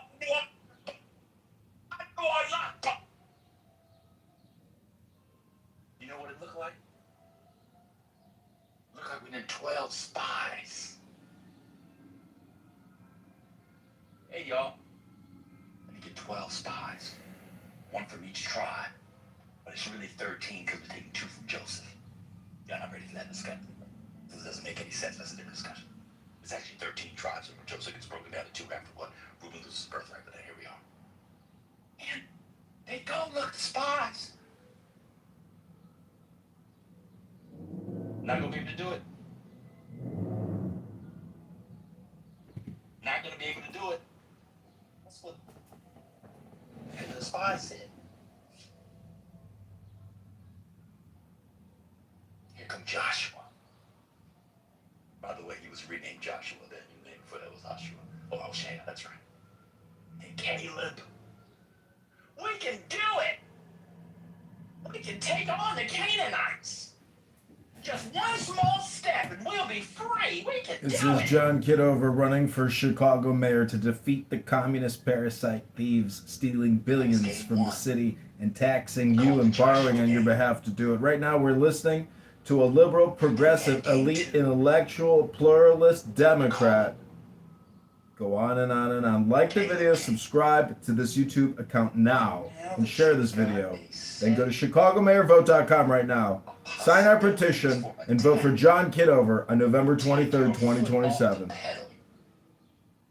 Against a Turkey team, which for some reason now, because Erdogan asked in the 2020s for everybody to call them Turkey, now we all have to call them Turkey, when the whole point of being called Turkey was to remind you to have lunch. Now we are going to say Turkey. They hadn't scored 1 goal. Britain.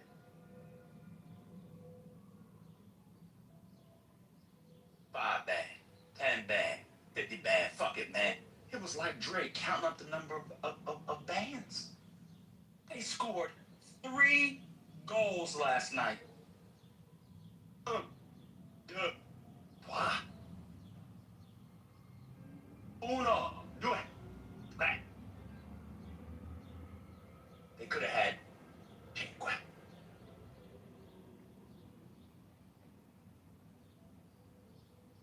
Do you think this team is ready to play Bosnia next week? And I'm gonna end on here. I know I'm taking a long time. Anybody can cut me off. I apologize. I just would like to say. They decided. That's rhetorical, Trent. They decided to bring Husilic in the 60-something minute. Why? Why? If you wanted him to get his legs under him, why not start the game? Why bring him in against players who are already tired? Why would you bring him in after halftime? Because you want to win the game? Oh, I'm sorry. What's the boy's name that start with a B? Berhalter? What was his name? Sebastian Berhalter, yeah. Berhalter. Oh, he needs to be careful. He's on a yellow card. Why wasn't he sitting out last night? On the yellow card. Well, he got the yellow card in the game that they were playing, but he shouldn't have been seated. But then, you know what I'm saying? They take him out. And he was playing like ass. He was playing like ass, and he was risking getting another card. It was, Why did you put people on? They got yellow cards. Not to get another yellow card. The whole team chemistry is off. Anybody suggesting it was a meaningless game is lying. John Kitover, Chicago mayoral candidate for 2027, the presumptive candidate. Like this video and subscribe, and together we will defeat the communist parasite thieves stealing billions of dollars from Chicago. 2026, 2027, billions will be looted from pensions and homeowners and taxpayers. Like and subscribe. I need your signature on my petition. I need you to vote for me February 23rd, 2027. This is the campaign to elect John Kitover. Go to ChicagoMayorVote.com right now. We are listening to elite, intellectual, LGBTQ, liberal, progressive Democrats. Anybody see Mbappe playing today? Smiling. Smiling so wide, he could have been a mixed race advertising icon for Crest toothpaste. Just cheesing. So much cheese, I saw Gruyere coming off his gums. You know what great teams do? You know what winners do? They continue to put their opponents in the ground. You bury them. You get out of that group stage with not 3 points. This is John Kitover, Chicago mayoral candidate running in the 2027 election, February 23rd, to defeat Brandon Johnson, the communist, parasite, elite, intellectual, LGBTQ, liberal, progressive thief, stealing billions in 2026, billions in 2027, sticking you, the homeowners, the voters, and the taxpayers with the bill for his progressive communist socialist agenda, which is racist. It's all theft. He's stealing from pensions. He's stealing from the savings of Chicago. He offered $800 million more for the Chicago parking meter deal than he needed to. And we are listening to elite socialist, communist, fascists, LGBTQ, elite, liberal, progressive, pluralist, feminist, Democrats. Go on and on and on. And I need you to support me so I can support you to liberate this town. Hit the like button, subscribe, and share. And go to ChicagoMayorVote.com and vote for John Kitover, February 23rd, 2027. Sign our petition now. Go to ChicagoMayorVote.com right now. Weeks ago, after having 2 bourbons and a red wine, that's exactly what I'm expecting. That's what I'm expecting. This is the Brandon Johnson City Hall official transition team. How you text your girl? I'm gonna tear it up. Tear it up. When you first start to date somebody, you have one too many drinks, and you show up, and it looks like a cornichon because you can't get on hard. That's what the United States did last night.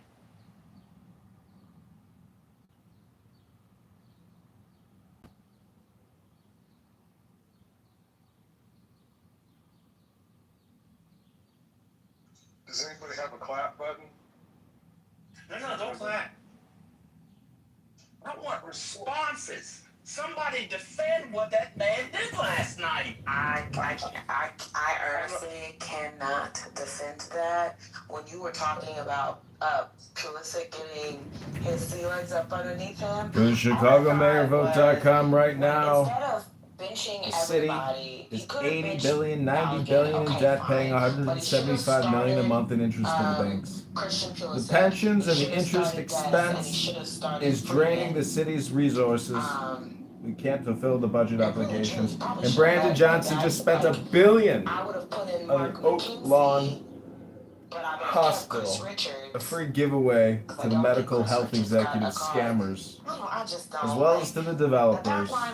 Brandon Johnson is a thief, communist, liar, traitor, racist, a low IQ, CPS parasite. Been informed for like 2 years, just about. Doesn't get minutes at club. I do not know why you would put him in for a game like this over Matt Forense and just letting him ride out the momentum he has. I think it's how he has no cards, he has no injuries. Just let him ride out this match and do the things that he needs to do and have the momentum of at least him being an efficient goalkeeper into the next round. I was so embarrassed. They crashed out in front of First Lady. It was so bad. She boomed the room right after it was done because she was done. She was over it. And I was very embarrassed about that. I don't know what to say. It was horrible. They all looked horrible. Real quick, I just want to say this. Alright, I gotta go. First of all, Britt, what you missed in that whole conversation is that man said he was reading a book while the game was going on. No time has he ever read a book during any NFL playoff game. How would you know? Well, because I know, because the NFL. No. How do you know? How do you know what he does during the games? Did you ask man? Did you ask man? Are you omniscient? Do you know everything? Yeah, I do. During an NFL. Of course you know every fucking thing. You're the Uber Mitch. You're the Uber nigga. Of course you know everything. During an NFL. Of course. Just because you listen. No, you calm down, sweetie. You're the one who called me out. You calm down. No. You don't have to. Yes, you said, hey, Britt. You missed what he said in the whole entire conversation. He was talking about how ass the team was. Yes, I know last night playing in comparison to how well they played in 2 prior games. That's what he was talking about. Just because he was reading a book last night and the game shocked him in such a state of fright that he then lost consciousness, forgot who he was and where he was until he arose this morning, that doesn't mean anything to me. During the South Africa game, he was so disappointed with South Africa that at the halftime, after watching it vehemently, he went and read the book, and then guess what happened while he was off watching the TV, reading that fucking book? South Africa turned around and won that game versus South Korea. So maybe, just maybe, they are not watching the screen might be good for some of the teams he's rooting for. Did you ever think about that? But you know the fucking thing. See, that's what happens when know-it-alls come back into this space. My God, on today. Yeah, sorry. So again, I was being a bit facetious. You took it maybe literally, but also I changed my PTR because my wonderful wife brought home some ice for the vodka, and as she walks in, she hears Mr. Van Miso speaking, and she says, "Oh, I didn't realize you were listening to a sermon." So I wouldn't put on my Aaron Donald jersey, Rams, and my Cullen Bryant pants, and we're going to cleanse ourselves with some vodka. I appreciate it. You have a good night. Ritual purification, as it's laid out in the scriptures, does not allow for vodka. I don't know if they had a concept of vodka, but I do believe, as I began my short sermon with, and I'll be very brief, that the United States, even if they're to get past Bosnia, let alone getting past the next round and beyond, will need prayer warriors. That's a fact, brother. It was really, really bad last night. I'm talking about simple passes. I'm talking about holding a line. I saw a line last night that was so jagged that it didn't matter when the ball, they didn't have to check for offsides. That's how it was ridiculous. The defenders were 5 meters apart. The last time I seen a line that jagged, somebody asked me where the party was at. They told me and they said, let's get married. It's unbelievable how jagged it was last night.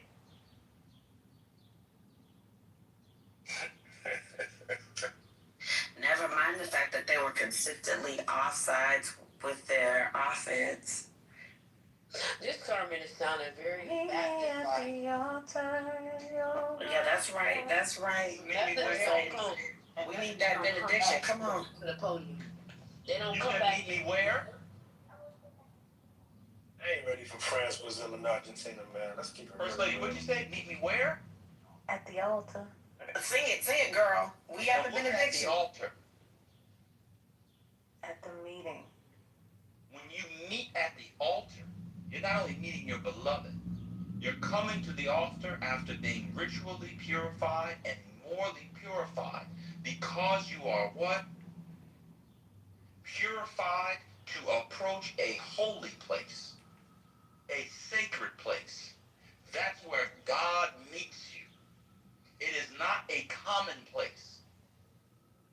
That's why we the altar, they don't, watch this, they don't come to the altar at the same time.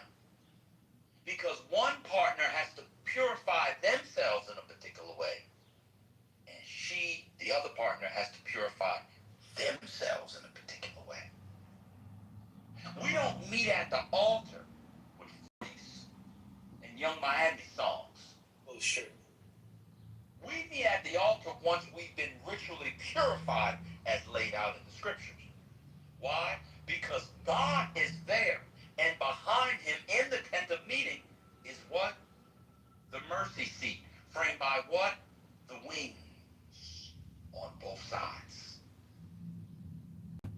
What is in the ark? Watch this.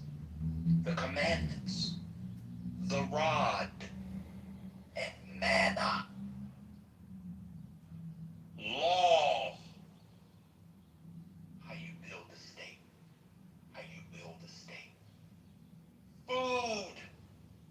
How you survive as a person. The sprouted rod. Faith. Wisdom. To keep it all moving. Huh? Faith what? Wisdom what? And what? Courage. When we get to the altar, we have to be qualified. That's why you don't see people just running up on altars. Because they know that is the dwelling place of holiness. If we're going to take our faith, Aaron's rod, if we're going to take our faith in this team to the altar, we just can't leave it there. God's not going to be there. When you go to, this is one of the issues with the Protestants. The Protestants teach that God is everywhere, he hears you everywhere, so forth and so on. Chicago mayoral candidate running in the 2027 election, February 23rd, to defeat Brandon Johnson, communist, parasite, elite, intellectual, LGBTQ, liberal, progressive thief, stealing billions in 2026, billions in 2027, sticking you, the homeowners, the voters, and the taxpayers with the bill from his progressive communist socialist agenda, which is racist. It's all theft. He's stealing from pensions. He's stealing from the savings of Chicago.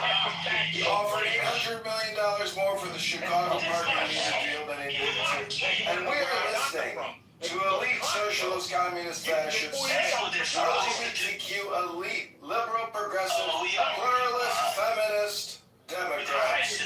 Go on and on and on. I need you to support me so I can support you to liberate this town. Hit the like button, subscribe, and share. Go to ChicagoMayorVote.com and vote for John Kitover February 23rd, 2027. Sign our petition now. Go to ChicagoMayorVote.com right now. 4 weeks ago, after having 2 bourbons and a red wine, that's exactly what I'm expecting.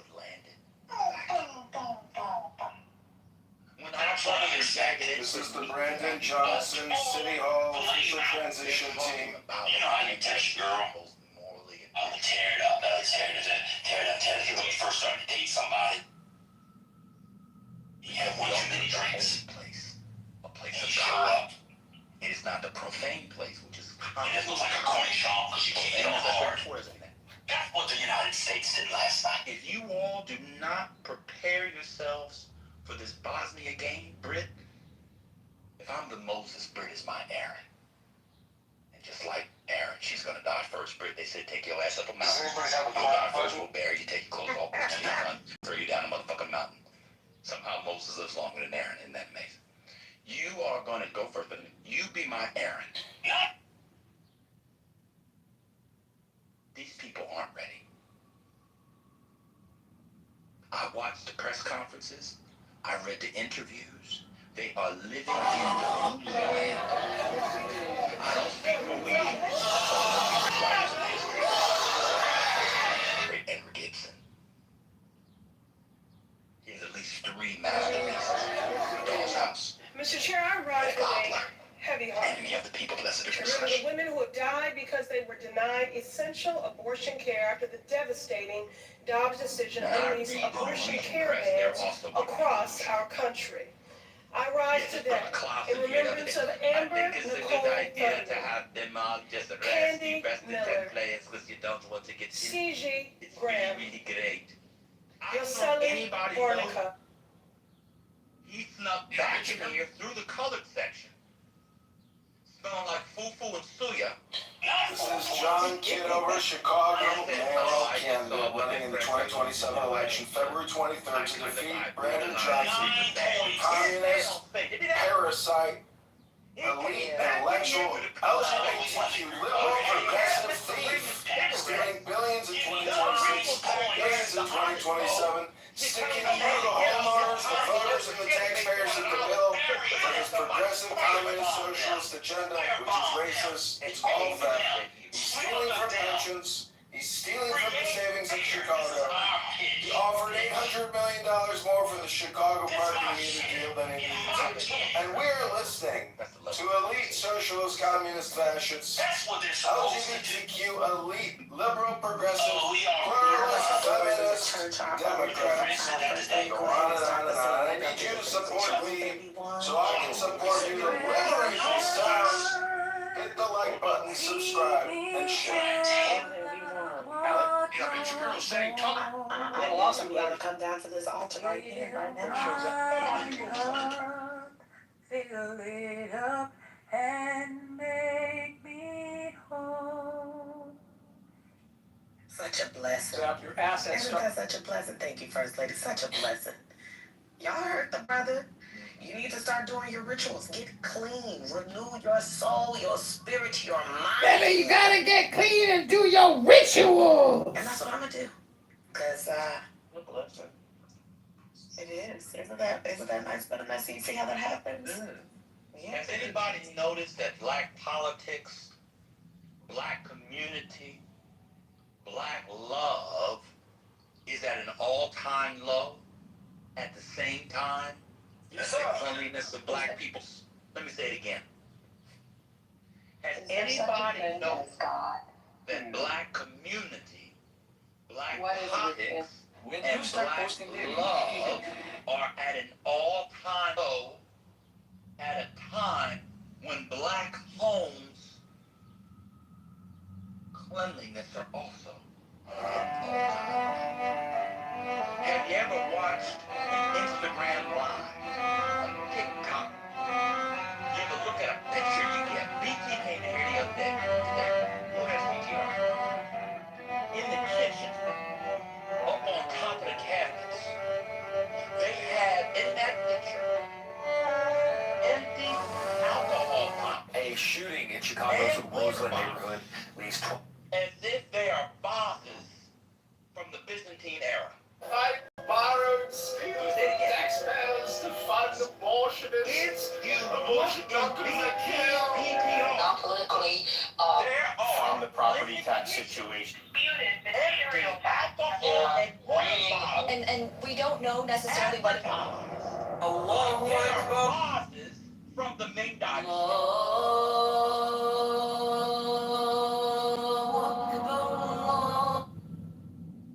You cannot get your house in order. Racers, and this is the Pooh Cocktail Supreme. You cannot get your finances in order. You cannot get your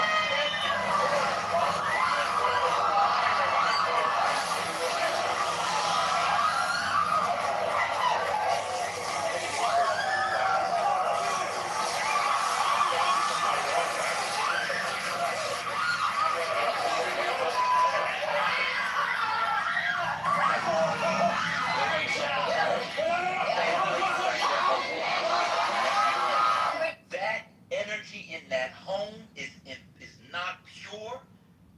It is enervating, and it atrophies your mind, body, and spirit. If I walk across that lineman, cross that threshold, and it's kids' toys and clothes and bags in the front, I don't step over it.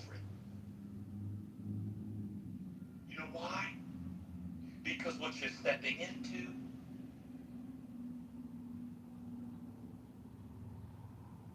is what the great John Milton called pandemonium.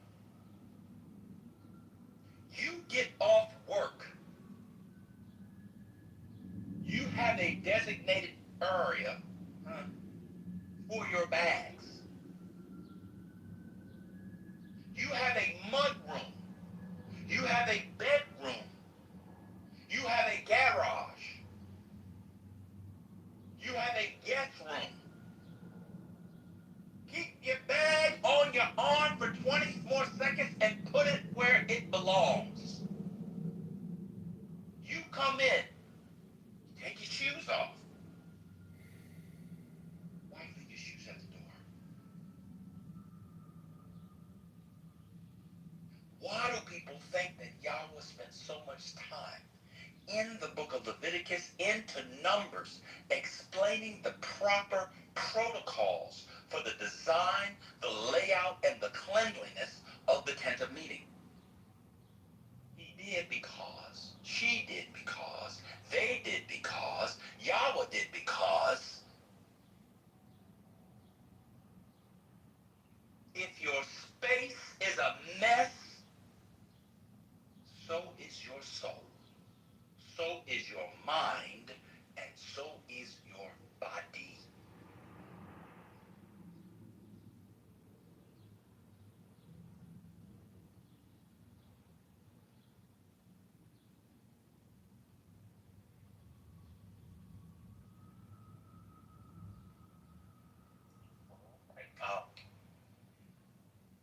Britt, are you there? I'm here. Okay. Are you in the Megaton Basin, or?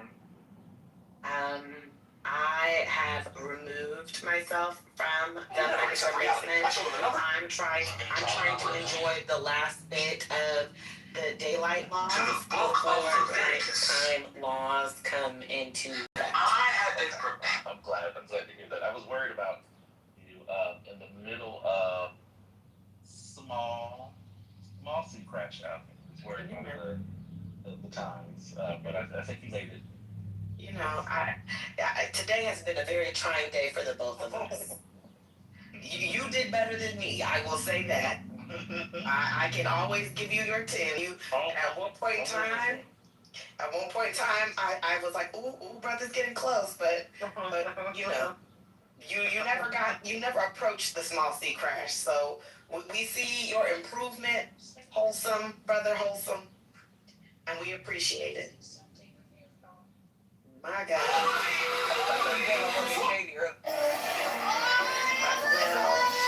Nothing says strong leadership like a strong beat.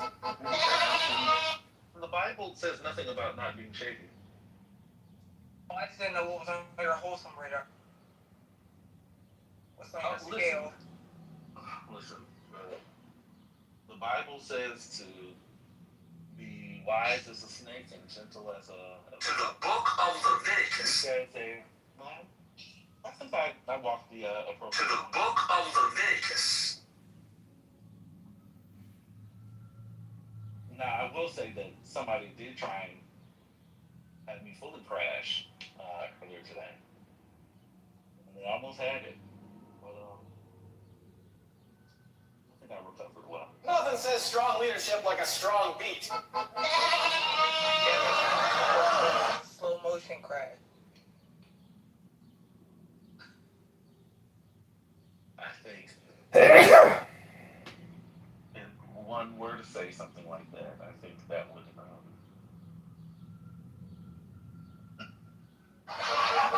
be Nothing says strong leadership like.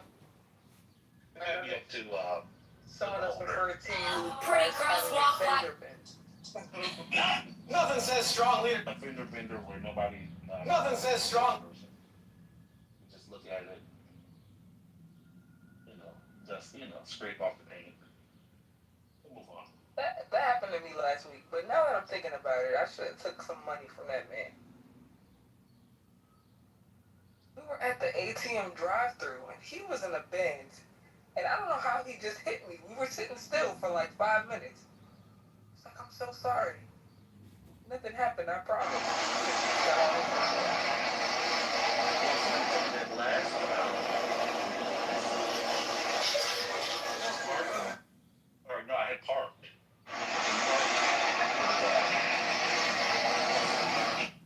I had been parked for a while, but sort of mentally preparing myself to meet people that were already there.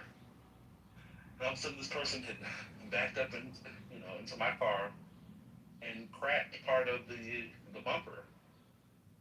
And they told me that it wasn't a big deal, that I shouldn't, worry about it, and that in the grand scheme of life, particularly, that it didn't matter because people in Palestine dying. True story. That I shouldn't be worried about it because people in Palestine Nothing said. had it much worse.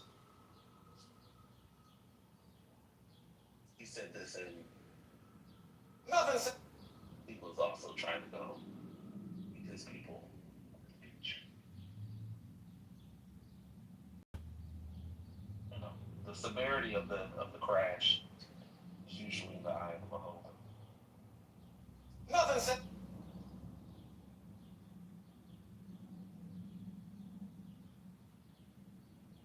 I would say I had a slow motion crash. Nothing said. Something that's fair to me.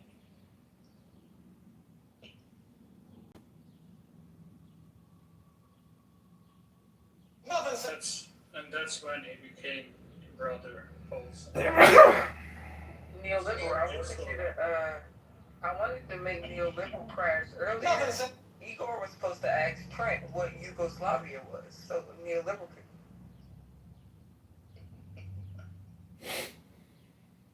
Nothing. Igor than me. Nothing says strong leadership Well, To be fair, like a strong beat.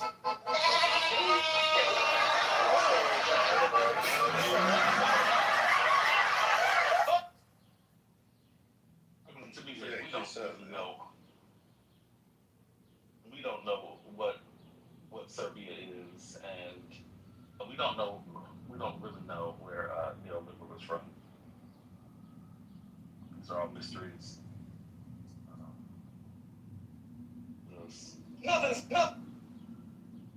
Nothing says strong leadership like a strong. I definitely thought Igor was from Russia, so that was fun. Brother, half of this app think I'm Russian, and half of them they think I'm from Siberia, and like 2% they think we don't have a mayor in my country. Not from Siberia. No, I'm not even kidding. Like, that's it. I really think I'm from Siberia. They're like, is it snowing? And yeah.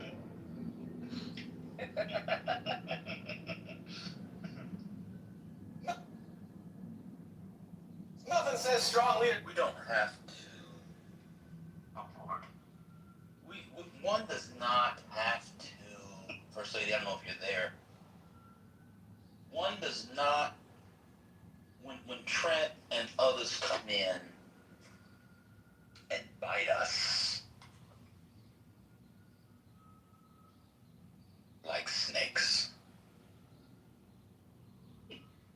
we can have faith and ask for God's intercession, and He will raise up among us a man who will build a golden serpent upon which any of us can look and let me say it again. Just because Trent comes in on his belly like a serpent and bites you, all you have to do is look up. Nothing. And see. Nothing says strong leadership like a strong beat. Serpent. You don't have to hold your crash out in. Have faith if you're a brother wholesome. If you're getting bit by serpents, just look up.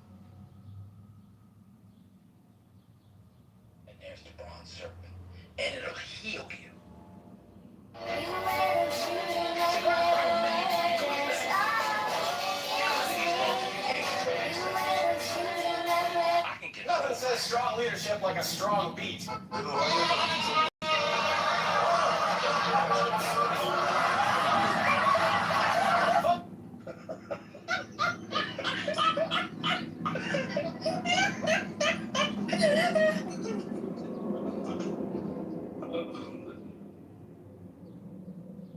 My tracking number is 582L.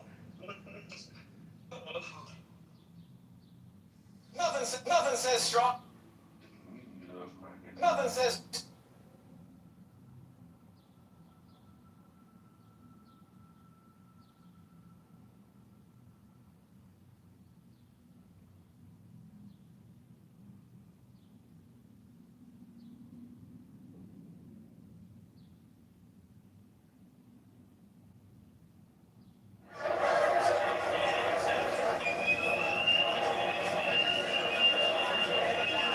Nothing says strong leadership like a strong beat.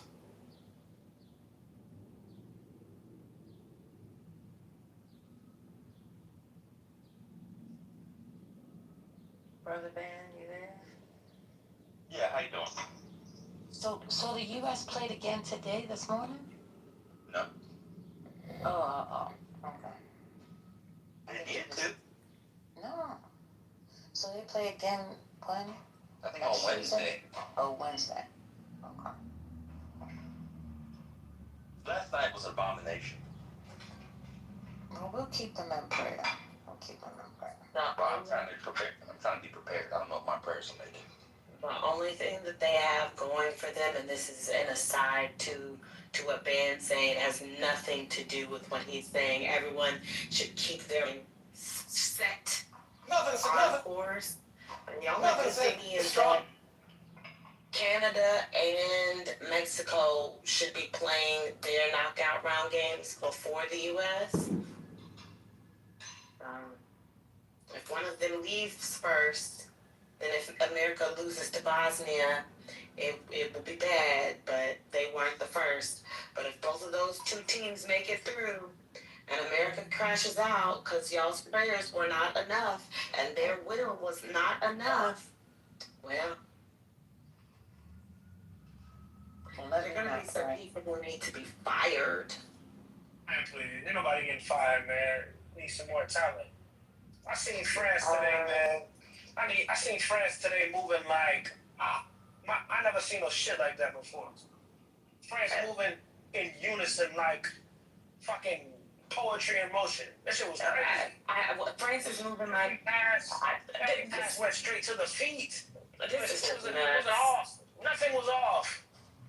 It was beautiful. This is nuts. This is nuts. France is moving like France, like they've always moved. Nah, it wasn't like this. Especially after they've gotten rid of Griezmann and some of those schlups who they had who really fucked them over in 2022, where Mbappe had to do all that shit by himself. And now they have a Ballon d'Or winner in Dembele. So France is doing. Britt, don't mind him. He's tapping into his deep-seated love for France, which comes from being a Haitian, where deep down they really want to be I French. am no Francophile. I am going for Vinny Jr. But anyhow, I mean, all that glazing you just did, I was confused. I'm just keeping it real. All I heard was people The Thomas is moving. Shit, Then you used to say. I mean, he was glazing. I was like, oh my god. That's actuality. That's the reality of the situation. I've never seen play like this. Have you? It was your eyes stop working? It was very good. Do your eyes like only work when France plays? Nah. I seen what I seen, and I saw what I saw. That was right again. Wait, but Ben, here I am talking about people. Oh, well, you know them brothers speak real like me. No, those are supposed to be your forever ops. You dig up in your forever ops. No. Hold on 1 second, MJ. Hold on 1 second, because I was literally. I said it was Germany. Whatever. I was literally saying how some people at U.S. men's soccer need to be fired. Like, I'm talking about structural change within the federation, because it's not just about the skill level of the players. It's also about how the federation moves, how they operate, their mindset, and how that impacts this particular team. So when I said people needed to be fired, I'm very serious that if they crash out at round of 32, the heads need to roll at the federation. But because you saw France play today, you saw Dembele hit the little 3 on his arm, you saw the dictator himself, Kylian Mbappe, moving and grooving, and you said, I've never seen such sights and delights with mine eyes before, and now all of a sudden you're a whole francophile in front of my face, and you're gonna tell me they need more talent because you got up here and saw France and said, oh my God, what are we missing? This is disgusting. It's depraved. First lady, that's why she's my Aaron. You see why she's my Aaron? She said, what'd she say? She said, heights and delights. You heard that? That's my Aaron right there. That's why she's my Aaron. That's right. Should I get it out before I'm fucking with Vinny Jr., brother. I'm going with the boys, you know. Listen, I Who's can't the boys? Who's Vinny? Vinny who? Charles de Gaulle. So you're going with France? You're going with France? You're going with France? I'm going for Brazil. It's the Americans. You know what I'm saying? The blacks and the Americans. Which one is it? France? Over the francophone. Brazilian Over the francophone is the Americas, the blacks. I don't know what you're saying. Which one? Have you been drinking? Brazil. Is what I'm talking about. One thing I respect about MJ, he's the last person on the app who still drinks since Bruce left. Not Uncle Bruce. Uncle Bruce, that he didn't drink. He guzzled. Oh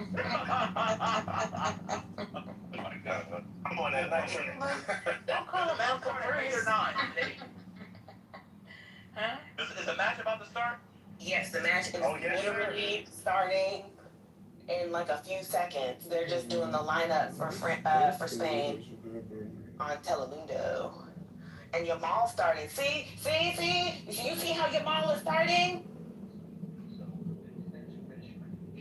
Must be nice to have, your phenom on your team start. I named myself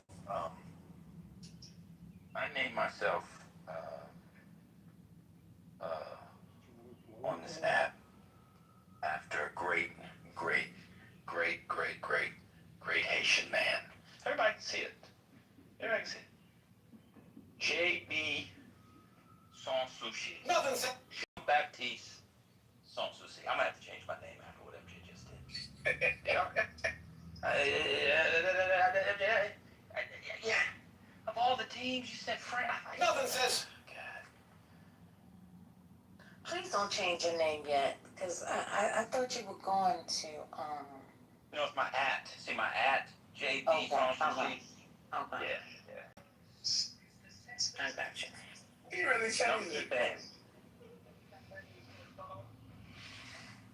Y'all know about Sans Souci? I don't. Oh, this is a man. Sans Souci was a man. So if you go to Haiti, as MJ can tell you, the great installation tower they call Sans Souci that was built in the early 19th century by the king himself, Christophe. But there was a man named Jean-Baptiste Sans Souci who, after many of the revolution, they don't like this part, they cover years. After many of the revolutionaries decided to join France temporarily, he refused. And he led an internal insurgency against those who joined the French temporarily, you see. And what we know about him, the little we know about him, is that he was from where? Congo.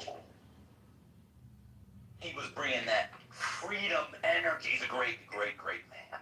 Everybody should read about him. It's a beautiful thing. Oh, it's a beautiful thing.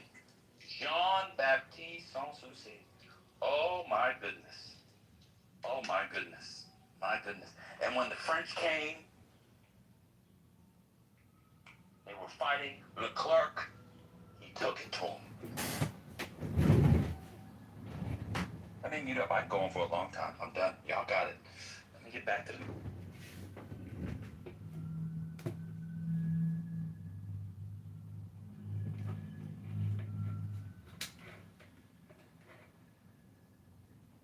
Shout out to Côte d'Ivoire. MJ, do you want the French back in Sahel? No, sir. Get the French the hell up out of there. Come on now. I'm just trying to gouge No, sir. No, the sir. extent of the glazing. It's not glazing. It's not glazing. MJ's so excited about the soccer team, he no longer supports Traore. That's how excited he is. He wants the French back in Burkina Faso. You hit it on the nail. No, sir. No, sir. Yeah, Are you sure? I gotta do What we saw there in the LA. Sure. They were moving so graciously. They were moving graciously. It was a sight to see. I mean, I can't say this as a black man. It was. No, but you're not allowed to. We can say it for you. You're not allowed to see that. Oh, fuck. Even though it's true. They're probably going to win. I think France will probably win. Oh, my God. Britt, I didn't say anything. Did y'all hear Trent wasted his money on England, Mexico? No, listen. It was England, Mexico, and Brazil. And when he said, and that's why I said, like, when I said if you wanted to waste your money and part with your money like that, we could give you some cash apps and some GoFundMes, and you could just blow your money. Putting money on England? Wow. And I even said it earlier, it's one thing if you wanted to go like a Latino, Hispanic route, you did Brazil, Argentina, and Mexico. Or you did, well, I would say Spain in one of those. But like, if you did those three countries, I could get it, right? You're going Mexico because of your family and where you're from. You're going Brazil because you're black and you have Jamaican roots. And like most Caribbean black people, you root for Brazil. And then Argentina because of Messi. Yeah, simple. What the fuck are you rooting for England to take it all for? That shit's not going home. Them niggas can't even win a fucking Euro Cup, let alone a World Cup. Like,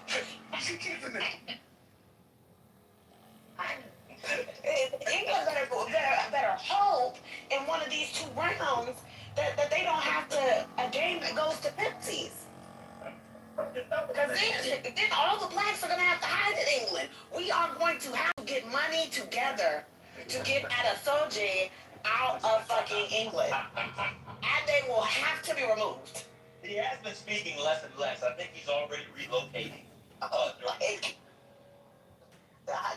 just don't know how safe he will be with those people over there. I think we all know Trump just picked the first three countries that came next month. Well, I mean, shit, if he was gonna pick a place with white people, he should have picked the country he lives in. But you know, I mean, he's got good odds for Mexico, but the England, you probably need to get good odds. He said he got bad odds for all of them. It was like single-digit percentage. Oh Lord. He was just throwing money away to throw money again. That's why I said we can give you some links if you just want to blow some money. If you just want to waste your money. Because You know what day I lost some money, Bree? USA's second game when I had Balogun for a consistent goal and he hit it off the fucking defender, scored the goal and it didn't count it. Well, That hurt. I'm sorry about that. That hurt bad. See, that's what happens when you do all that damn sports betting. See, they're gonna take you up out of here with all that damn sports I betting. haven't placed a bet since then. That hurt my feelings. Exactly. We're gonna have to break you from that addiction. Man, it's trouble sports. Like when you find yourself in the middle of the night betting on the number of corner kicks in the Caribbean, that's how you know you have a problem. No, I'm not that bad. Like, I know niggas that World Cup aside, they bet money on random, like, they bet money on the, like, middle of the night Korean soccer league that exists, or like Australian, like, women's tennis match. Yeah. It could be random, or like, what is it, like, Turkish basketball. They just betting money. I'm like, damn, what are you niggas doing? And they got a 50-50 shot. Fuck it. Are they like keeping up with the stats and efforts that they can? No, they just find something on in the middle of the night. That's how you know you addicted. It's like they watch the game and they might be somebody up 10 at halftime. They picking a 12.5 or over 100. Like, they just doing. And you know what the sports books did, and it was brilliant, was they found a way to get a lot of the stuff for you to watch it. Yeah, on the app. Sports book. Yeah. You could be on the sports betting app in a random game in another country. You could just watch it while. Yes, and you're more likely to bet on something that you watch. And so they did. That was actually very brilliant and truly, truly evil at the same time. Oh, shit. But this might be the blackest bracket phase ever in the history of the world.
About Pedro, what was it? Pedro Gonzalez, what's the guy's name that was a great tennis player? Mexican. From which country? Someone help me. It's the 70s, maybe. Africa. Gonzalez? Yeah. Africa's not a country. Pedro. South Africa. I gotta look this up because they used to always have tennis rackets with his name on it. He was like one of the top tennis players. Gonzalez. Gonzalez, right? He's from Spain. Do you know who I'm talking?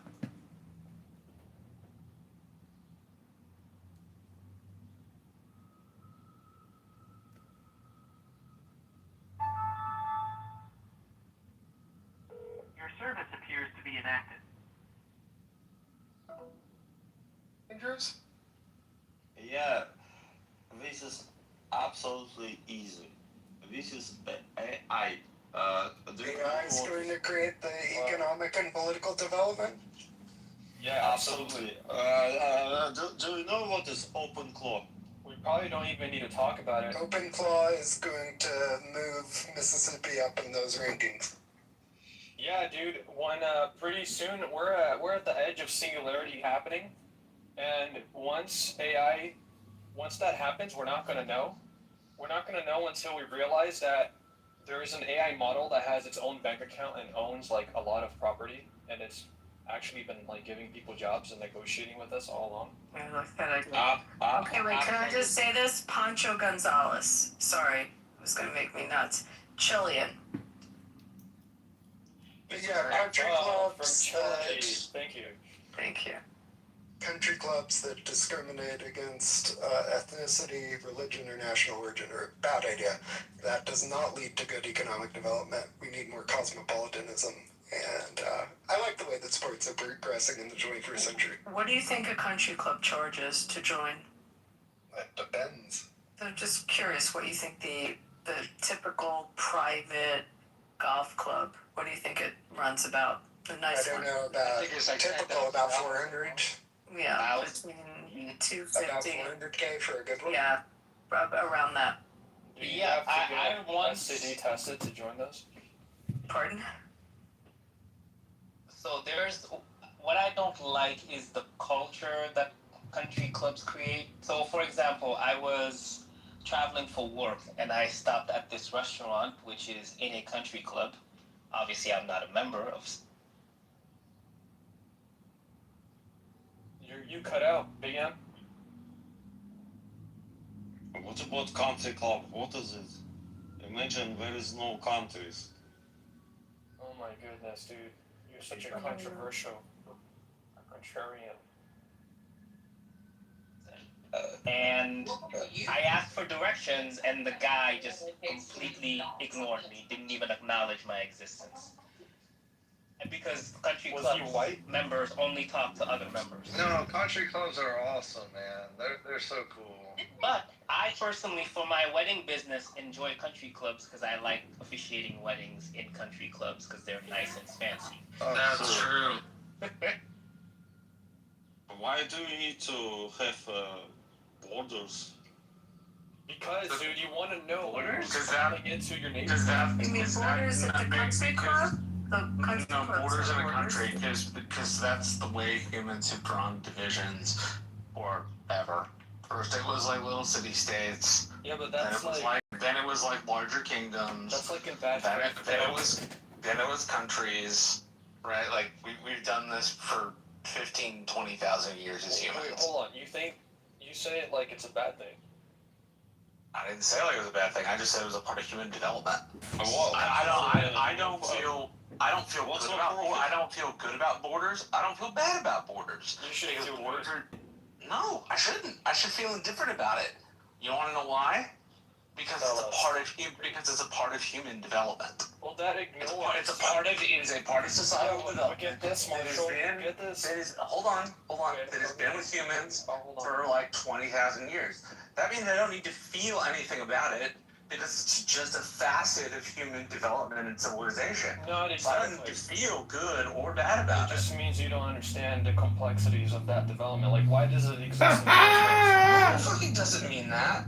Doesn't mean that at all. Oh man, Marshall's What it getting means roasted. When humans divide themselves, no, what it means is when humans divide themselves, they divide themselves among borders. I don't need to feel. Hold on. Yeah, because I don't need, and you don't need to feel a certain way about a border. Borders exist and have forever. Yeah, And I like commerce. It's just a I piece like of human commerce. development. Hold on, I like commerce across the borders. We have economic growth when nations specialize. Michael Jackson Exactly. told us this. He Exactly, told us it was awesome. human nature. There is a good reason for borders. Borders. I didn't say there wasn't. I just said it was a facet of development, which means you don't need to feel a way about it because in the modern world, borders will just exist. Clearly, we disagree on that, Marshall. I don't agree with that, Marshall. Guys, man, borders. I think it's only rules that government just manage us. Borders. It's like religions. It's it's for make management rules. Okay, John, we To got manage us. That's all. I just wanna to tell Take a breath. another topic. I think it's important that we appreciate what is good. That's all. And if you say you're indifferent to borders, that means you can't find a good reason to appreciate it, and that's on you. No, that doesn't mean I can't find a good reason to appreciate it. I live next to one. Oh my God. Simply being indifferent. I'm not indifferent because I like or dislike them. I'm indifferent because if I map out human civilization, there's always some discussion of borders. So I don't need to feel anything about them because they just come up because we're humans. It's not that difficult. No, because we're humans, because even animals have borders. So there's Guys, a reason for it. A good reason. Before he was born, one wisdom guy said, "Imagine there is no countries." Imagine. It isn't hard to do. There would be a lot of chaos. Imagine there is no people. Imagine there is no religion. Imagine you don't have border patrol. And you may say I'm a dreamer, but I'm not the only one. I think there's a. Hey John, I have a question. Before the States, where were you from? It sounded like Greek Eastern Europe, maybe Russia, but Is this the communist takeover that Gary was warning us It's of? from Pakistan. I don't know. I'm a dreamer, but I'm not the only one. You're not the only one? You join us. Look, it's a dream. However, we have to understand that there are two types of people in the world. There are people who are honest, and there are people who are dishonest. And you still fighting. We're not fighting, man. Relax, bro. You just, we all want to talk, okay?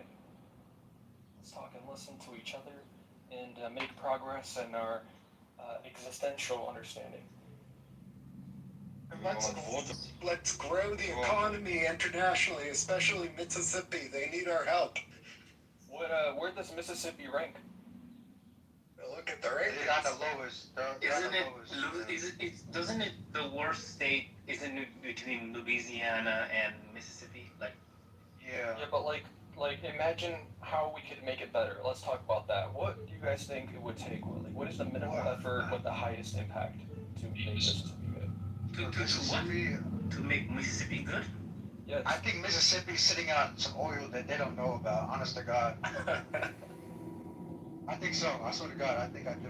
What happens when you give a homeless person some money? They buy food. No? Yeah, It depends how much money, I guess. It depends on how much money. Right. What happens if you give them enough to afford living conditions for a month? Would that be enough? For some homeless it'll be enough, but for the majority it probably won't. For the majority, it won't matter how much money you give them, because they're going to need rehabilitation. And even that may not guarantee that they can adjust. Guys,